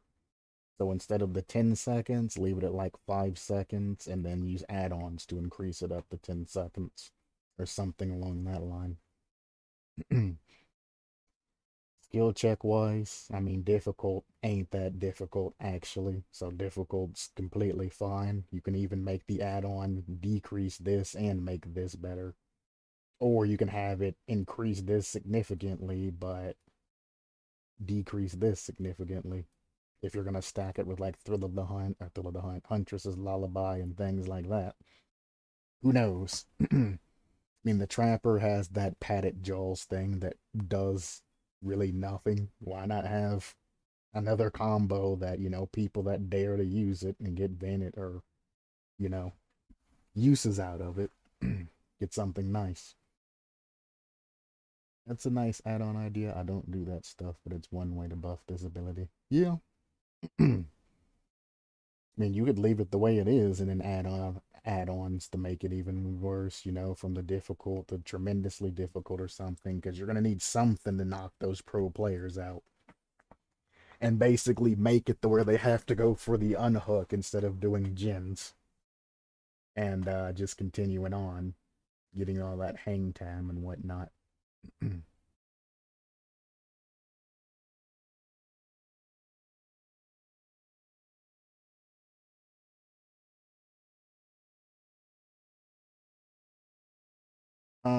Also, one thing that I didn't mention that I meant to is survivors unhook other survivors 50% longer when the killer's at least 32 meters away. I would increase that to 100% longer because regular unhook time's really quick. Heck, you could probably increase that even more than 100%. That is very, very minimum when it comes to unhooking survivors. I mean, you walk over and you're like, pop, and then they're unhooked. So you could increase this a hell of a lot more to get value out of it. I mean, the 50% faster when the killer's nearby is going to be super fast. It's going to be like click, click, and done. So why not make it, roundabouts longer if you're away and not camping? I ate I eated the word one I see.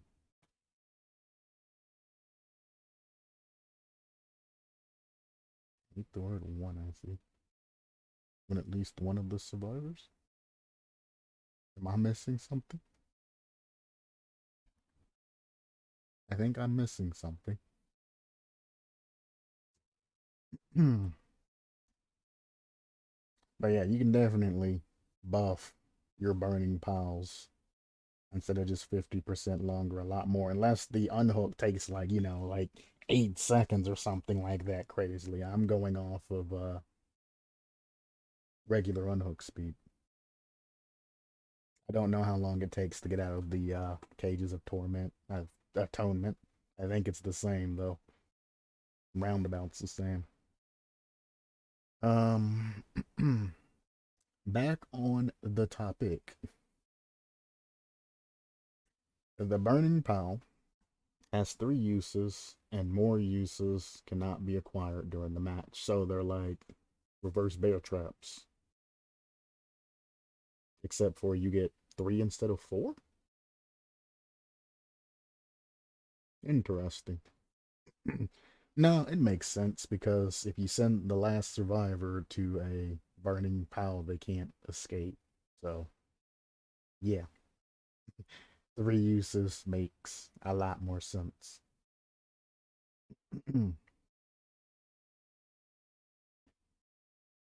But as weak as they are, I would allow multiple uses, but I would just limit the amount of uses that you can use them for when there's 2 survivors left. Or 1 survivor left, just deactivate it, 1 survivor. Or just make an iridescent add-on that lets you use it when 1 survivor's left and just yeet them to the oblivion. Who knows? Don't listen to half the crap I say. I'm just talking out of my ass. Don't do it. But now 3 uses, I mean it's balanced because you can't yeet the last survivor to the oblivion. You can get around that if you want more uses, though. Every time you put a survivor on the burning pile of the one of the 3 unique voices will appear. Let those fierce flames purify your sinful soul. Suffering is a path to salvation. This fire will save you from the hellish one. Suffering is a path to salvation. Salvation. That sounds like something Pinhead would say. That second phase, boy. God damn. When a survivor dies on the burning pile, Fanatic will also say one of the 3 unique voice lines. Rest in peace, my child. Your sins are forgiven, or your soul has been cleansed. Jesus. Yeah. Yep. Heretic Hunt. Now we're getting into the nitty gritty things to where I have to start bopping things. He reminds me of Pinhead. Oh, definitely.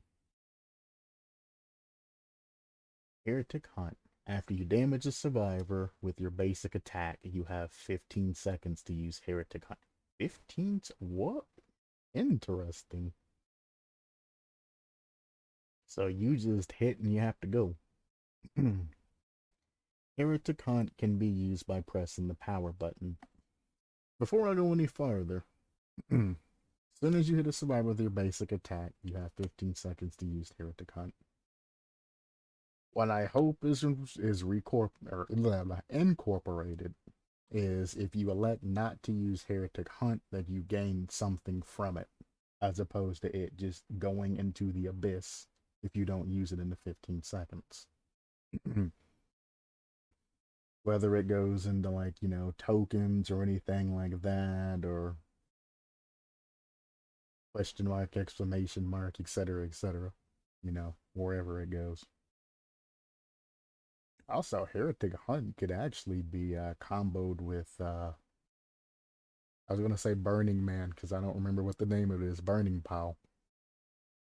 If you don't use your Heretic Hunt, you get a use of Burning Pile.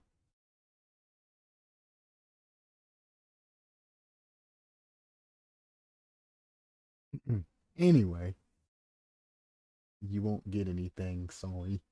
Why not? Heretic Hunt can be used by pressing the power button, damaging another survivor while the heretic. Damaging another survivor while the.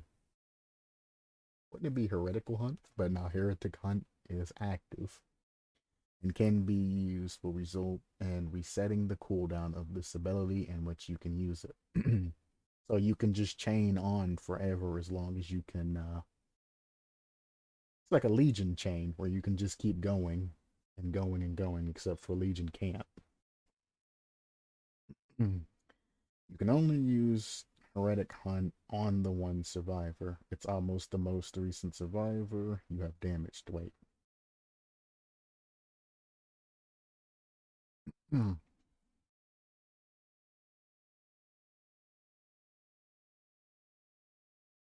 the one survivor, it's almost the most recent survivor you've damaged. So, so what I'm getting, sir, Heretic Hunt is the situation in which you hunt the heretics, right? Yeah. At least that's what you'd assume.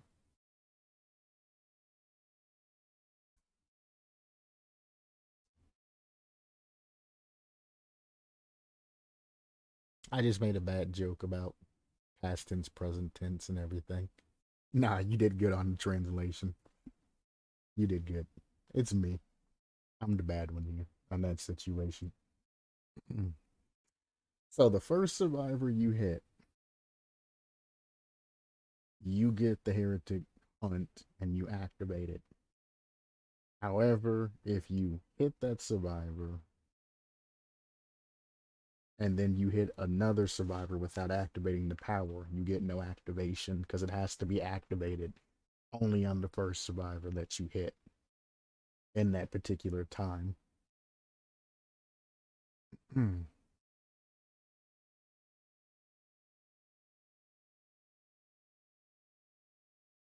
So the first survivor that you hit takes all the status effects and all of that for Heretic Hunt. And then any other consecutive survivors are just it. They're not necessarily affected by it. It says only one can use Heretic Hunt on one survivor.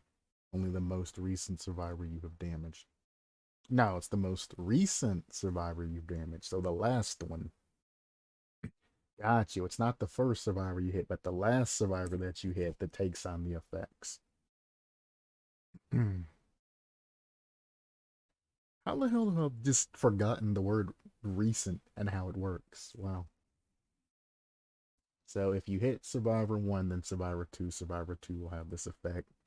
Gotcha. Gotcha. Alright. And what does Heretic Hunt do? Using Heretic Hunt takes 1 second and decreases the killer's movement speed during that 1 second by 10%. Oh.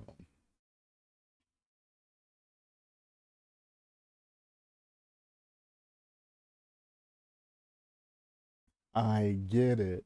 So when you hit us, okay, I got the full story. I'm just being dumb here.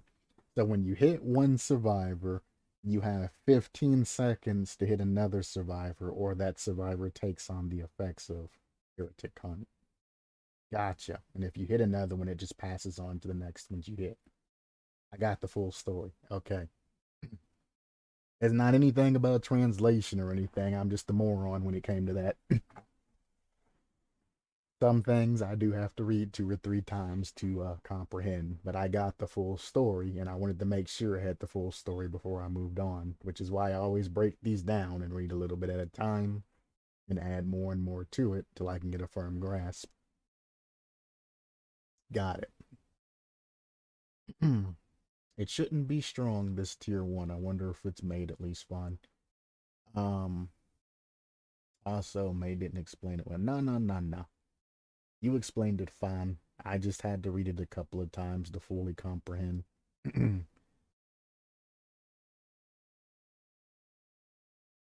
Like I said, I tend to forget something. No, no, no. It's fun. I mean, it clearly says if you damage the survivor, you have 15 seconds to use it. The only, well, I mean, you have the activation on the power button, so I guess. No, I just confused myself again.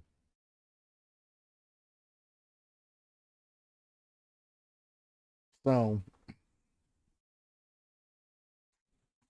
the thing I would change about this heretic hunt is keep it to where you can activate it manually using the power button. If you want to end the timer early, leave it like that. But also make it to where if the 15 seconds runs out and you haven't ended the timer, it automatically goes to the recent survivor. So you're not just going to necessarily lose everything that you have. And if you are in front of a survivor, you can end the power and start whatever cooldown it has whenever we get to it afterwards. That's the only change that I would really make so you don't have any lost value from your power. Trust me, when in Ghostface, when you're playing against somebody that has the stretch screen, you get a lot of power value lost because as soon as you activate it, you're just immediately spotted again and you don't know where from because they're behind the wall working on a gen and it's like, oh, cool, stretch screen. Thanks. The activation is for movement speed, to be honest. Ah, something I'll probably learn as I go on. To quickly use it in game, meters per second.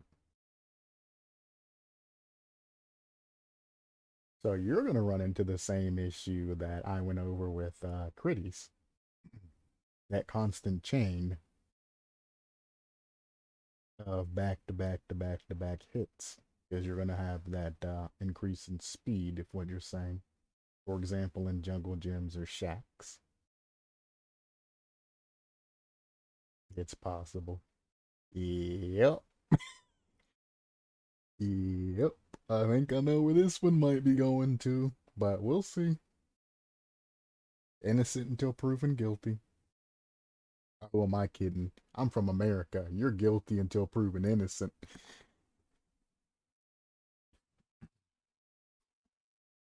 Anyway, jokes aside,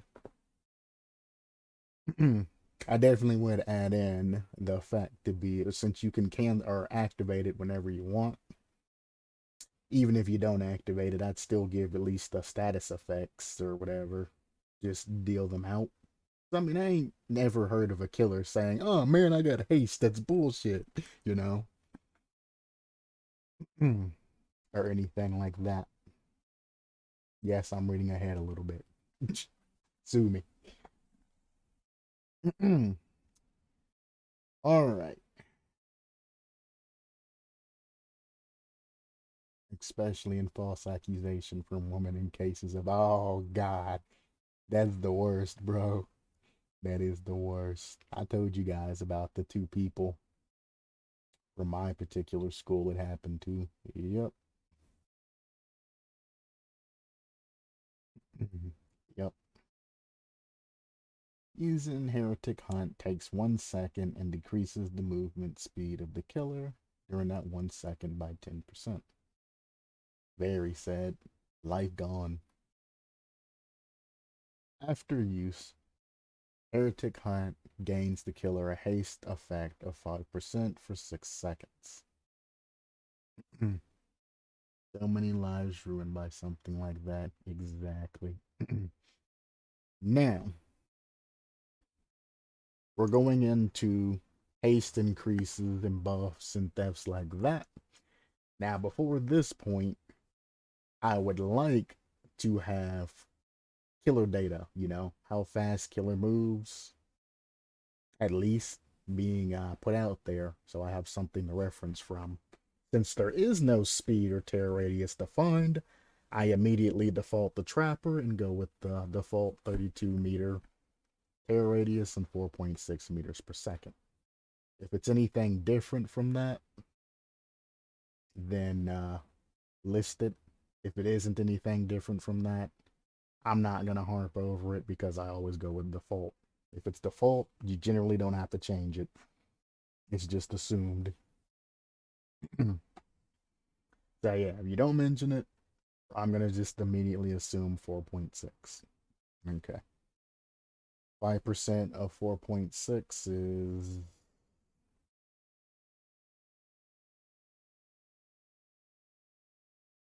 I want to say 2.3, but that don't sound right.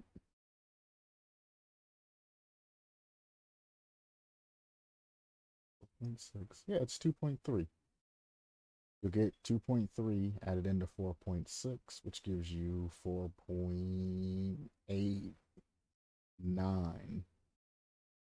4.89 meters per second for 6 seconds. So 2.3 times 6, you'll get like 2 meters of extra speed. Yeah, it is 2.3. Yeah. So this effect gives you literally 2 extra meters per second, roundabouts there, of extra distance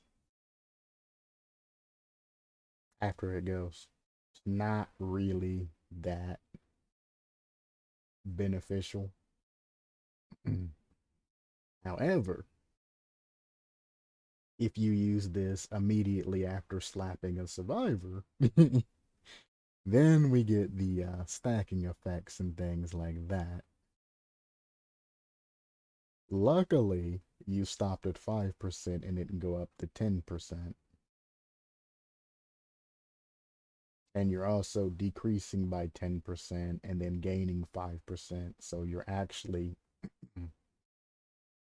losing the majority of the speed you get because you have to make up for that 10% for that 1 second. So you're only getting 4 seconds of 2.3, which gives you an additional 1 meter per second. So giving the haste status effect for 6 seconds after every deactivation, you're literally only getting 1 meter per second added to your actual killer's distance. So it's kind of funny when you think about it. All of that wording and all of that comes down to 1 meter per second.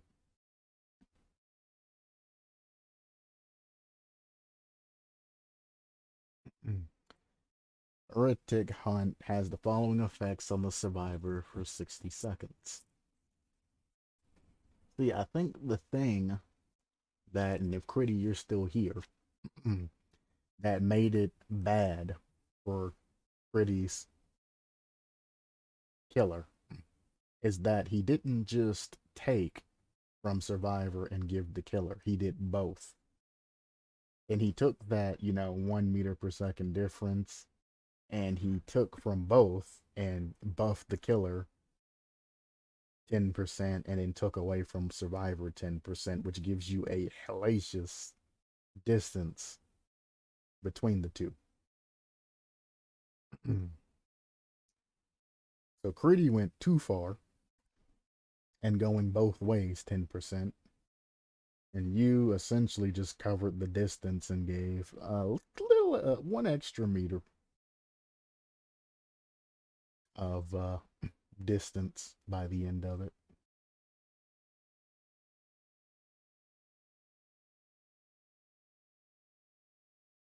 So Hereticons has the following effects on survivors for 60 seconds. Survivor suffers from the broken status effect. Just period.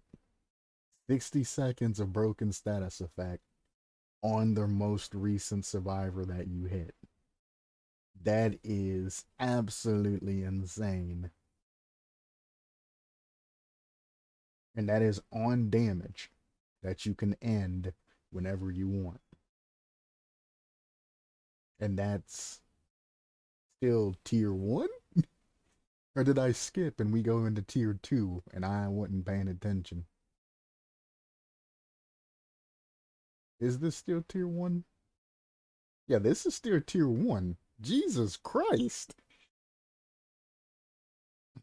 So you're gonna, last survivor that you clap or the first survivor you hit, you can activate a speed boost and end up getting a meter per second ahead of where you were towards the end, or essentially back to where you would have been. Survivors getting that hit boost, however, they're going to be exposed. Now, obvious problem is you have an exposed survivor that's going to go down anyway. So it's kind of redundant and that happening. However, if the survivor was to escape you and get healed and all of that, they're going to remain exposed the entire time.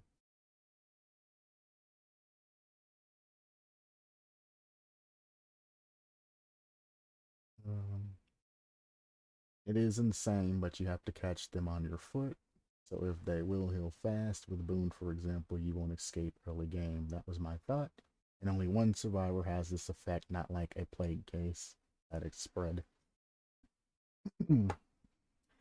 I see where you're coming from, but still at the end, once you hit that survivor and everything just ends for the most part, you have a survivor that's going to go down anyway on the next hit, having the exposed status effect, which is kind of redundant because you're going to continue that chase and you're going to stay on that survivor's butt. And if that survivor does manage to just heart juke you or anything like that, you bet your sweet bippy that they are going to disappear in the night and you aren't going to see them again until that exposed status effect goes away.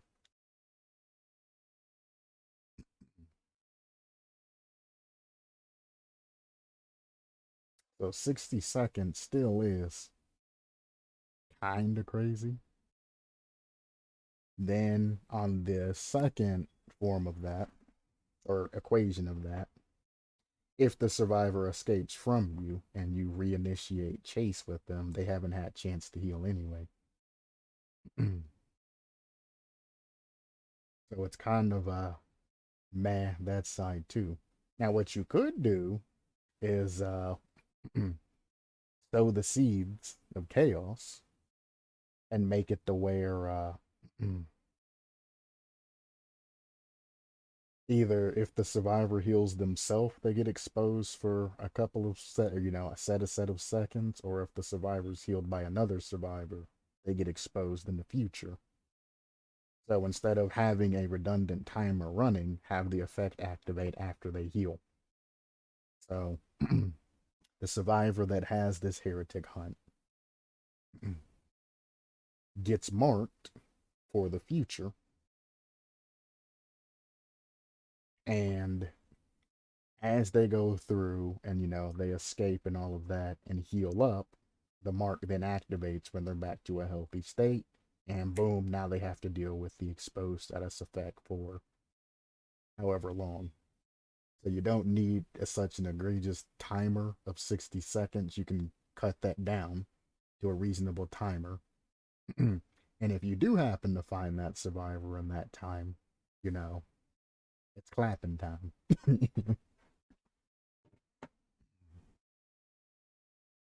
The only thing that I recommend not doing is aura reading or screaming or something crazy like that on heals. Because, well, they exist already. Perk-wise.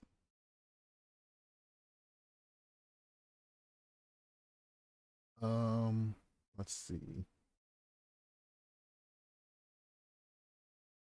Unless there's another choice, to be honest, than to follow chase. Yeah, it was the problem. I don't want to make this ability OP since it should be weaker, but you need a chance to be able to catch a survivor. So everybody can be marked. They can heal themselves, but after heal, they are broken as long as you are on tier 1. That's still OP. Oh my lord. if you can manage to mark everybody, and I mean, hang on, let me restart. I mean, it's fair, but it's also plague territory. I am not gonna lie, I am biased and against everything plague. I dislike plague. So for me to react immediately after that is absurd and shouldn't happen. So if we think about this logically, though, if everybody can be marked, that's assuming you managed to find all 4 survivors and you managed to activate this power on 4 different ones. Now, an add on, everybody that gets hit gets marked, that's different. But, ooh, it would be amazing if healing speed bonuses would increase cleansing when you face plague. Yes, or something that doesn't just waste half of your perks.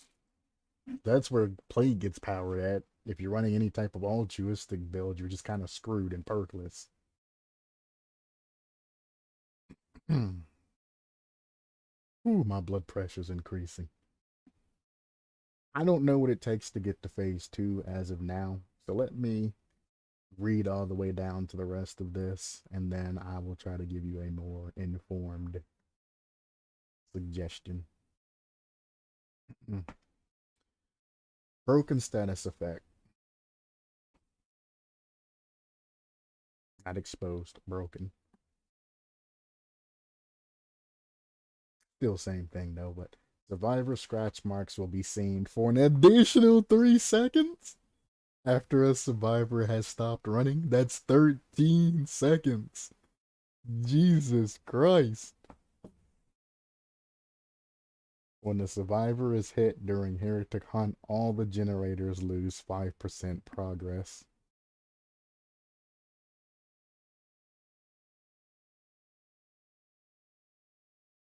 After Heretic Hunt has been used, it lasts 60 seconds. During that 60 seconds, this ability is disabled while the effect lasts. You can cancel the Heretic Hunt after 15 seconds of its activation. And what happens to the cooldown after you cancel it? Does it just come back after the 15 seconds, or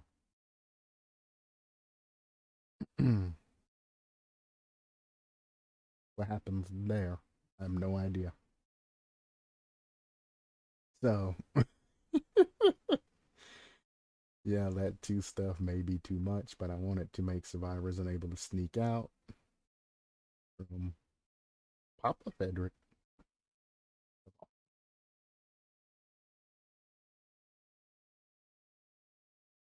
And slow gens a little bit. I'm sorry, what happens when? I asked that if you cancel the ability within 15 seconds of activation, what happens to the cooldown? Does it just go back to 0 as well? Or does it still make you wait the 60-second cooldown? Or the remainder of the cooldown?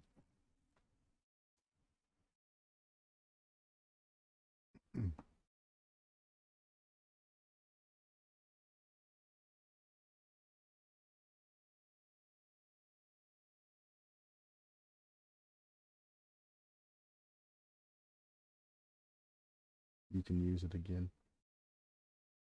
Yeah, the cooldown is ready, so when you injure a survivor, you can use it again. Gotcha. That is insane. I assume when you cancel the ability, the effects don't last on the survivor anymore. That's crazy. Absolutely, positively crazy, because the amount of chaining you can do, you can just destroy. So imagine you hit a survivor, or during unhooks, you hit a survivor, bam! You get that effect on them and do all of that. You go after another survivor and you chase after them. That's crazy. Holy. For my own defense, I will say the killer is also insane. That is two different kinds of insane. Two different kinds. So, whew, it sounds strong, but what bothers me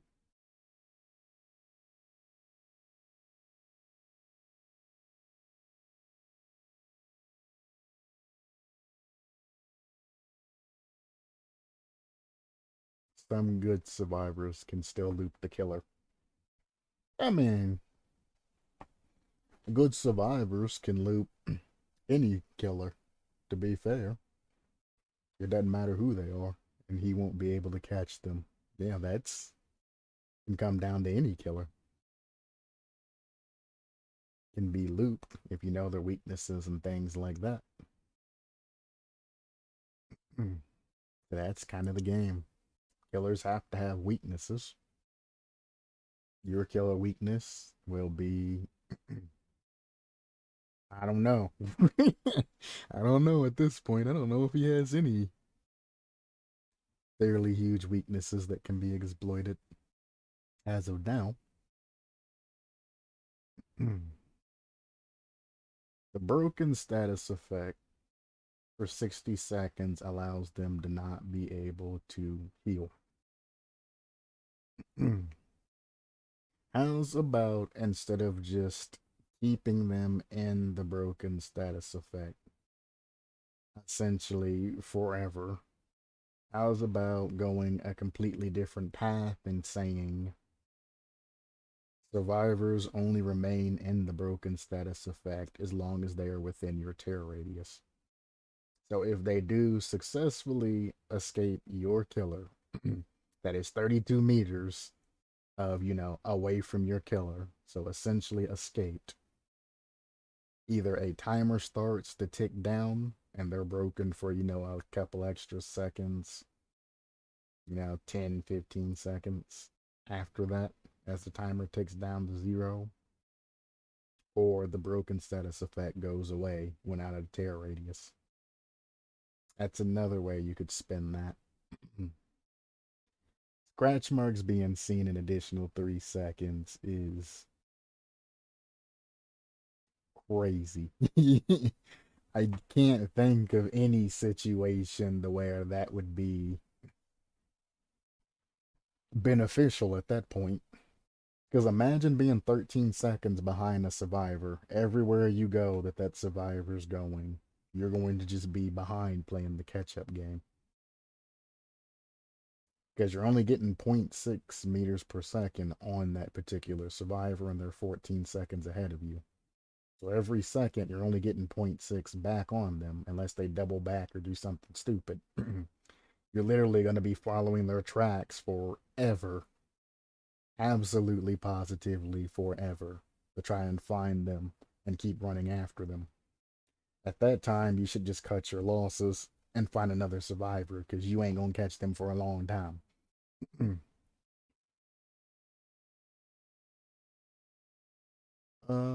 Or when they are around specific meters, because some perks mute terror radius. Exactly. That's exactly why I said it should go off of terror radius.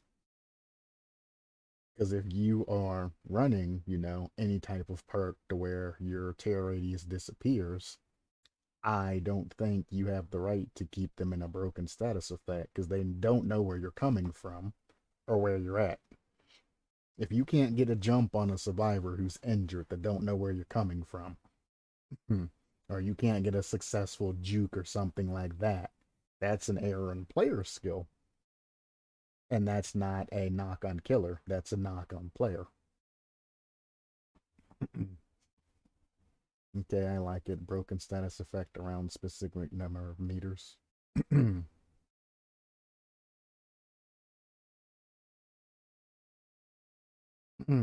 It's arguable. We are on the way to balance. Yeah, that's arguable. Not keeping them broken the entire time is good enough. I just like it hooked to terror radius personally because it stops specific builds that you can build. or that you can make to essentially stay on the survivor's ass the entire time. Getting rid of your tear radius being one. If you want to run around stealthily, then, you know, you're losing effects in place of that. By losing effects in place of that, you're also stealth. So you should be able to go around and sneak and follow Survivor and do whatever you need to do to get them down. But I mean, I have played Ghostface a lot, so I guess I have a lot more experience in that particular factor. And a new person won't be able to keep up with it, but I mean, a new person shouldn't have perks to get rid of tear radius anyway. But I guess to get this killer, they'll probably have to make some sort of purchase. Anyway, I don't know. We'll go with the noobs and say set it to a distance as opposed to tear radius. For the newbies. This is for you, you noobs. Be happy. Galanonim is benevolent enough to give you some sort of activation on your builds. So I would have squashed them. Alright, so broken status effect has at least been changed. Somewhat good. The extra scratch marks I think is more detrimental than anything. Now, when a survivor is hit during Heretic Hunt, all generators lose 5% progress. That is 4 seconds off of a generator. Hmm.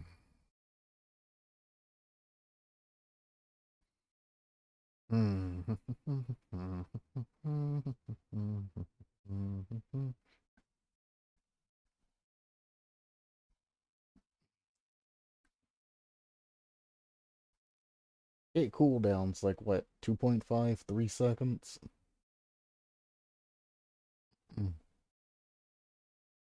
I need to know what the hit cooldown is.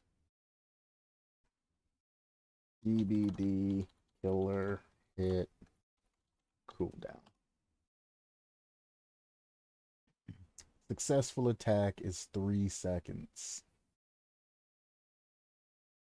3-second cooldown. Every time a survivor gets hit, they lose 4 seconds of progress. So, yes, 5% is actually fine because if multiple survivors are on a generator, they'll be gaining more than they're losing. But if one survivor just keeps going back to a generator, they're going to essentially start losing. So it makes them go for help. So yes, I can agree with during only the Heretic Hunt, all generators lose 5% of their progress, which is set a time from anywhere before 15 seconds to 60 seconds in that time where you can run around. So yes, I'll give you that one. I won't even harp about it. 4 seconds a hit, just fun. Even being combined with everything else you have going on here. It actually makes this particular thing worse because the survivors can't heal that have the effect. So if you do hit the other survivor a second time, they are just going to go down. And then the first hit, the activation doesn't count, so you essentially are only going to get 1 activation on the first survivor that you hit if you hit them twice and down them.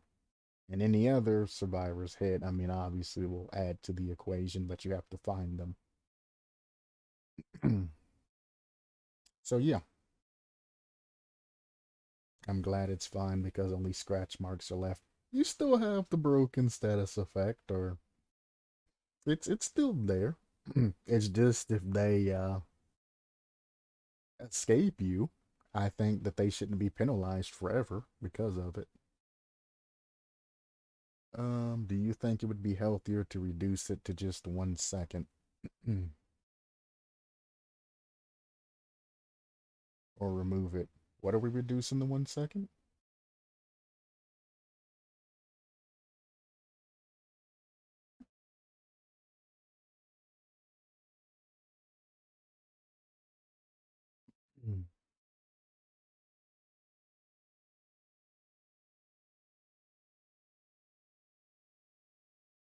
Are you talking about the scratch marks? If you're talking about the scratch marks, an additional second.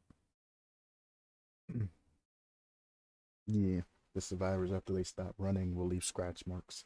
I'm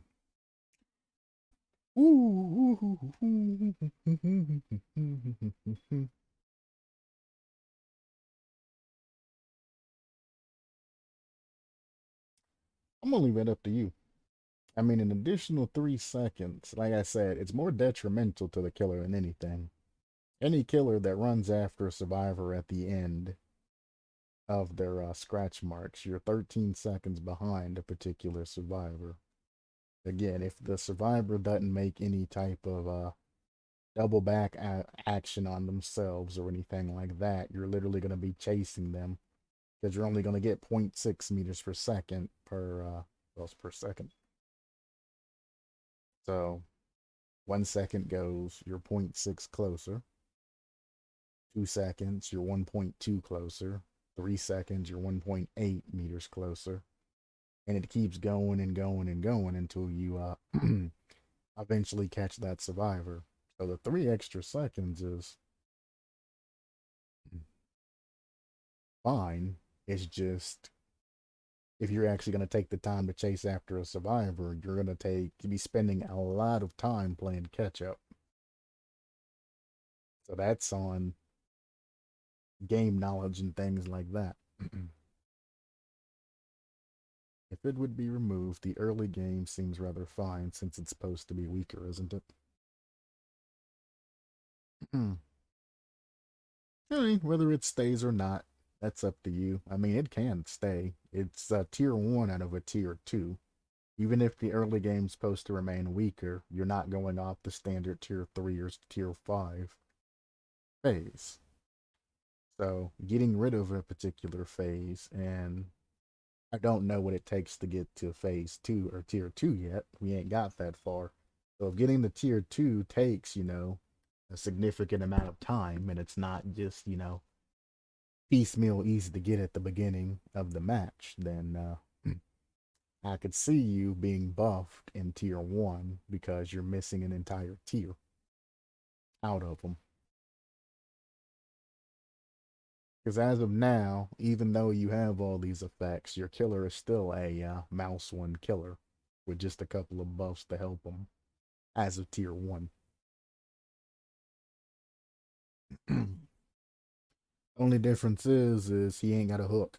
He can just send people on their way in a box or on the burn pile. Was it like not burn pile? Burning pile. Yeah, burning pile. So he's got speed, and when it comes to hooking and activations of everything, you can give him the tracking by having the scratch marks and all of that stay. He's got the broken status effect till they go away. But I guess I kind of ruined the additional scratch marks by setting a limit on the broken status effect as well. So I kind of hard nerfed that when I did that, huh?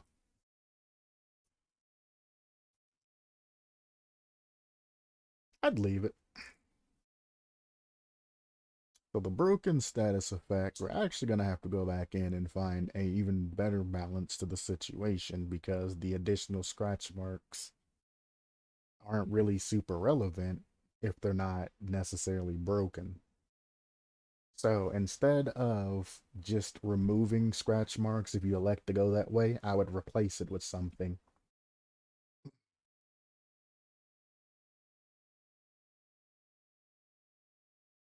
So you can either rework the broken status effect, or we can remove scratch marks and add something else in place of it to keep your killer fine, or we can leave the scratch marks and everything. Yeah, I mean, 3 seconds is fine. As that, if the killer elects to use that 3 seconds to their advantage, they're hardcore tunneling a survivor, and unfortunately, they're losing precious time and progress because that survivor is going to continue to keep moving. Or, you know, they're just going to stop running, and by the time you catch up and get through all of that length that you're trying to catch the survivor up or with, that survivor's going to be stealthily hidden in a locker or stealthily hidden somewhere else as you come zooming by, or they're going to be working on a gen and they're going to try to avoid you as you pop in, or the chase is just going to restart.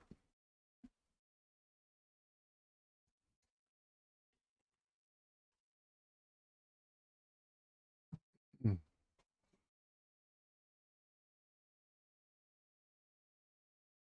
I don't know. I guess at the end of the line,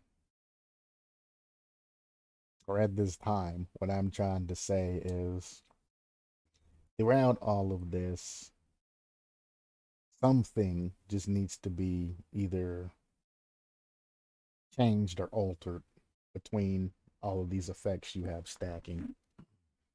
You want to keep the killer able to, you know, move around and be efficient, but you don't want to go too terribly far in one direction and really hard nerf your killer or make your killer OP. But leave it the same, change it. I'll leave that up to you. It is your concept, and at the end of the day, you do you. Only thing I can give is a suggestion. Now, tier 2 abilities. First, after reaching tier 2, the killer basic attack is wider and can damage multiple survivors. Yes, no blocking. You're an evil genius. How dare you get rid of my survivor or my body blocking?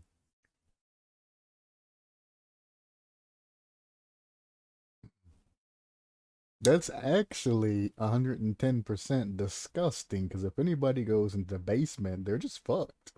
They're not getting out. That's it's not happening. Holy hell. And remember, the attack is wider, but the reach remains the same. It's not going to matter.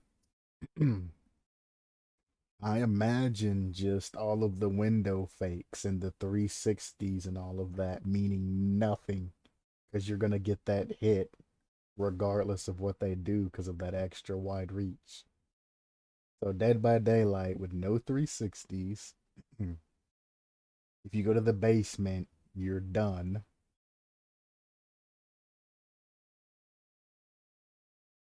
You can't window fake. You can't body block. You can't use any of the techs, or essentially. You just have to play straight Dead by Daylight, like old school. You run, you drop pallets, you hop windows and things like that, and you play the game as efficiently as possible. And hope to God you're running dead hard for that, because if not, you are fucked. Holy hell. I will think about it. Bubba too. Yeah. Yeah. If anybody gets in basement, it's gonna be actually impossible for them to get back out. What are you gonna do? Take a borrowed time hit? Nope. You're gonna clap them, you're gonna hit the other survivor. And by the time the cooldown and all of that goes from that double hit, you're just gonna get another double hit. Somebody's going down. God, that's disgusting. And it's as wide enough to where it can damage multiple survivors. So we're talking about, you know, at least a 3 meter like width to hit two survivors at the same time. That's crazy. Oh Lord. The Fanatic abilities from tier 1 are replaced by those from tier 2. Oh, they don't stack. They just completely go away. So I don't have to scroll back up to compare. Okay. Survivors have sound notifications when Fanatic reaches tier 2. Yeah, the dude's probably freaking laughing maniacally. Freaking terrifying killer. In order for a Fanatic to reach tier 2, after placing the third survivor on a burning pile, he needs to press the active ability button. Oh, so you elect when you want to go up. After pressing the active ability button, the Fanatic stays still for 3 seconds, then uses self-immolation. He just catches himself on fire. Self-immolation explained below. After that, he's at tier 2. So then you just have this flaming Bubba 2 running after you, clapping everything. Just absolutely, positively just steamrolling survivors left and right. Holy hell. And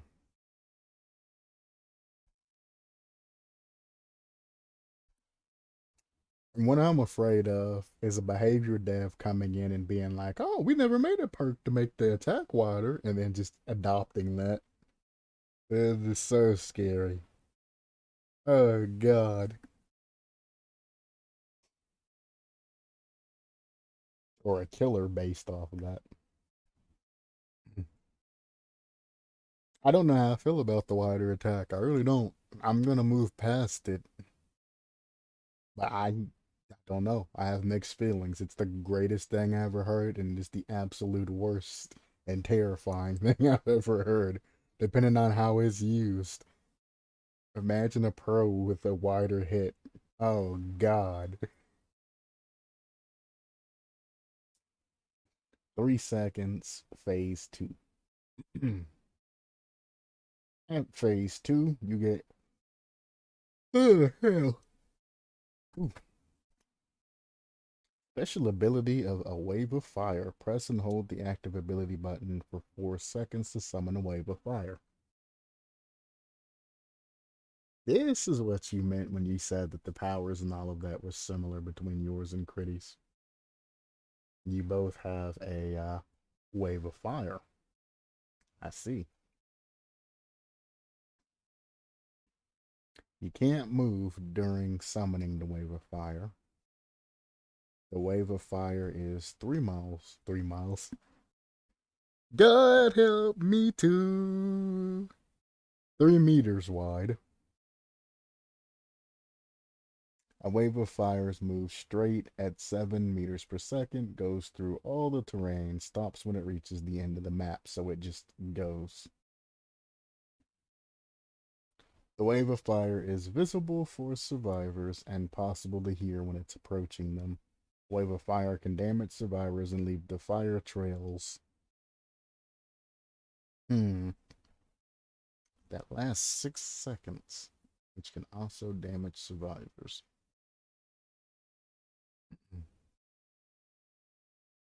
Well, I'm going to assume it's going to be like pyramid heads, almost trails, to where they're not perfect lines. They have gaps that survivors can actually run through. Is how I'm going to assume that's implemented, and it's not just like a wall of fire that it leaves behind for 6 seconds. You always got to allow a survivor a chance to escape. You can block like doorways and things like that with the power, but you can't block entire areas with powers. The devs have coded that for that to happen. If people have noticed, everybody who plays Pyramid Head for the first time tries to put the trail all the way across a survivor that's on a hook, and part of the trail disappears to allow a survivor to walk in and unhook without having to touch the trail. It'll let you block off a couple of ways that the survivor can come from, but you can't block off every direction. Ingenious. Good game design. 3 meter wide. It's kind of funny because I said the extra wide attack would have to be around 3 meters for it to be a thing. So now it's an extra wide, extra lengthy attack, but it immobilizes you for 4 seconds, has a sound effect, and it only moves at 7 meters per second. which even if you stand next to a particular survivor, and for a second they'll be able to get 16 meters from you, giving them the 2.3 something seconds to react to this firewall or fire ability, wave of fire that's coming after them. And that's the thing that I harped about most when it was against Critty's wave of fire is if you got a survivor and your charge up rate is, 0.5 seconds, the survivor's not going to be able to get but 2 meters away from you if you are right on top of them. Or the 1.5 seconds with just the slowdown, they'll be able to get, I think it was like 0.3 meters a second. So they would be able to get like around a meter away from you, and then they would get this full Kamehameha blast to the face, and then have all of these detriments to them. Which is what I was trying to explain the problem that I'm having with this. You're not giving the survivor any type of chance when it comes to something like that. And then it getting, stronger and stronger and stronger and wider and etc. etc. As soon as you unleash this attack, that survivor's screwed.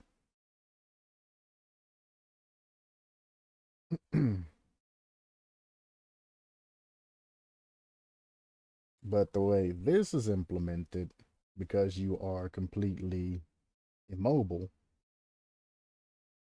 without charging up that, again, it gives you time to, you have 3 number 6. Oh, fun fact, you have 3 numbers 6 in this chapter. What? You have 3 number 6 in this chapter.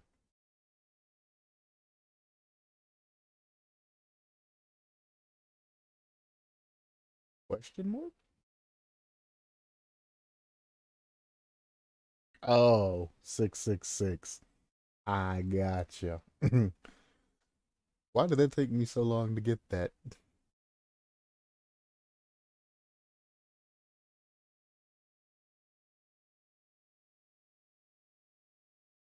Oh my.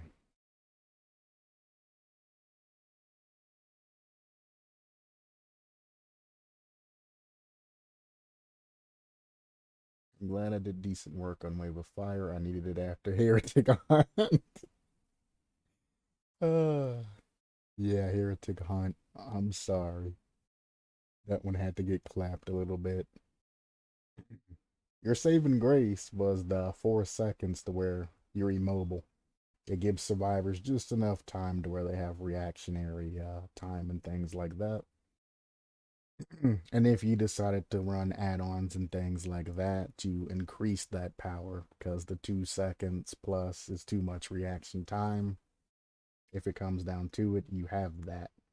Again, make the power kind of mediocre, but something that you can either predict survivor movement, like with a hatchet or something like that, or force the survivor to go into a particular direction to get that skill set, that skill ceiling higher, where it's not just point, click, and you get damage. Then once you get that aspect and you get the damaging hits and you learn how to run this killer and you get, hits with the wave of fire, learn how everything goes, you run add-ons to make it even better.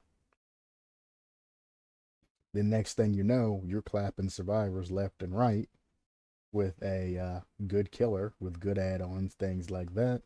You come across your iridescence and all of that, you put those on, and well, we know iridescents are essentially just free wins when it comes down to it. Some of them. And it doesn't stop. It goes all the way to the end of the map. That's what's terrifying about that. But I mean, it gives you a sound warning and obviously a visual warning. If you see fire in the form of a wave coming towards you, you're going to get a visual warning. Only problem I have is fire causes FPS drops. But that's a behavior problem. They're going to have to incorporate this attack in some sort of way that isn't going to kill consoles or low end computers and just completely blow their asses out.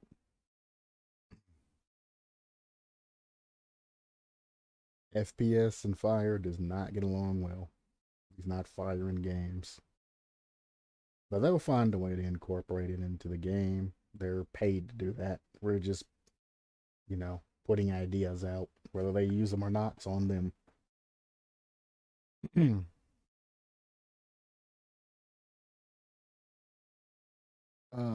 Let's see. Possible. A wave of fire can damage and leave trails that last 6 seconds. Survivors that will hit by either wave are immune to both the wave and trails for 2 seconds. So you can't stack damage. And you can also cross the trail of fire if you run through and you accidentally run into a corner. You're not just stuck there like, well, this is my life now. You can actually run back through. I'm glad you thought about that. That answers the questions that I was going to have about, trapping survivors into an area of the map and they just being like, oh, I can't do anything. Fuck my life.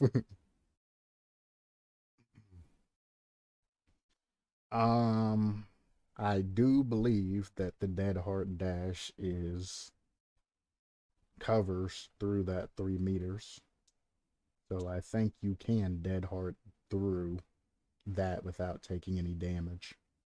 If you can't, then it's going to have to be shaved a little bit to where you can Dead Heart through it. But I think you can Dead Heart through that and be safe for the most part.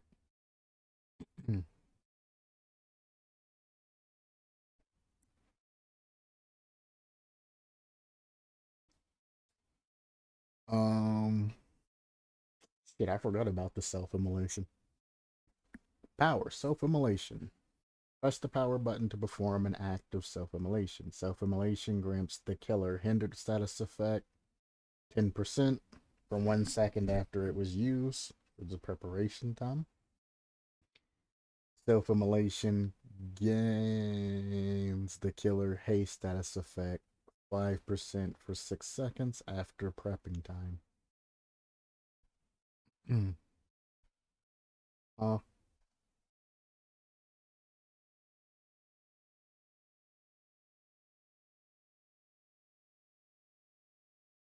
so you're going down to 5.4, 3.54 for 1 second.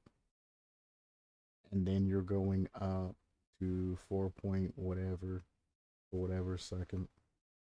I did the math on this earlier, right? And it ended up coming out to like 1 second or something similar to this. If it's the same math equation, then fine. You're only ended up getting about a meter extra speed from all of that. If it doesn't come out to around about that, just make it come out to around about that, where you get a meter to a couple of meters of distance after doing it. You essentially just want to cover the downtime to get that speed back. During the self-immolation, Fanatic bursts in flames that can damage the survivor after a required period of time has passed. What is this required period of time? And how far does this effect go?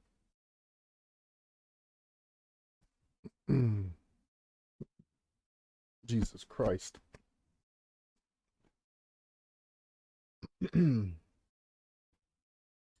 There. So the flames affect survivor from X amount of radius. If you could be kind as to put a radius down and the required amount of time that has been passed, if it's not already posted below. After using self-immolation can be used again after 6 seconds, or it's used automatically after 10 seconds has passed. This use will result in detonation. It'll be below. Gotcha. So you literally just catch yourself on fire, which burns survivors, and then you blow yourself up. Alrighty then. And you can do that every 6 seconds. And it's automatically used after 10 seconds. That is scary. Self-immolation detonation explodes 2 meters around the killer, damaging the survivors. Only 2 meters, huh? It's not a lot.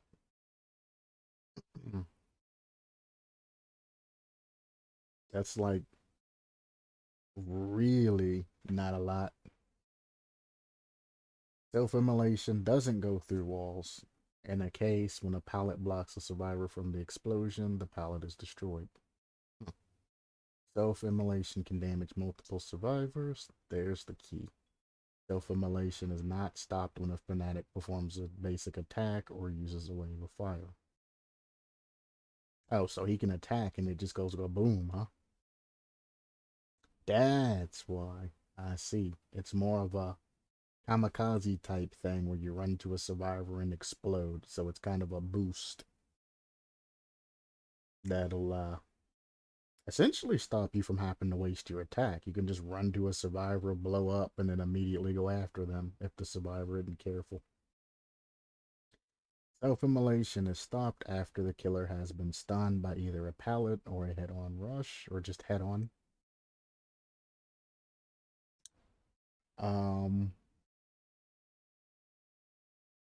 I assume that works with decisive or any type of stunning attack. Self-immolation after an explosion gives the killer 1.5 fatigue and has 8 seconds of cooldown. Yes, it's a wombo combo ability. Hit plus ability. Gotcha. That's why it's so low at 2 meters. Gotcha. I don't know what this 1.5 fatigue is. Unless you're talking about like 1.5 times hindered, maybe? I don't know the fatigue status effect. I mean, I have my statuses open. A, B, C, D, E, F.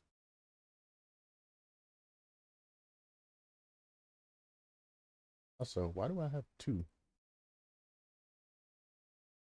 Weird. Well, that makes sense why it's 2 meters. And after self-immolating, which takes time to do, you have between 6 and 10 seconds to get next to a survivor before the things go boom. Well, to get within 2 meters of a survivor. Explosion can be stopped by stunning said killer or pallet blocking the particular explosion.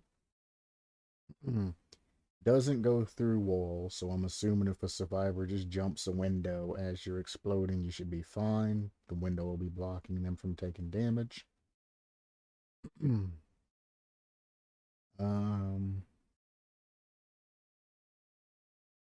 Obviously, you're going to want to run the hell out of speed perks and things like that, so you can just get all up in there.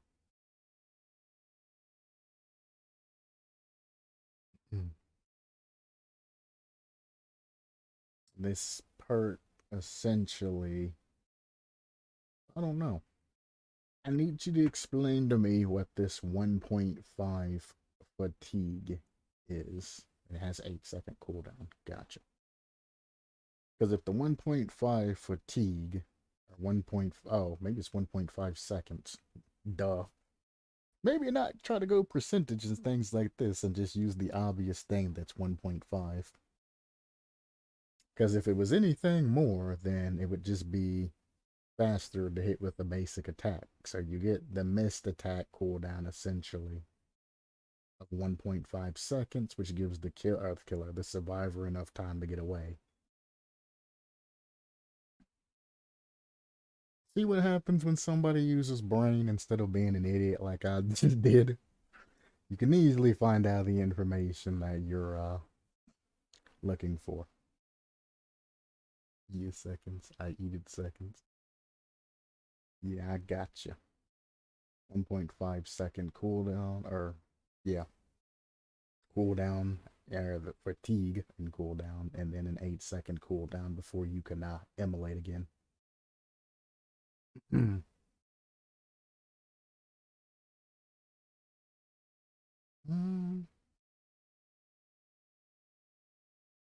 And you don't immolate automatically, you only detonate automatically.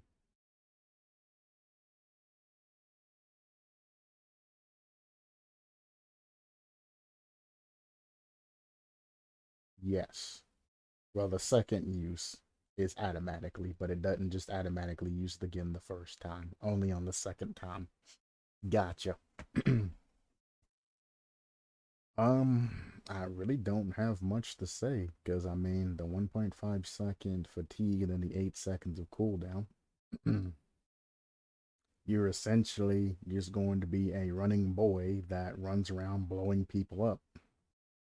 And the people that you don't successfully blow up, you then have an attack that you can use afterwards. But if you do get the big boom on them, you get that 1.5 second cooldown, and the survivor obviously gets the speed boost. If Overcome and more of the other perks that they've been buffing, like Dead Hard getting the refund, Overcome being a thing, you know, Circle of Healing, and all the boons and everything else, you know, boon exponential, etc. Plus whatever we're going to get from the ring chapter hadn't been added, I would think differently, but because of all of these perks they have to supplement the particular survivors, I think 8-second cooldown's fun. It's a weird cooldown to have, the 8 seconds, but you know, I assumed you thought that over and you thought that 8 seconds was the way to go. So I'll trust you with it.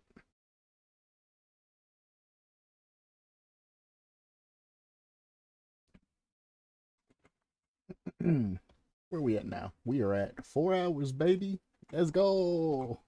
4-hour stream. I'm just glad it's not Polybridge. Because, oh my god, that game drives me crazy when I stream it for a long time. Sir QTASTIC, did I rehabilitate after Theoreticon? Yes. Yes. Yes, you did. But now we're about to jump into these perks. Oh no. Oh, never. No Polybridge. Oh no, no, no. I used to use Polybridge as a form of punishment when I forget to do something. It was like, ah, man, I didn't get my class done for the day. Okay, I'm doing a Polybridge stream. I love Polybridge, don't get me wrong, but I spend too much time. Yep. Perk time. Time to get them clappings ready. Oh boy. Oh boy. See what we can poke at. Hex. Anointing of the sick. I thought that said anointing of the stick at first, and I was like, man, you're still on that last review that I did, huh? But no, apparently my mind is still in the gutter.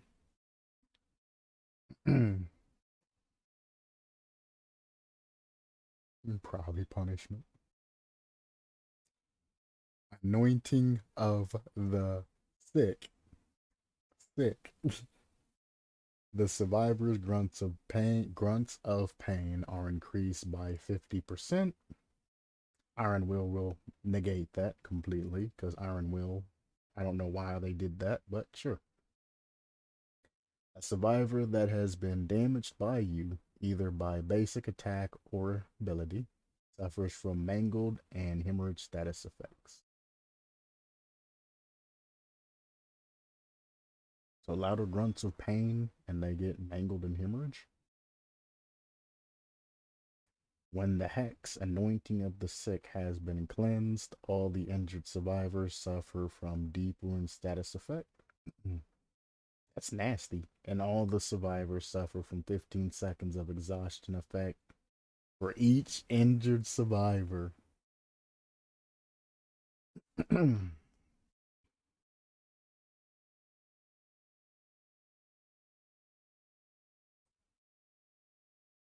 Well, one, you are going to have to let survivors know that this hex is in effect.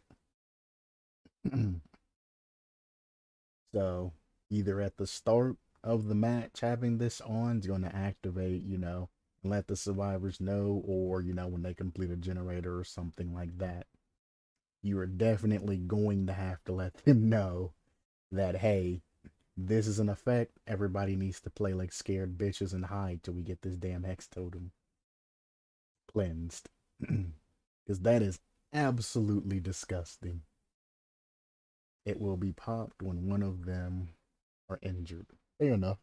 Like no ad. Yeah, definitely have an activation on that. Because god damn.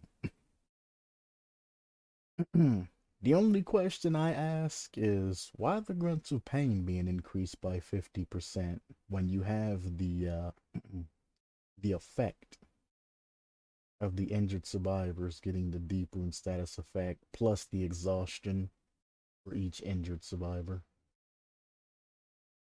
Is you should get at least an activation of it of 15 seconds because you should be in chase at the bare minimum. Unless, right at the beginning of the match, somebody just happens to find it and pops it, then, happens.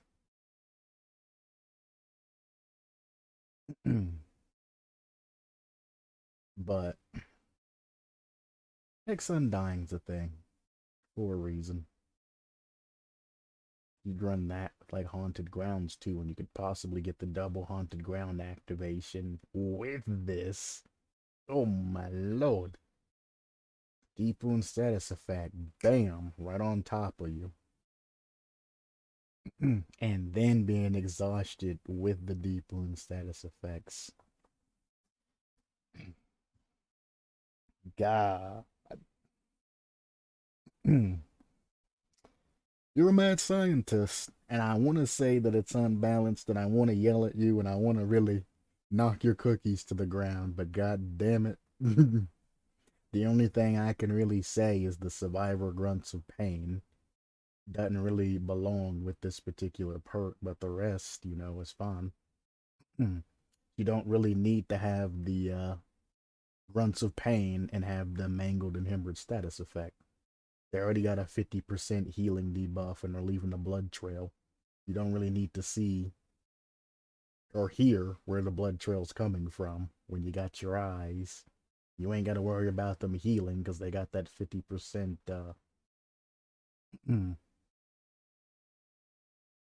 penalty.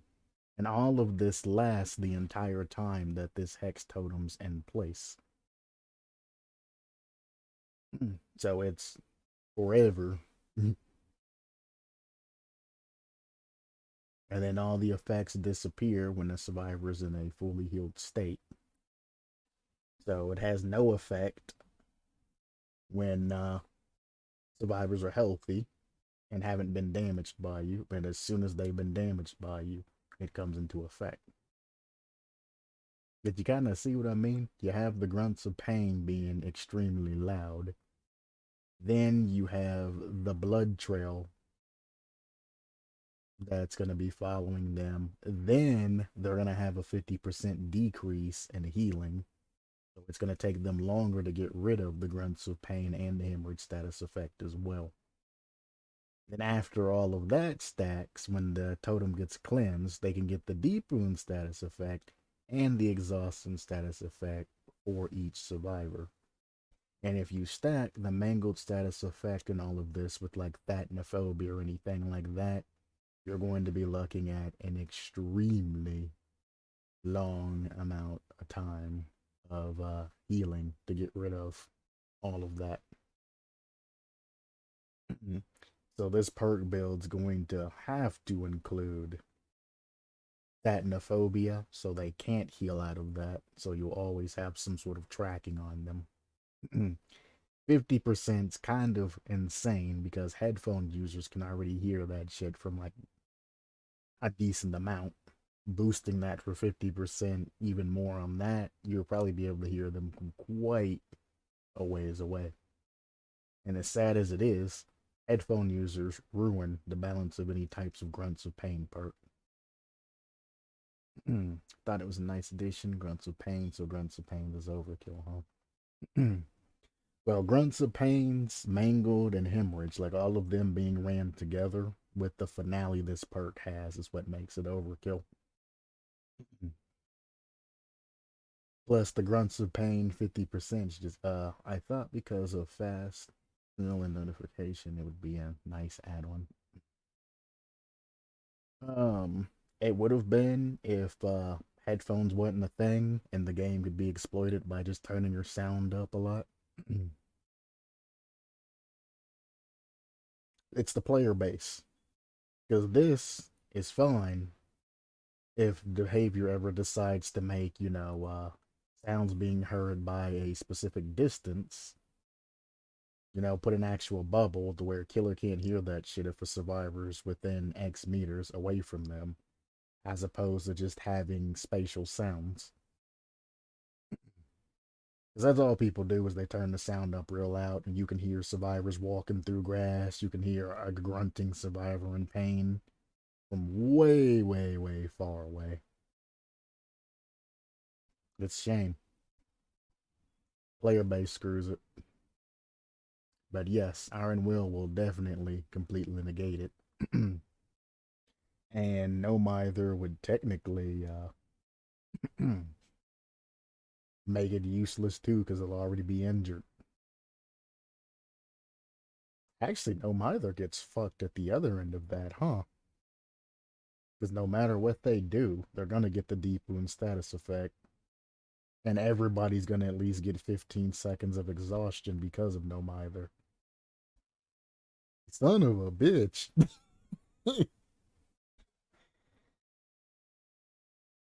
No Mither just screws everybody over, huh?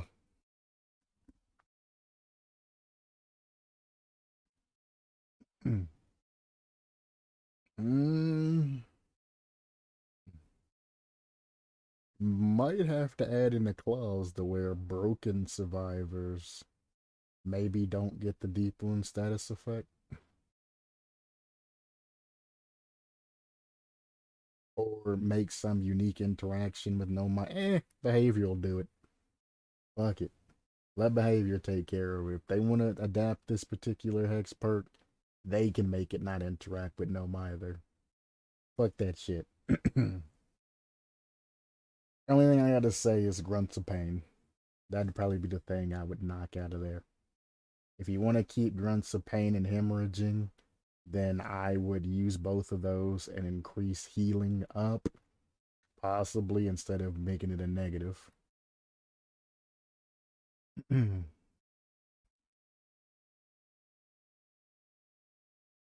I will do it. Got it. Gotcha. Penance. It's not even forced penance this time. It's just penance. Each time a survivor unhooks other survivors when the killer is at least 32 meters away from the hooking location. So, the Bower of Hope activations. Both of the survivors suffer from blindness status effect for 40 seconds. For each unique survivor that was unhooked, gain 1 token. At the moment, when you've reached 4 tokens, all of the survivors suffer from the exposed status effect for 20 seconds. It's very lackluster. It's not a very strong perk. I mean, every killer has its meh perk, and this one would probably be it. But it's very lackluster. Why would you run Penance over Devour Hope?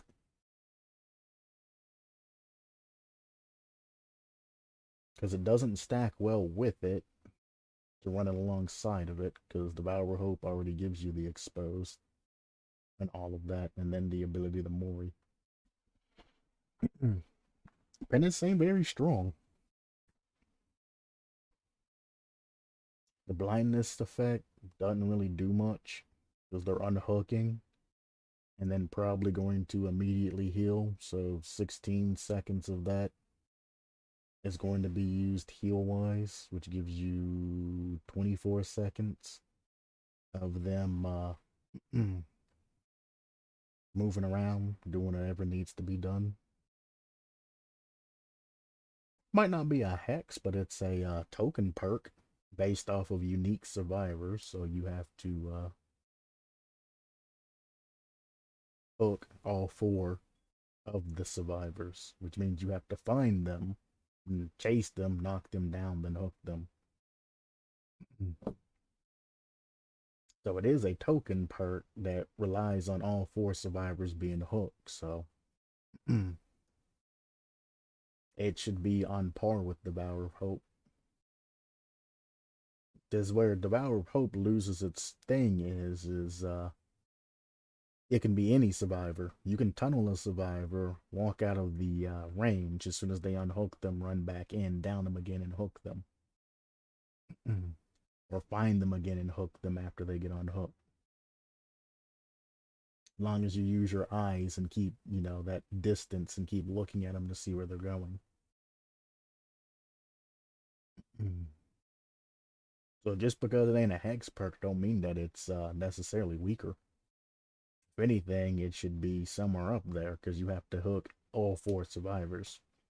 By the time you've hooked all 4 survivors, unless, they're sharing the love or anything like that, it's going to be quite a bit of ways through the game. So with this, you're only going to get 1 activation of this particular perk. It might not be able to be deactivated, but you're still getting 1 activation. So you can actually buff this perk and make it do something more. I mean, the exposed status effect, I don't know. When Devour Hope is there, even though Devour Hope can be cleansed, it's like, why would I run Penance over Devour Hope? You get 20-second exposed activation, and then this perk gets deactivated for the rest of the game. And if you have those maps or matches to where you don't even find the 4th survivor, because the other 3 are running around going for unhooks and things like that, you really won't get any activations of that.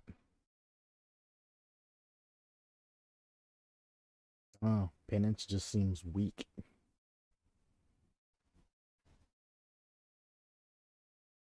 One thing I am glad of, though, is that you didn't throw the word oblivious on it to try to make it stronger or more worthwhile.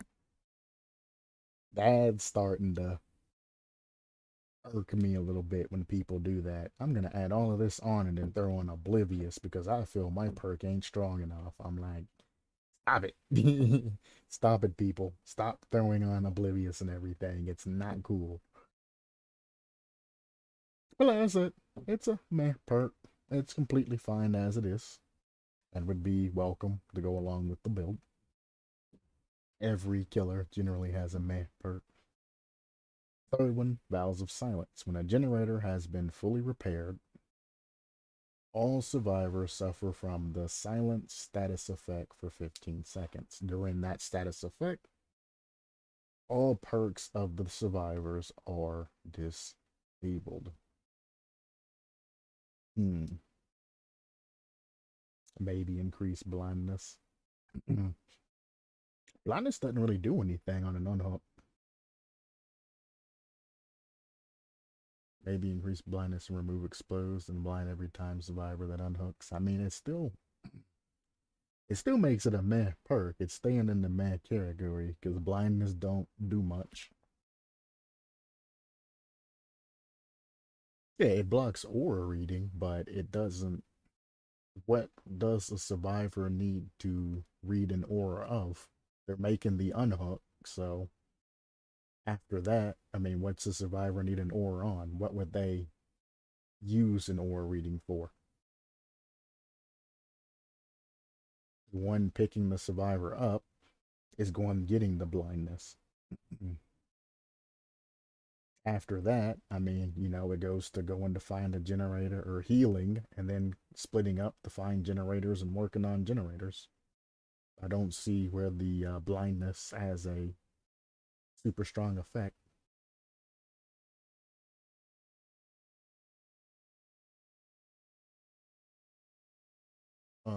He has perks. He can't see Hook Survivor. He still sees hooking, but he won't pay attention. He won't know where to go. So it punishes survivors that don't pay attention to the game or to a specific moment. That would make sense if it activated on Hook.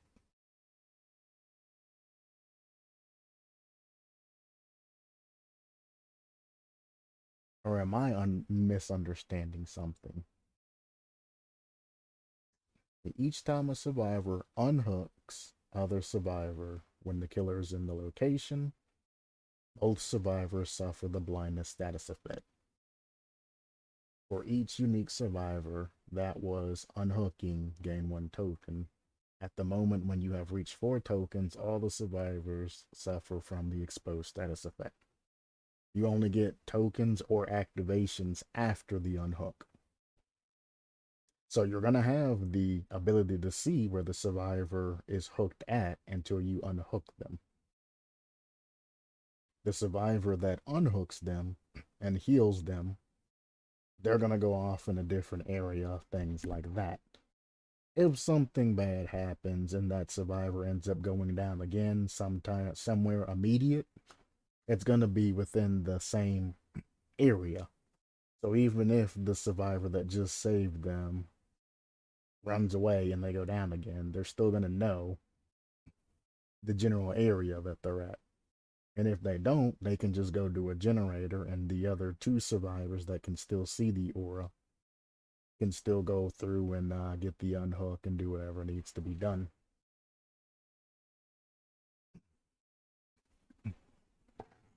That's what I'm talking. I'm not talking necessarily new survivors, because new survivors have a problem with being scaredy cats anyway. So, I mean, you're lucky if they even make it over to you in time before you go to your second phase to unhook you, because they're still scared little babies. But anything higher silver or low gold and above should have enough knowledge on the game to say, hey, that person went down and I need to go save them. And if they get saved, when they go down again, to either say, hey, bro, you're on your own. I got damaged.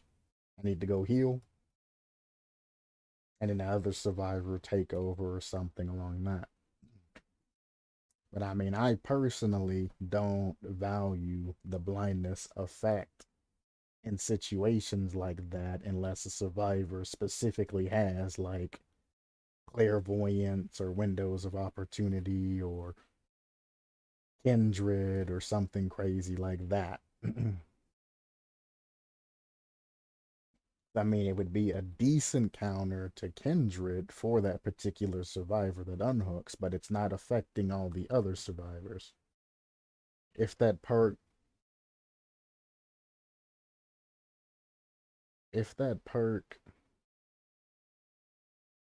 gave the blindness to all other survivors, I mean, you would have to make it like a scourge hook or something like that, obviously. And then spin it in the way that any survivor that gets hooked gets the blindness effect when another survivor gets unhooked or something like that. I don't know.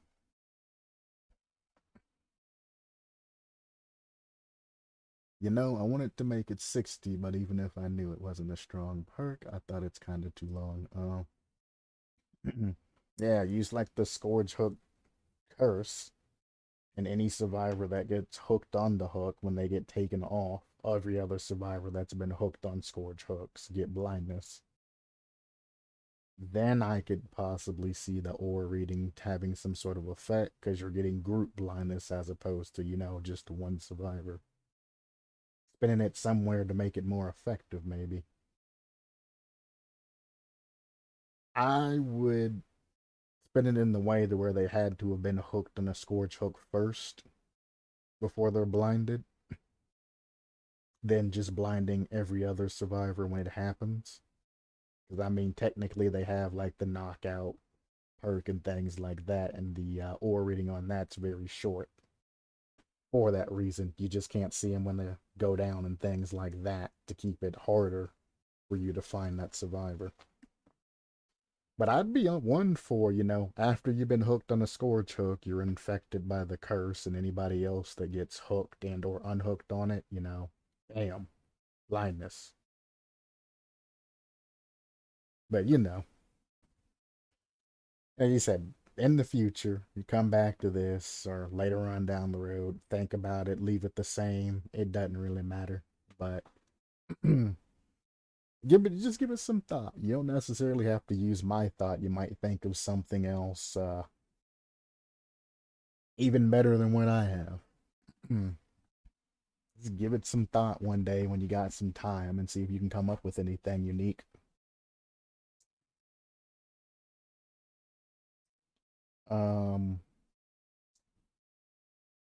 And then the last one, I really like it. Nice. Perhaps, but for now, I really like it. Fair enough. And then Vows of Silence. Perks being deactivated after a gen's completed. Only problem I have is the adrenaline users and anybody else that has a perk that specifically activates when the exit gates are powered. They have essentially lost that perk. Not only was it a dead perk throughout the entire match, it's a dead perk at the end of the match too. I'd be pissed. I'm just gonna throw that out there. I definitely throw that one into some sort of scenario where survivors at least have a chance to counter that. You can use Hex perk as an example, or a Hex as an example for it, but I would definitely find some way to make it to where survivors just ain't screwed out of their in-game perks because of an activation. Or you can make it just screw them out of their perks. I mean, that is another way to spin it, because I mean, I don't know a lot of people that actually run adrenaline and in-game perks and things like that. I mean, it'd suck if you're running like the an anti-bender murmur perk, because I don't remember the other name of the one that works for survivors, and not getting an activation from it. But I mean, it is what it is. You're giving up a perk slot in exchange to silence the status effects afterwards. So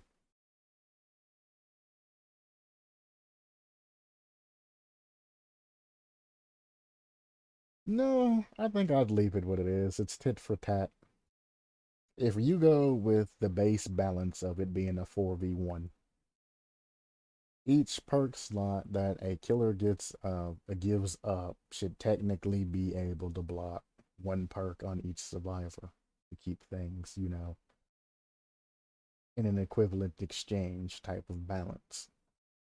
So if a survivor's running adrenaline and you give this perk, I think it's fair for it to just be deactivated. I think what you did is correct, taking that away from them.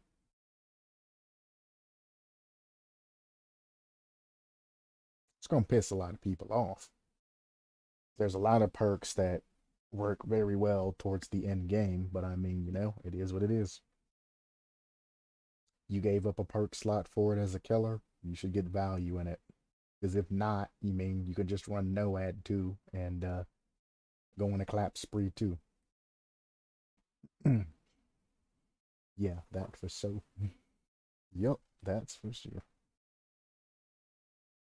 In a world full of various desires and temptations, it is easy for sheep to be lost, but fear not that I shall be your shepherd, Frederick.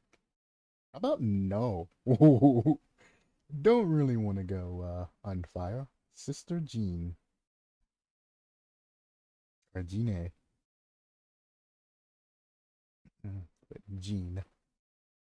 Survivor lore. Dear Alice, I write this letter because I sadly have to inform you that I won't be able to visit you and your family at Christmas. Soon I will be part of the escapade. I even would say a crusade. Is that from something? Hate generator. I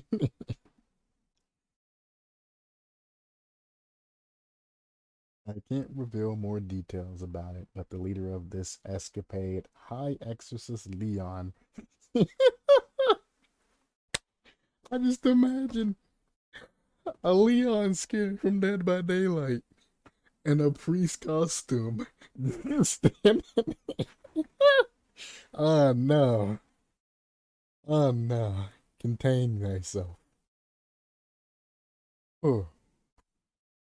High Exorcist Leon. Oh my god, I can just picture Claudettes and Megs around them just teabagging as he. Oh, oh no. I gotta stop thinking about that. That is too funny. High Exorcist.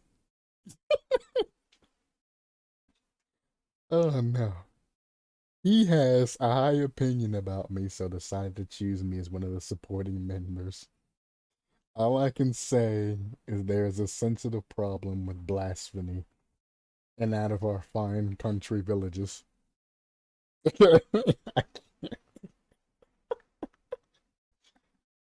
Oh my god, I would send that clip or send that idea to the guy that makes the SW or SFMs of the Dead by Daylight characters. He would get millions of views with that. Oh my god. Alright. Alright, contain. I shouldn't be worried about it since I'm gonna be with such important and strong members of our church, but I can't shake the bad feeling that's been haunting me since I was chosen. The worst things are those nightmares in which everything is consumed by fire.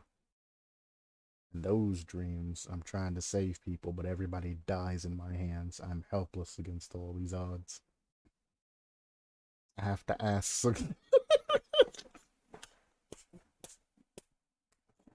I was fun too. God damn it. I have to ask Sir Leon about the meaning of this.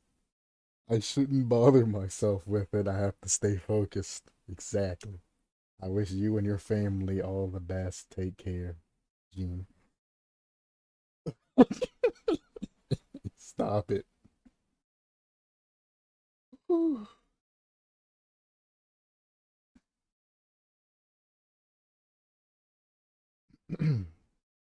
right. Gonna remember the change the name. Oh no. Oh no. That was good.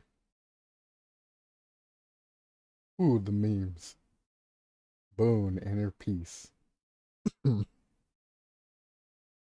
Survivors inside this boon totem range benefit from the following effects. They suppress the urge to scream at all times. They do not notify the killer after performing a rushed action when they are in the chase, or at least 3 seconds. So this is a Boone Iron Will and Boone Quick and Quiet combined. So based off the behavior guide, you can only attach one perk to one Boone perk. So Boone Iron Will is going to have to be separate. Then Boone Quick and Quiet is going to have to be 2 separate perks. God, I can't believe they actually made a Boone Exponential. When technically a Boone Self-Care. Well, no, because Boone Circle of Healing has self-care and it has the other healing increased perk. So you know what? Fuck it, dude. Boon inner peace, we accept those. We're gonna go off a behaviors guide there and say that it is completely fine. As long as it's not 100% of an activation, which it's not, because you have to be in a chase for at least 5 seconds inside of the totem's range for it to happen. So you know what? Thumbs up.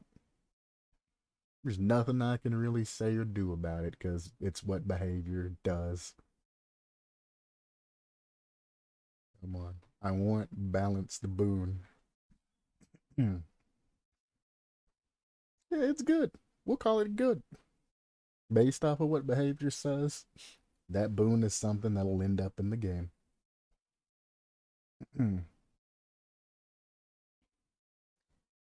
God's Grace. In order to activate this perk, you have to fully heal 3 other different survivors. When this perk is activated, press the active ability button while healing another survivor without a medkit to grant him the endurance effect for 10 seconds.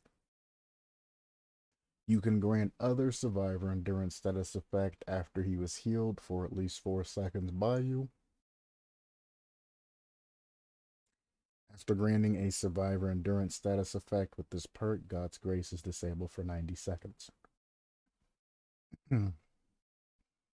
There is a perk that allows a survivor to essentially give up a health state in order to instantly heal another survivor. So you are respinning that particular perk and forcing you to heal every other survivor. But the turnaround for that is you can give one survivor the endurance status effect for 10 seconds without a medkit. And then the rest of the other survivors, you can grant the endurance status effect after healed 4 seconds.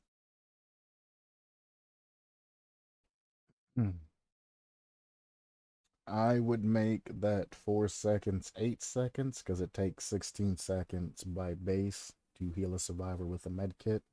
So half of a heal, I believe, should grant the endurance status effect that gets wiped if you fully heal that particular survivor. That way, it's not super BS for a camping style killer. They have 8 seconds to interfere or interrupt. However, if they're running Devour of Hope or something like that and they decide to come back after they get their activation, they do have some sort of penalty for denying the oath of the Devour Hope.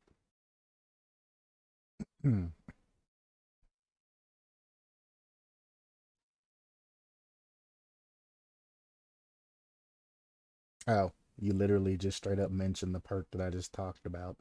Write a note afterwards. This perk will override Zarina perk for the people after 4 seconds of healing. Thanks to you, we'll be able to use both of these perks. So if 4 seconds of healing haven't passed, you'll use for the people instead of God's Grace.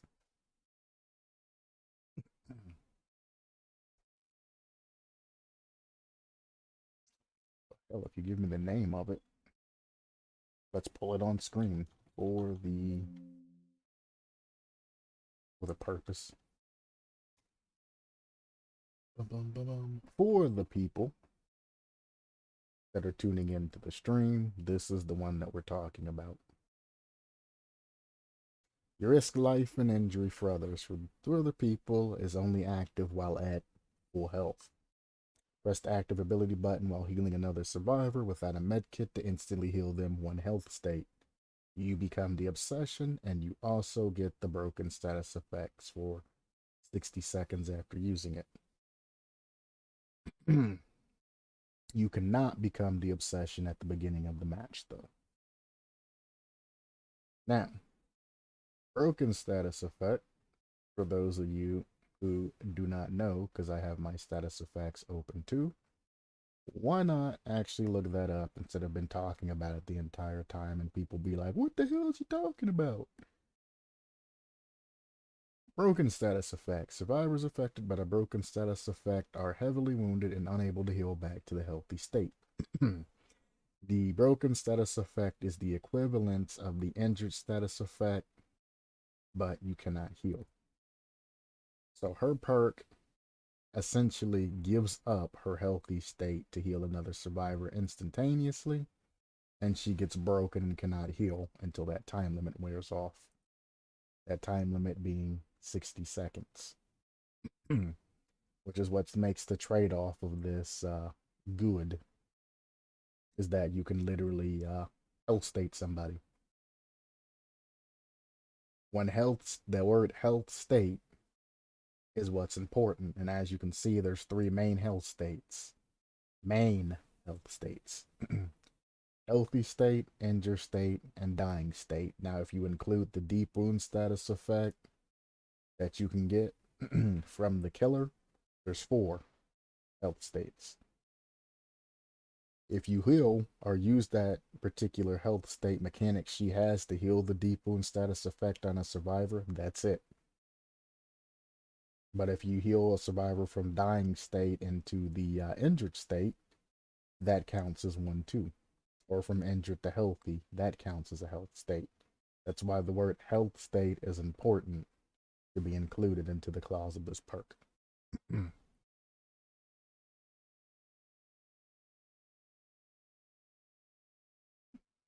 Now,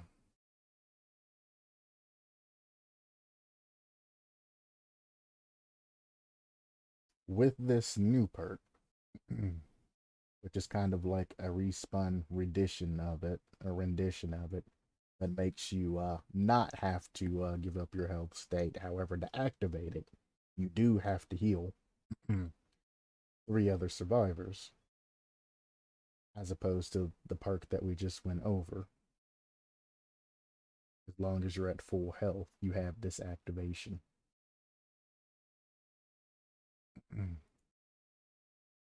Get out of here. There we go. Which makes this an interesting thing to try to kind of slide by, giving the endurance status effect instead of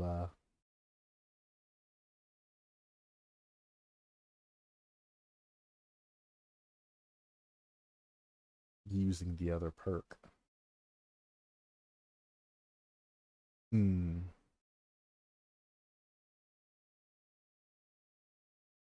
after healing 2 survivors, essentially, it gets disabled. But if you run that with the other perk, because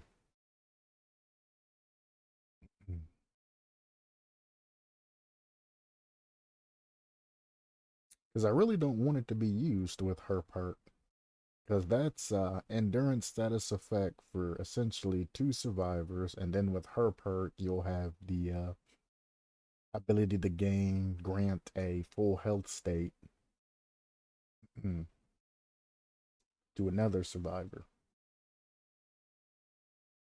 And if it comes down to it and the killer's just an absolute fucking moron, you can just stand there. Go. Bam.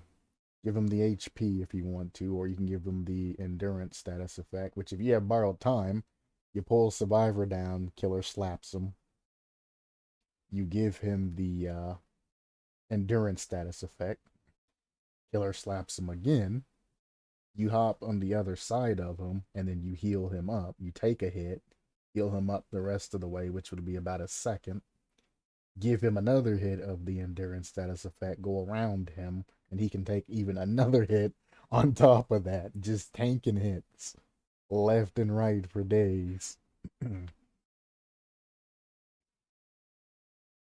if you do this on the side of a pallet to where the killer really can't get through, you can then throw the pallet and both of you can run away, giggling like schoolgirls.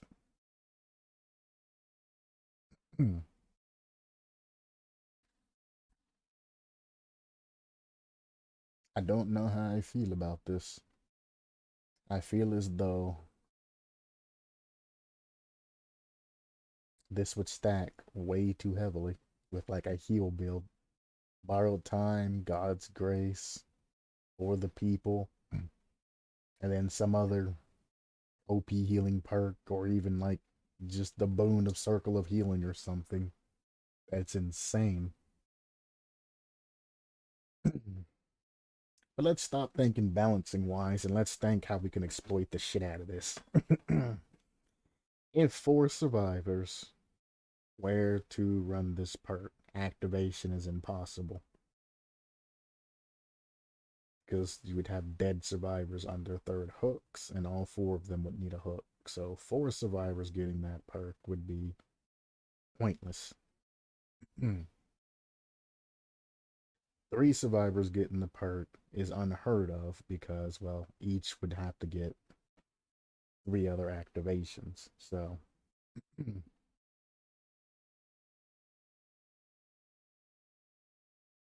well, I guess you don't need to get unhooks. It's just on heals, but you know, you're generally going to get a heal off of an unhook, is what I'm saying. That's the killer sloppy and just letting people get away after a hit happens. After that, they've done it to themselves. They have nothing to get mad about. With 3-gen situations, if you're just hitting them knowing that they have this perk, they're just going to keep farming you, and then all of them are just going to keep giving the endurance status effect over and over. However, if it's a 5 with SWF and 1 survivor gets hit and they're all running the perk, they can just gangbang heal the survivor, and each of them can get activations off of a particular heal. One would just have to run Circle of Healing, you know, one would run Empathy with the stack, and, you know, they would all run, you know, heal builds and things like that. I love how the med kit gets thrown out with both perks, so they don't have the super fast healing. But this could be exploited by an SWF. Not very well, though.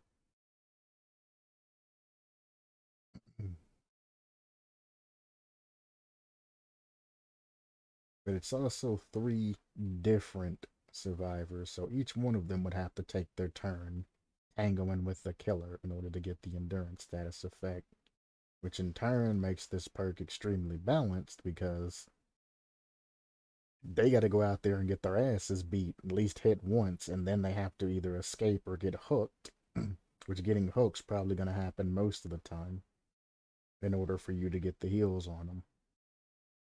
And once you go through all of this, this is kind of an emergency perk for if 3 people get healed, you get the endurance too. But generally, in a game, by the time, you know, 3 survivors are actually, you know, hooked and things are going, or things are either going to be going, you know, on schedule, and you're on par to getting out of the exit gates and all of that, or you're going to be behind and unable to catch back up because the other survivors were fucking off in a corner.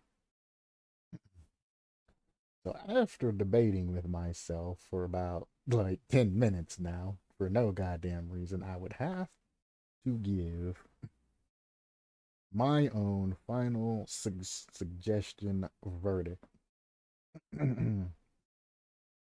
of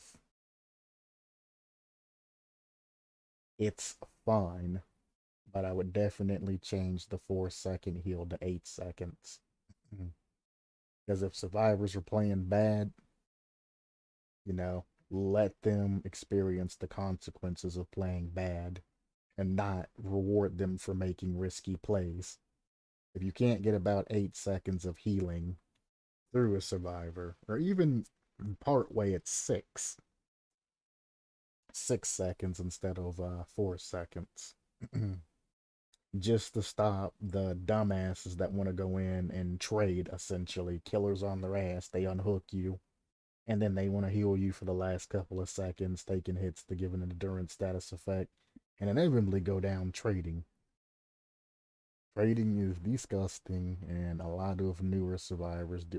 Heck, a lot of golds do it too. They still ain't learned. So, thumbs up. Good perk. I'd have to accept it, but definitely that 4 seconds, maybe increase that by a second or two. Also, I would probably scale, the amount of seconds needed to be healed instead of the amount of endurance that you can grant to people. I'd keep it weirdly, me saying this, because generally I would be on the opposite end, but I would set this to a standard and change the amount of seconds needing healed.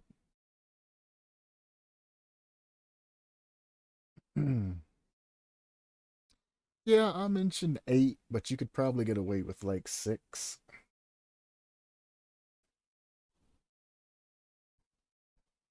Yeah, to about a 50% heal is essentially what I was with at the beginning. But I'm also like, if you get 8 seconds in, you might as well just finish the heal, you know?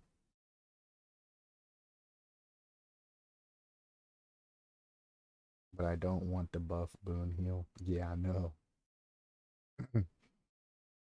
But it's like, if you're in Circle of Healing and you got 4 seconds in, 4 seconds is technically like 8 seconds. So, I mean, you might as well stay there too.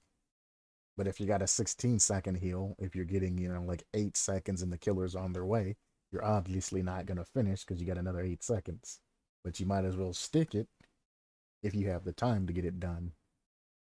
So it's kind of like damned if you do, damned if you don't.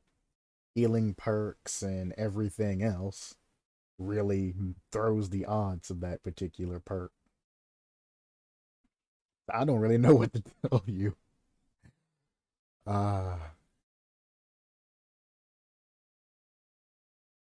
That's gonna be left in your hands.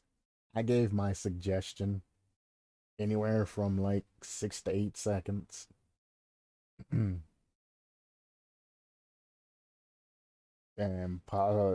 yeah, just 6 to 8 seconds, and that's my suggestion. I'll let you deal with the backlash of that one. And then finally, we come down to a miracle. It's a miracle that is almost 5 hours in. I prefer seconds increase. But, it is what it is.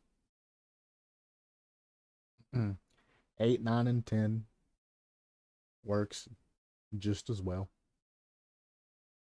Like I said, it's just a suggestion. Me personally, I would set this to just one particular number. Because, I mean, going from 8 seconds to 9 seconds to 10 seconds, I mean, between 8 and 10 is 8 meters per second, which can be significant in some cases. I mean, when you got a killer on your ass, counting your borrowed time essentially effect, it ain't gonna matter whether it's 8 seconds, 9 seconds, or 10 seconds. You're gonna get clapped when the timer's over anyway, because they're gonna be counting the seconds. Which is why I said I'd weirdly change it from seconds to scale, or from the endurance time to the amount of seconds being healed. Just thinking on the killer side of things. But I mean, it works either way. 4 seconds being this being changed or that being changed, it's the same. It don't matter. You get to the same results. 5 hours in, let's finish this. Miracle. When you suffer from a deep wound status effect, instead of mending yourself, you are able to recover from it automatically after 12 seconds. There either already is a perk or there was a perk in the past that they discontinued that was based off of this particular perk. Either a perk they implemented in a PTB or a perk they had and they disabled or something like that, but this has existed in the game in the past. The automatically recover from mend, and they got rid of it. Probably right before they came out with Legion. It's been a while.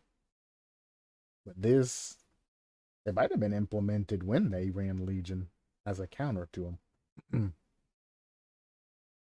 I don't remember exactly, but I do remember the perk. Something similar to this. It was dressed up by behavior, of course, so it was convoluted and fucky wucky, but there was something like this. And then that perk eventually got mangled into what inner strength is now. So it's evolved a long, long way to getting out of the deep wound status effect all the way up to now healing an entire health state, but it requires something. Um, this particular perk, I mean, ain't bad. You would definitely want to have some sort of activation that you have to do each and every time. 'Cause, again, Legion's gonna be real pissed when we witness a great misfortune. We can't simply pray, we have to take action. Sister Jean, don't pray for Legion. Let them suffer that L. Dude.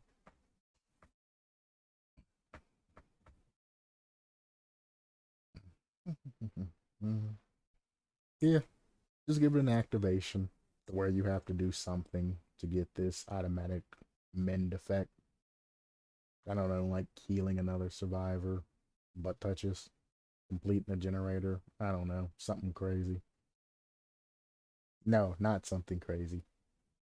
Just something, unique to it that makes sense. And you got a banger. So that's it, guys. We have finished this long journey. Long it was. As always, I'm eager to hear your opinions. Special thanks section to QTASTIC for always reviewing my creations. No problem, buddy. No problem. The Couse, Goose, that created the fiddlestick killer concept. He mentioned here first perks that negated some of the survivor's abilities, so I wanted to make my own version since that. And to Power Wolf Band and Darkest Dungeon developers for inspiration. Wait, I missed Darkest Dungeon references and just didn't. What? What did I miss Darkest Dungeon wise? I don't know what the hell the Power Wolf Band is, but Darkest Dungeon?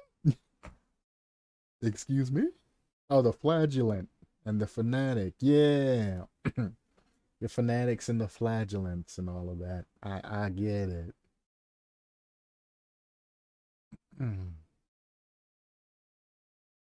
Ah.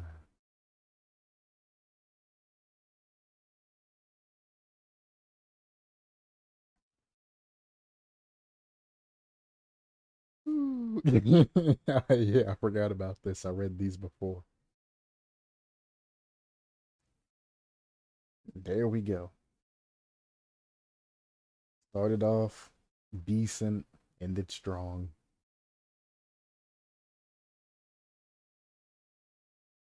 They keep bringing his stuff back to light. Let it die. Let them die. Stop commenting on them. They keep being brought back from the dead. I keep skipping them and they keep coming back. Like this. This keeps coming back. These keep coming back. This was just funny. But my opinion for it is obviously I don't care if Dead Heart goes away. I just want it replaced with something else. And this is the map and everything that was made with the perks and all of that.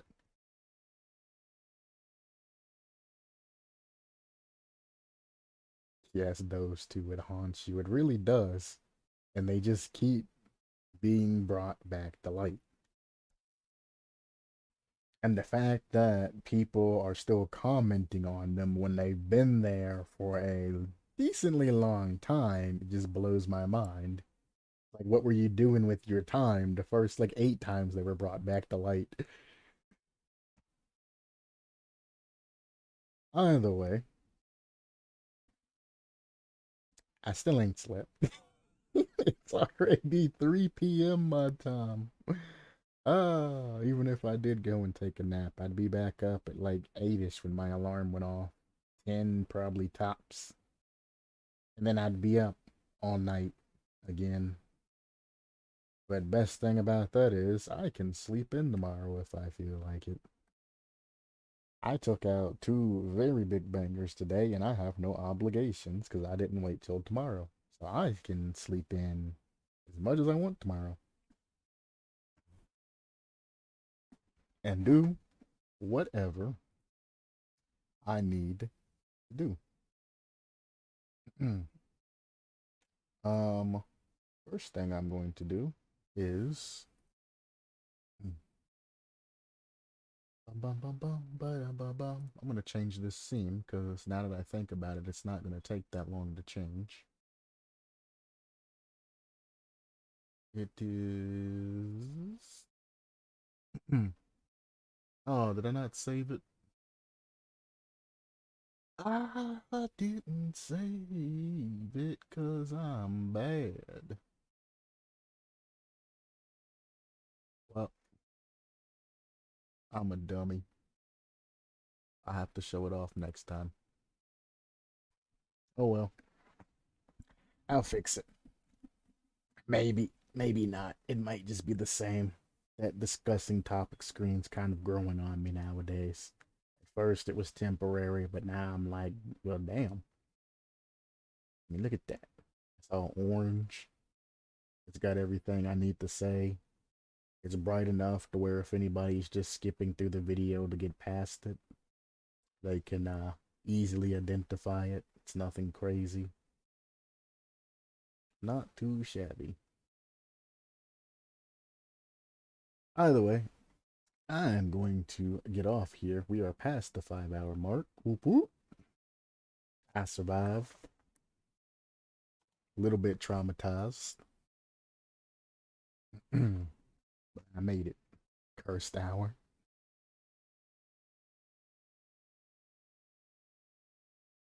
All right. Good night.